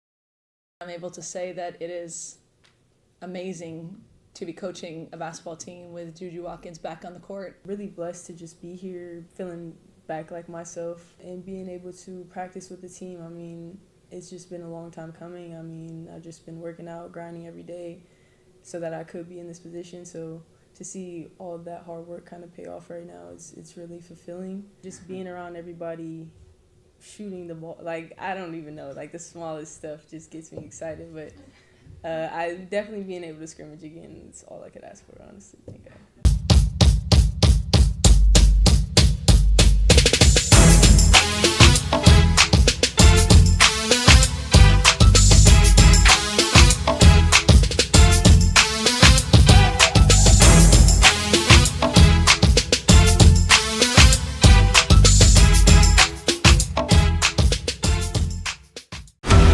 In a world where you can book a trip anywhere, one man booked a trip to Hawaii in the middle of a goddamn hurricane. The one and only Cody Decker. Wow. Pitch black outside. I heard rumor has it. Stumble to the kitchen, pour myself a cup of ambition. What's up, LA? Welcome back to Brock and Alex on the new 97.1 The Fan, the voice of LA Sports. I'm Alex Curry here with Brock Ring. Thank you for spending your midday in LA with us. We will be honoring the late, great Dolly Parton, who passed away today.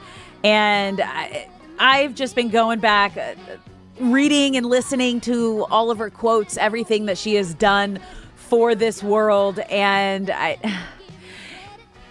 what an icon, what a gift that we got 80 years with Dolly Parton. I'll share this quote that just popped up, but don't get so busy making a living that you forget to make a life. Ooh, which I love, which is crazy. As you're playing, working 9 to 5. This is the one that popped up, and she was such just a trailblazer for women in the industry, such an icon and heart of gold, ray of sunshine to anybody that ever was around her, got to work with her.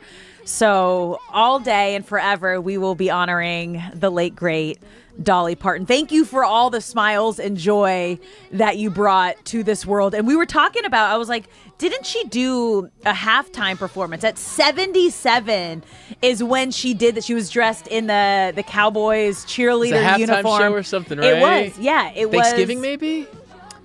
Maybe that's what it was. It was the Cowboys definitely play like a on premier Thanksgiving. game. Yeah, I thought it was maybe Christmas, but it could have been Thanksgiving. But yeah, Cowboys halftime show was just Thanksgiving game. Okay, yep.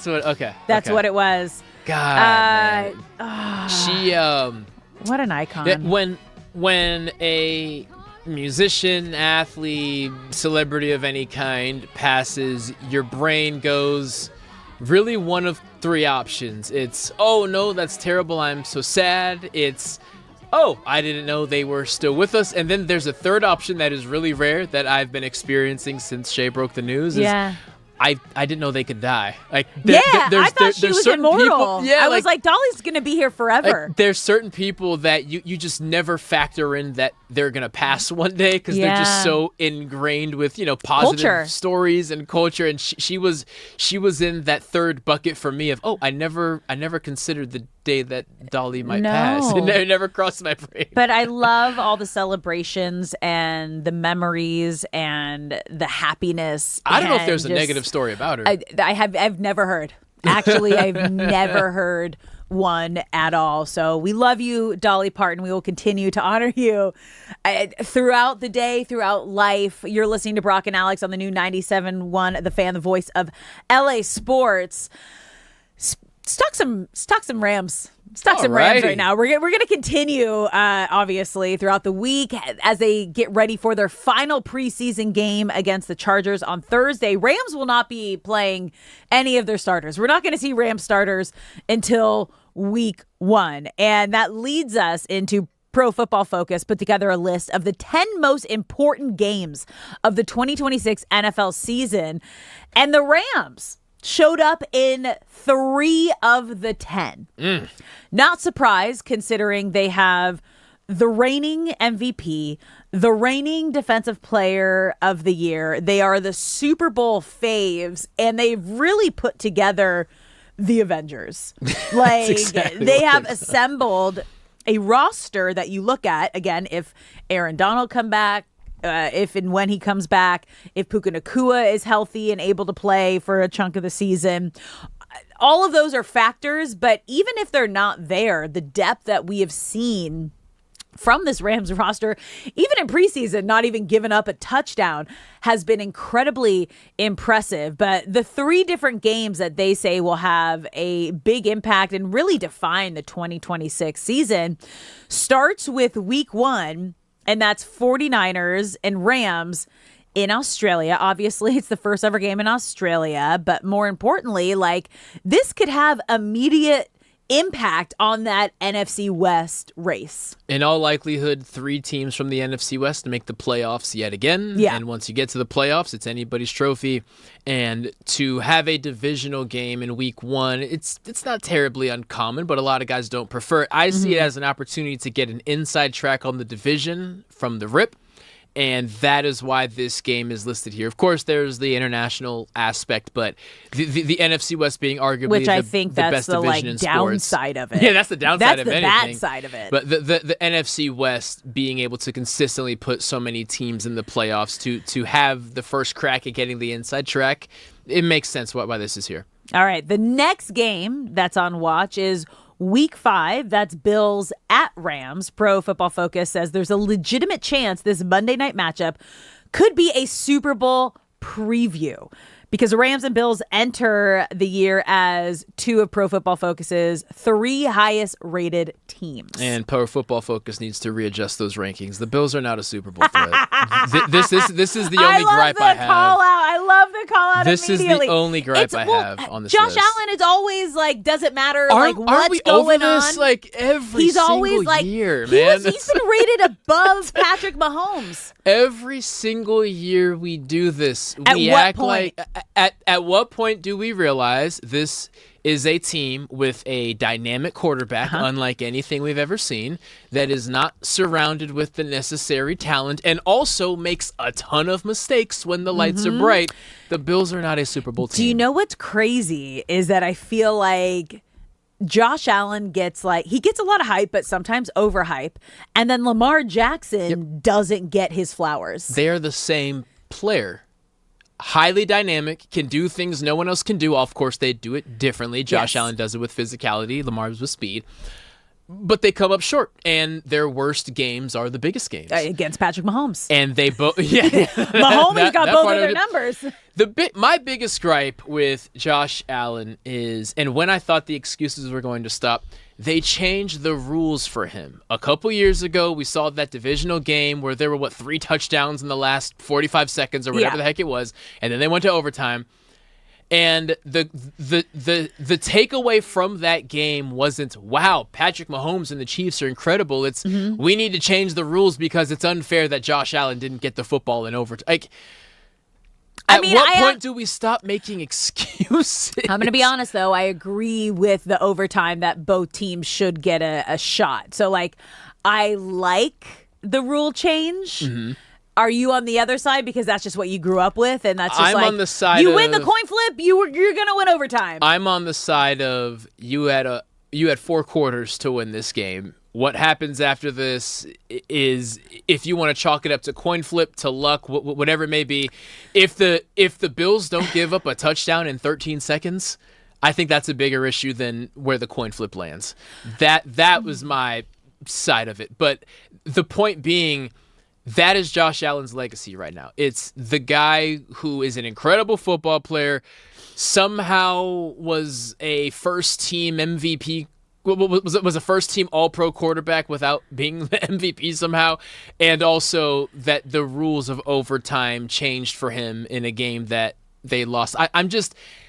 The discourse about Josh Allen is exhausting because the excuses that we give just because we like him, just because he seems like an awesome guy, he's funny, and he's down to earth. I don't know another reason why he keeps getting all the excuses.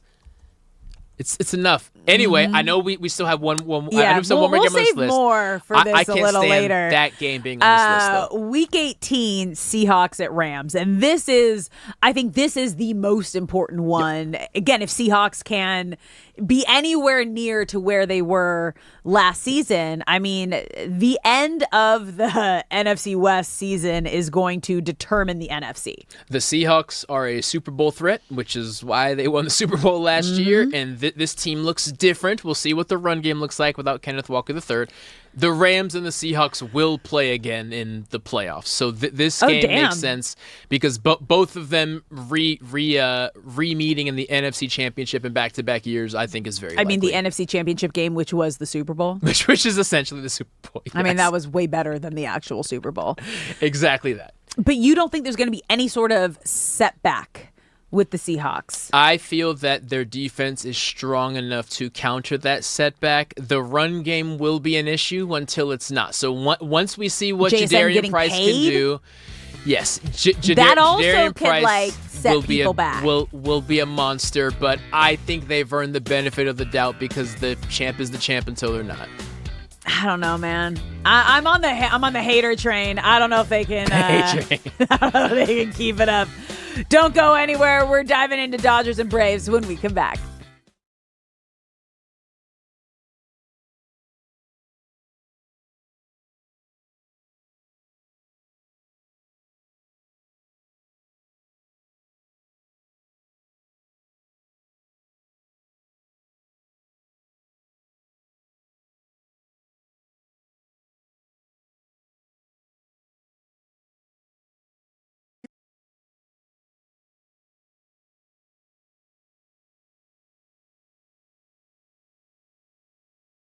would appreciate this hostile work environment to calm down just a tick.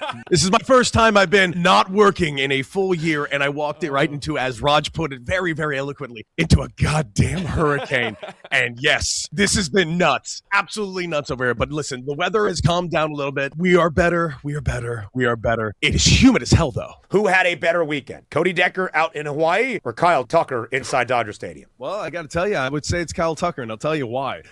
He didn't have to watch Kyle Tucker the way I had to watch Kyle Tucker this last weekend in a hurricane. It was awful. He was awful at the plate, 0 for 17. He was awful in the field. Now, granted, a tough play towards the right field wall, but, buddy, we're paying $60 million a year. Run into a goddamn wall every once in a while. Derek, are you excited or a little bit upset that the Lakers are quickly becoming the whitest team in the league?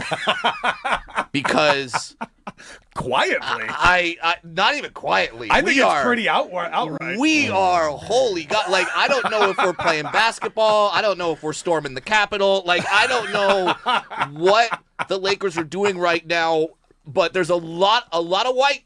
There's a lot of white. There's going to be... But those two white guys can really shoot it. I mean, I know, but I just don't know if the locker room vibes are going to be good when it's Yacht Rock being played after a win. What's wrong with I can tell you the answer to that. No. No. Yeah, it's like you just beat the defending champion Knicks in Madison Square Garden. Let's go back to the locker room. Sailing, take me away. Christopher Cross. It's always Christopher Cross for victories, baby. That's my team. That's my Lakers. Does that fire us up? I don't know. I like Rob Pelinka, please. Get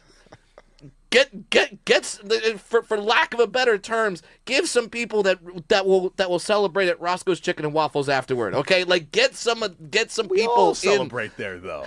Trust me, I love it. But get some soul in that locker room, please. Get some melanin. I believe in him. I believe that Rob can do this, no question. How old would Kobe be? And I was like, well, he was born in '78, man, so he'd be 48 years old.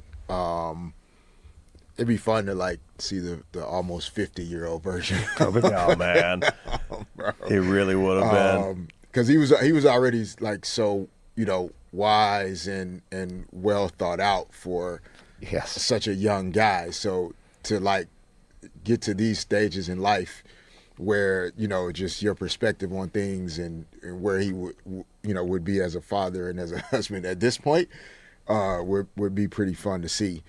It's a great day, even though it's not it's not an easy day to think about. But birthdays are to be celebrated, man, no matter what. So I mean, what comes to mind the most is just it's Vanessa and the girls and and how I'm sure challenging and enjoyable it is to still find ways to celebrate him while honoring his memory and,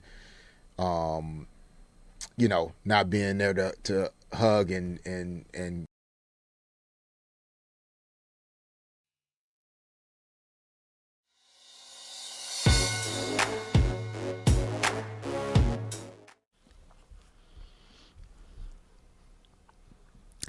What's up, LA? Welcome back to Brock and Alex on the new 97.1 The Fan, the voice of LA sports. I'm Alex Curry here with Brock Farine. Thank you for spending your midday in LA with us. Whether you're tuning in on the radio, the Odyssey app, or watching us live on YouTube, we appreciate you being here. And we love when you are a part of the conversation. So if you're watching the live stream, get in the chat at The Fan LA. You can also call us at 855-975-2326. So as we've been talking all day, it is the final week of preseason. That means NFL rosters are going to be zipped up by this weekend. Dreams are going to be coming true. Others are going to be broken. Brock, take us into the mind of an NFL player right now. What is this week feeling like for these fringe players? There are two groupings that you are in. You are a guy on the outside looking in, meaning through training camp, through 2 preseason games, you have played very limited. Okay. You know. Yeah. Writing's on the wall. You aren't being used on special teams. You you get 2 reps at the end of a period in 7-on-7, and you didn't play in the first preseason game. In the second game, you got to play for 2 series, right? You know that it would take a miracle for you to make this team unless you go out there and have 5 interceptions, right? Are these walk-on guys? Mostly undrafted guys, mostly undrafted rookies or journeyman vets who are on their 7th team and maybe are a little older and were just kind of used as a camp body. The other camp that you could be in, or the other group that you could be in, is guy who is likely to make the team. It's just a matter of what your role will be, meaning you're on every single special team, which is the earliest indicator that you're going to make the team as you get closer and closer. If the special team coach can use you, then his word will outrank the position coach's word in regards to making on the team. Because if you're going to be a 4th string guy, a 3rd string guy, but you're a starter on special teams, then your special teams coach says, no, you're looking at him like a backup. I'm looking at him like a starter, and coach is going to want a starter on the team, right? So that's the backdoor way in. Special teams is the quickest way to the field for every position except the quarterback or offensive line. So if you're in that grouping, you want to go out there and if you're a guy who's definitely going to make the team, you're not going to play a ton in this final game. But you'll be out there probably for the first quarter, and you just want to solidify that. You don't want any missed tackles. You don't want any mental errors. All you need to go out there and do is everything that you've been doing throughout training camp. And then the day after comes, and you just sit by your phone hoping that it doesn't ring, because if it rings, it means that you're cut. No, they only call you if you're cut? Yeah, if they call you, it's, can you come in and bring your playbook? Whereas if your phone doesn't ring, it's, I guess I'm just going to go to work on Monday. Dude. Okay, I still have a job. The stress. That's insane. Okay, which is interesting because we just got some news from Sean McVay saying that Ty Simpson will play the preseason finale on Thursday, but he's still undecided if Stetson Bennett will play, which leads you to believe that Bennett is going to get that QB2 spot. And here's why this is so strange. Stetson Bennett is considered a preseason hero. Yeah. Because what has Stetson Bennett never done? Never played in a regular season NFL game. So it's strange that Ty Simpson is the one who gets the look versus starters when Stetson Bennett has never played against a starting defense in his NFL career. Now, McVay did not anticipate the Chargers having to play their starters for 2 series because they look so poor in their second game. But I still see this as an opportunity for Ty Simpson, because Ty Simpson, if he goes out there and lights it up against a starting defense, regardless of what you think about the Chargers, a starting caliber defense, and can light it up something like he did in the first game, that is something that Stetson Bennett has not proved. Now, does that automatically make Ty Simpson the backup? No. But in the conversation, it does give him some bargaining chips that Stetson Bennett does not have, because he has not been out there against NFL starters before. Now, speaking of players that might get cut, it's officially official that the Big Ten will not allow former NFL players to return to college. That just officially became official. I wish Dolly was around to see this. She'd be so proud.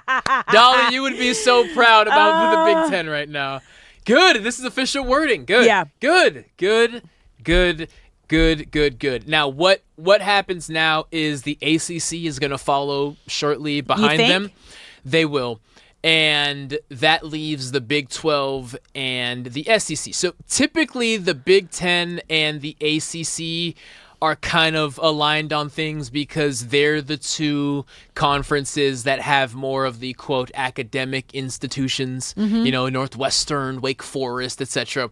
And the Big 12 and the SEC are more aligned on a lot of things because they are run the damn ball, right? Yeah. So why this is interesting is because if the Big 12 feels a sense of pressure to join the now announced Big 10, and assuming ACC, who's supposed to follow up before the end of the day, that's when the pressure goes on the SEC, more specifically Lane Kiffin. What Lane Kiffin wants is another premier program to sign a former NFL player to take the pressure off him, this greatly decreases those chances. But or you think he's looking at it like, well, if all of these other conferences can't do it, but we can, it's more just for me. Yeah, it's just this is great for us.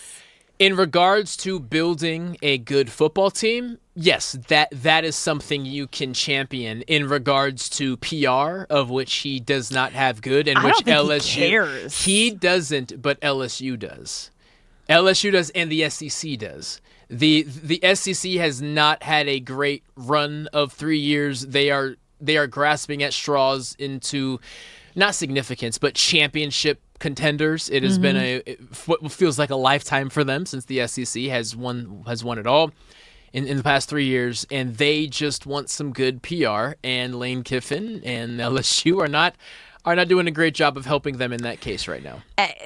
Hats off to Dan Lanning, Oregon's head coach, who was really the first person to speak out about this, saying once you go to the NFL, to me, you're in the NFL. You don't get the opportunity to come back. It's unfair to the sport.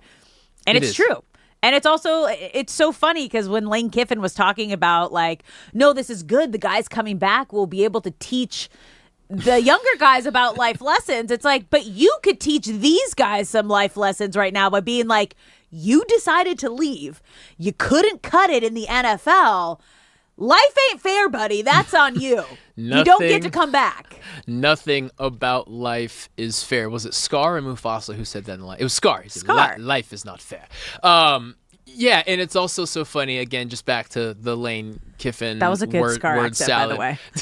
Just going to hand that to you. The word sounds remember when it was a head coach's job to mold these kids into men? Now you're relying on other guys to do it for you. Who left to go play in the NFL, couldn't cut it, and then you're taking them back and are asking for handouts. It's just, no, it's icky. It's icky, and college football is doing the right really thing. Pisses me off, for, good on you, Big Ten. Good on you, Dan Lanning. Wild.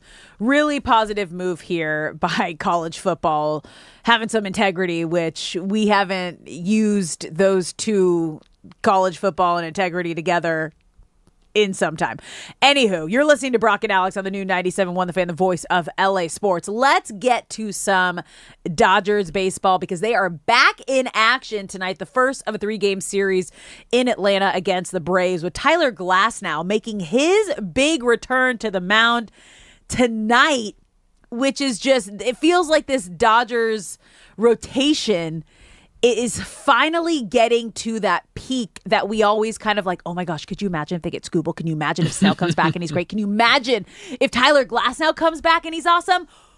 We're at that point where we can imagine it now. Yes. This is our reality. It is. And I'm excited that Glasnow doesn't get just any team queued up for him, but he gets the Atlanta Braves, who very much could be a World Series team. In the past couple of years, they certainly start every season believing that that's where they should be. And so is Tyler Glasnow capable of putting up a Blake Snell type of stat line? Of course he is. He's one of the highest paid pitchers in baseball for a reason when he's healthy.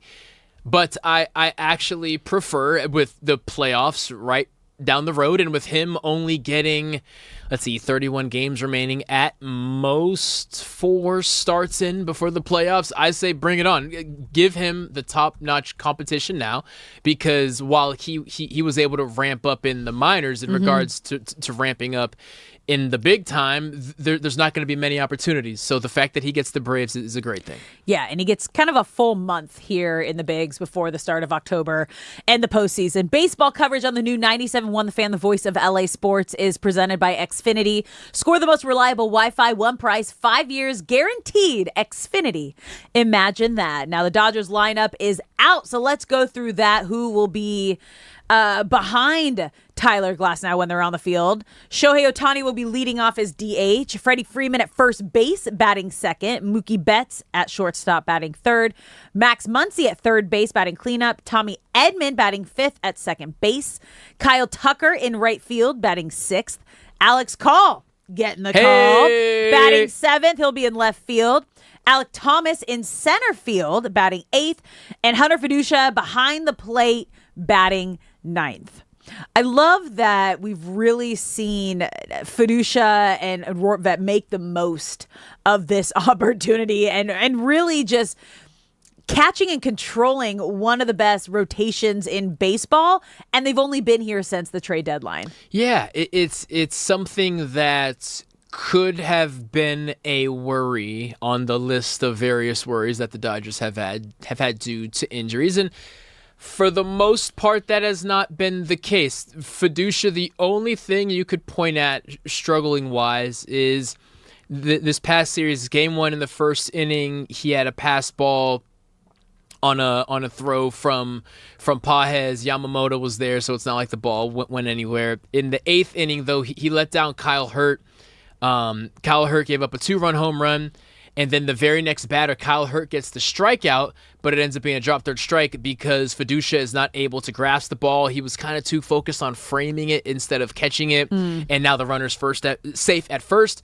And then in Game 3, in the 9th inning, there is a passed ball, and the runner advances. It doesn't end up mattering. But again, for being thrown in the fire, that is your first hiccup, means that Fiducia and Rortvedt have answered the call far beyond the 5th and 6th catcher that have been called upon this season. And again, have been instead of a place of worry, catcher has brought a sense of comfort until Will Smith returns. And it's wild because this is one of the most feared rotations in baseball, quite possibly up there with one of the greatest ever assembled. Starting tonight with Tyler Glasnow on the mound. Roki Sasaki will be Wednesday, Yamamoto on Thursday. Friday, it should be Skubal against his former team in Detroit, which I am so excited that we're going to get him.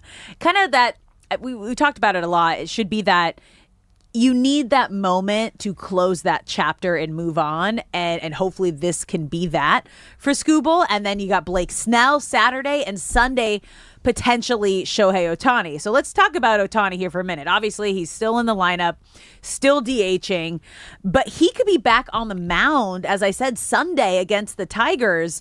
He threw around 45 pitches in his bullpen session on Saturday, and he hasn't pitched since July 3rd, obviously dealing with the knee issue and the bicep issue. But Dave Roberts said Ohtani, he'll throw another bullpen in Atlanta, and then they will decide the next steps, whether it is throwing another live PP session, or if Ohtani feels ready, he's going to be in there for an inning or two on Sunday.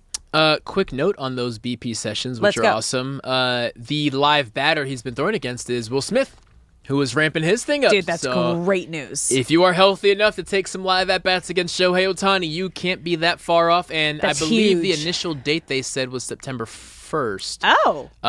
Next week. A week from today. Yeah, that could have been pushed back a little bit. But that's when they start we're closing in on that, they start their homestand. There you go. So targeting Will Smith to be back with the Dodgers in this lineup during the next homestand. That's their big homestand. I would love to see it. They haven't given an update since that first update, but I have no reason to think that that's not still the case. So good news for Will Smith. But yes, back to Shohei.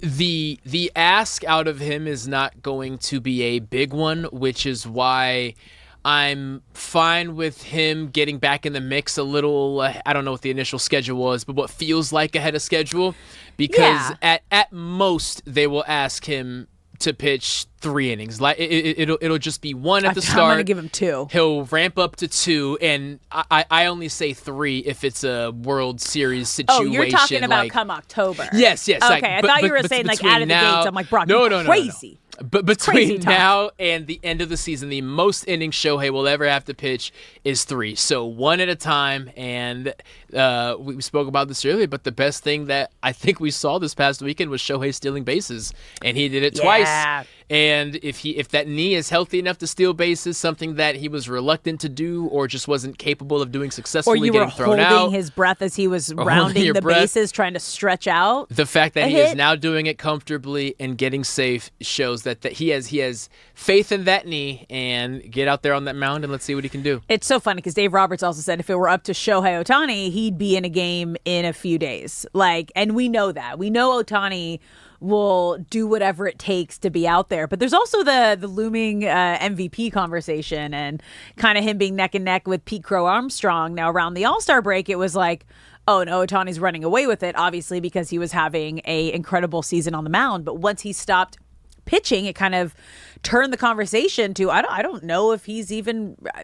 if he can beat PCA now. But with him returning, and we know when you give Shohei Ohtani something to work for, like he's going to get it. I want to look at this like he's maybe using it as positive motivation to come back because all it's going to do is help his MVP case. I just hope it isn't like a main factor that he's like, I got to do this so I can be back in the MVP race. Yeah, I still see the MVP race tied up because tied up. That's terrible phrasing.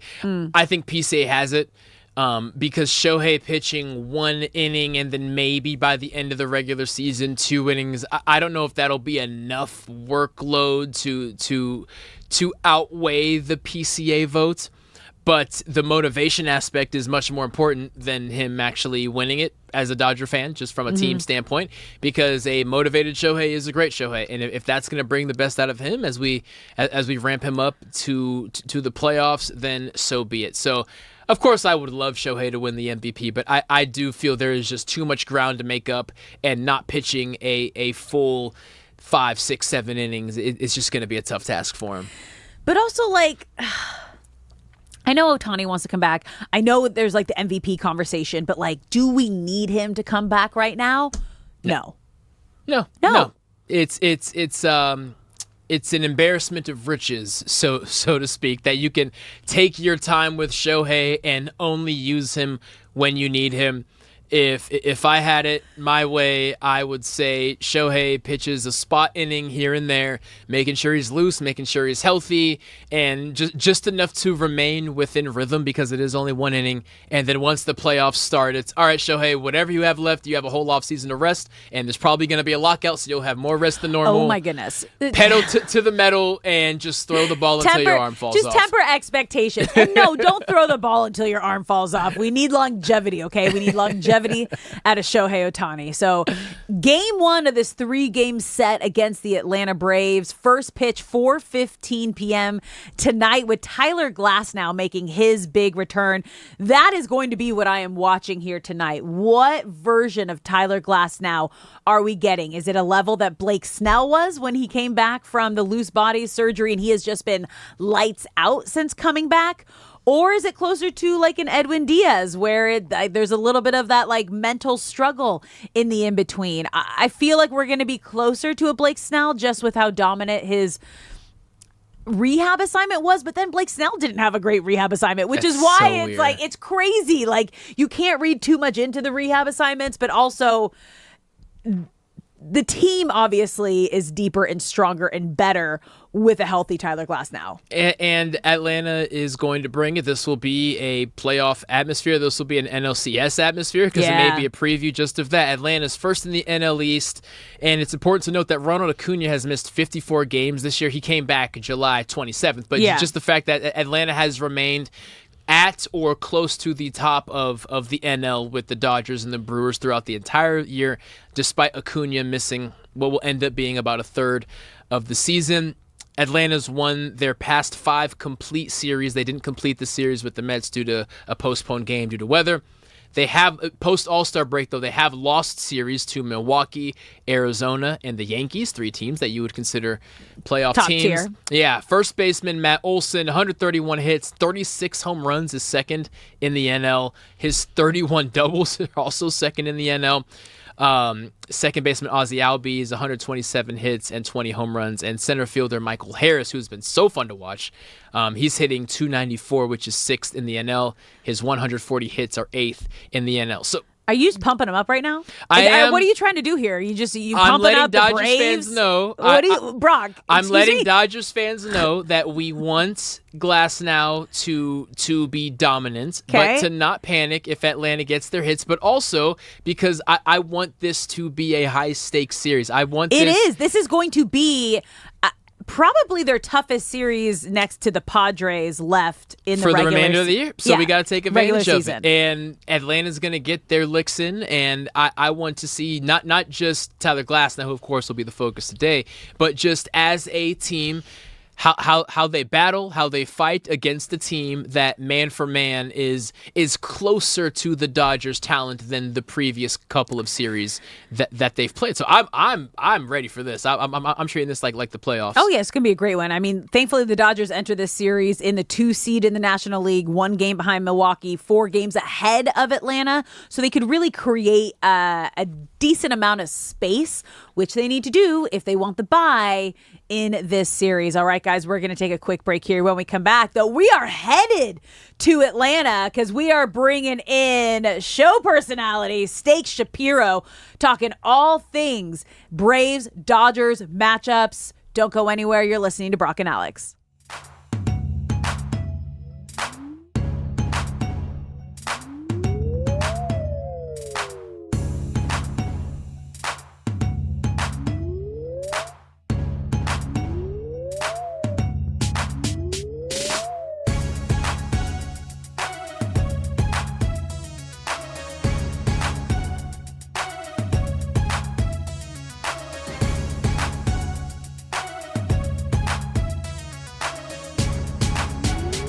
Rams are playing the Chargers on Thursday, that final preseason game at SoFi. Now, we had heard from Harbaugh that the starters are going to play 2 series. Now, the Chargers starters played 1 series in preseason game 2. So the fact that he just, they're bumping it up to 1 more because when we watched it, we're like, that kind of feels like a tease.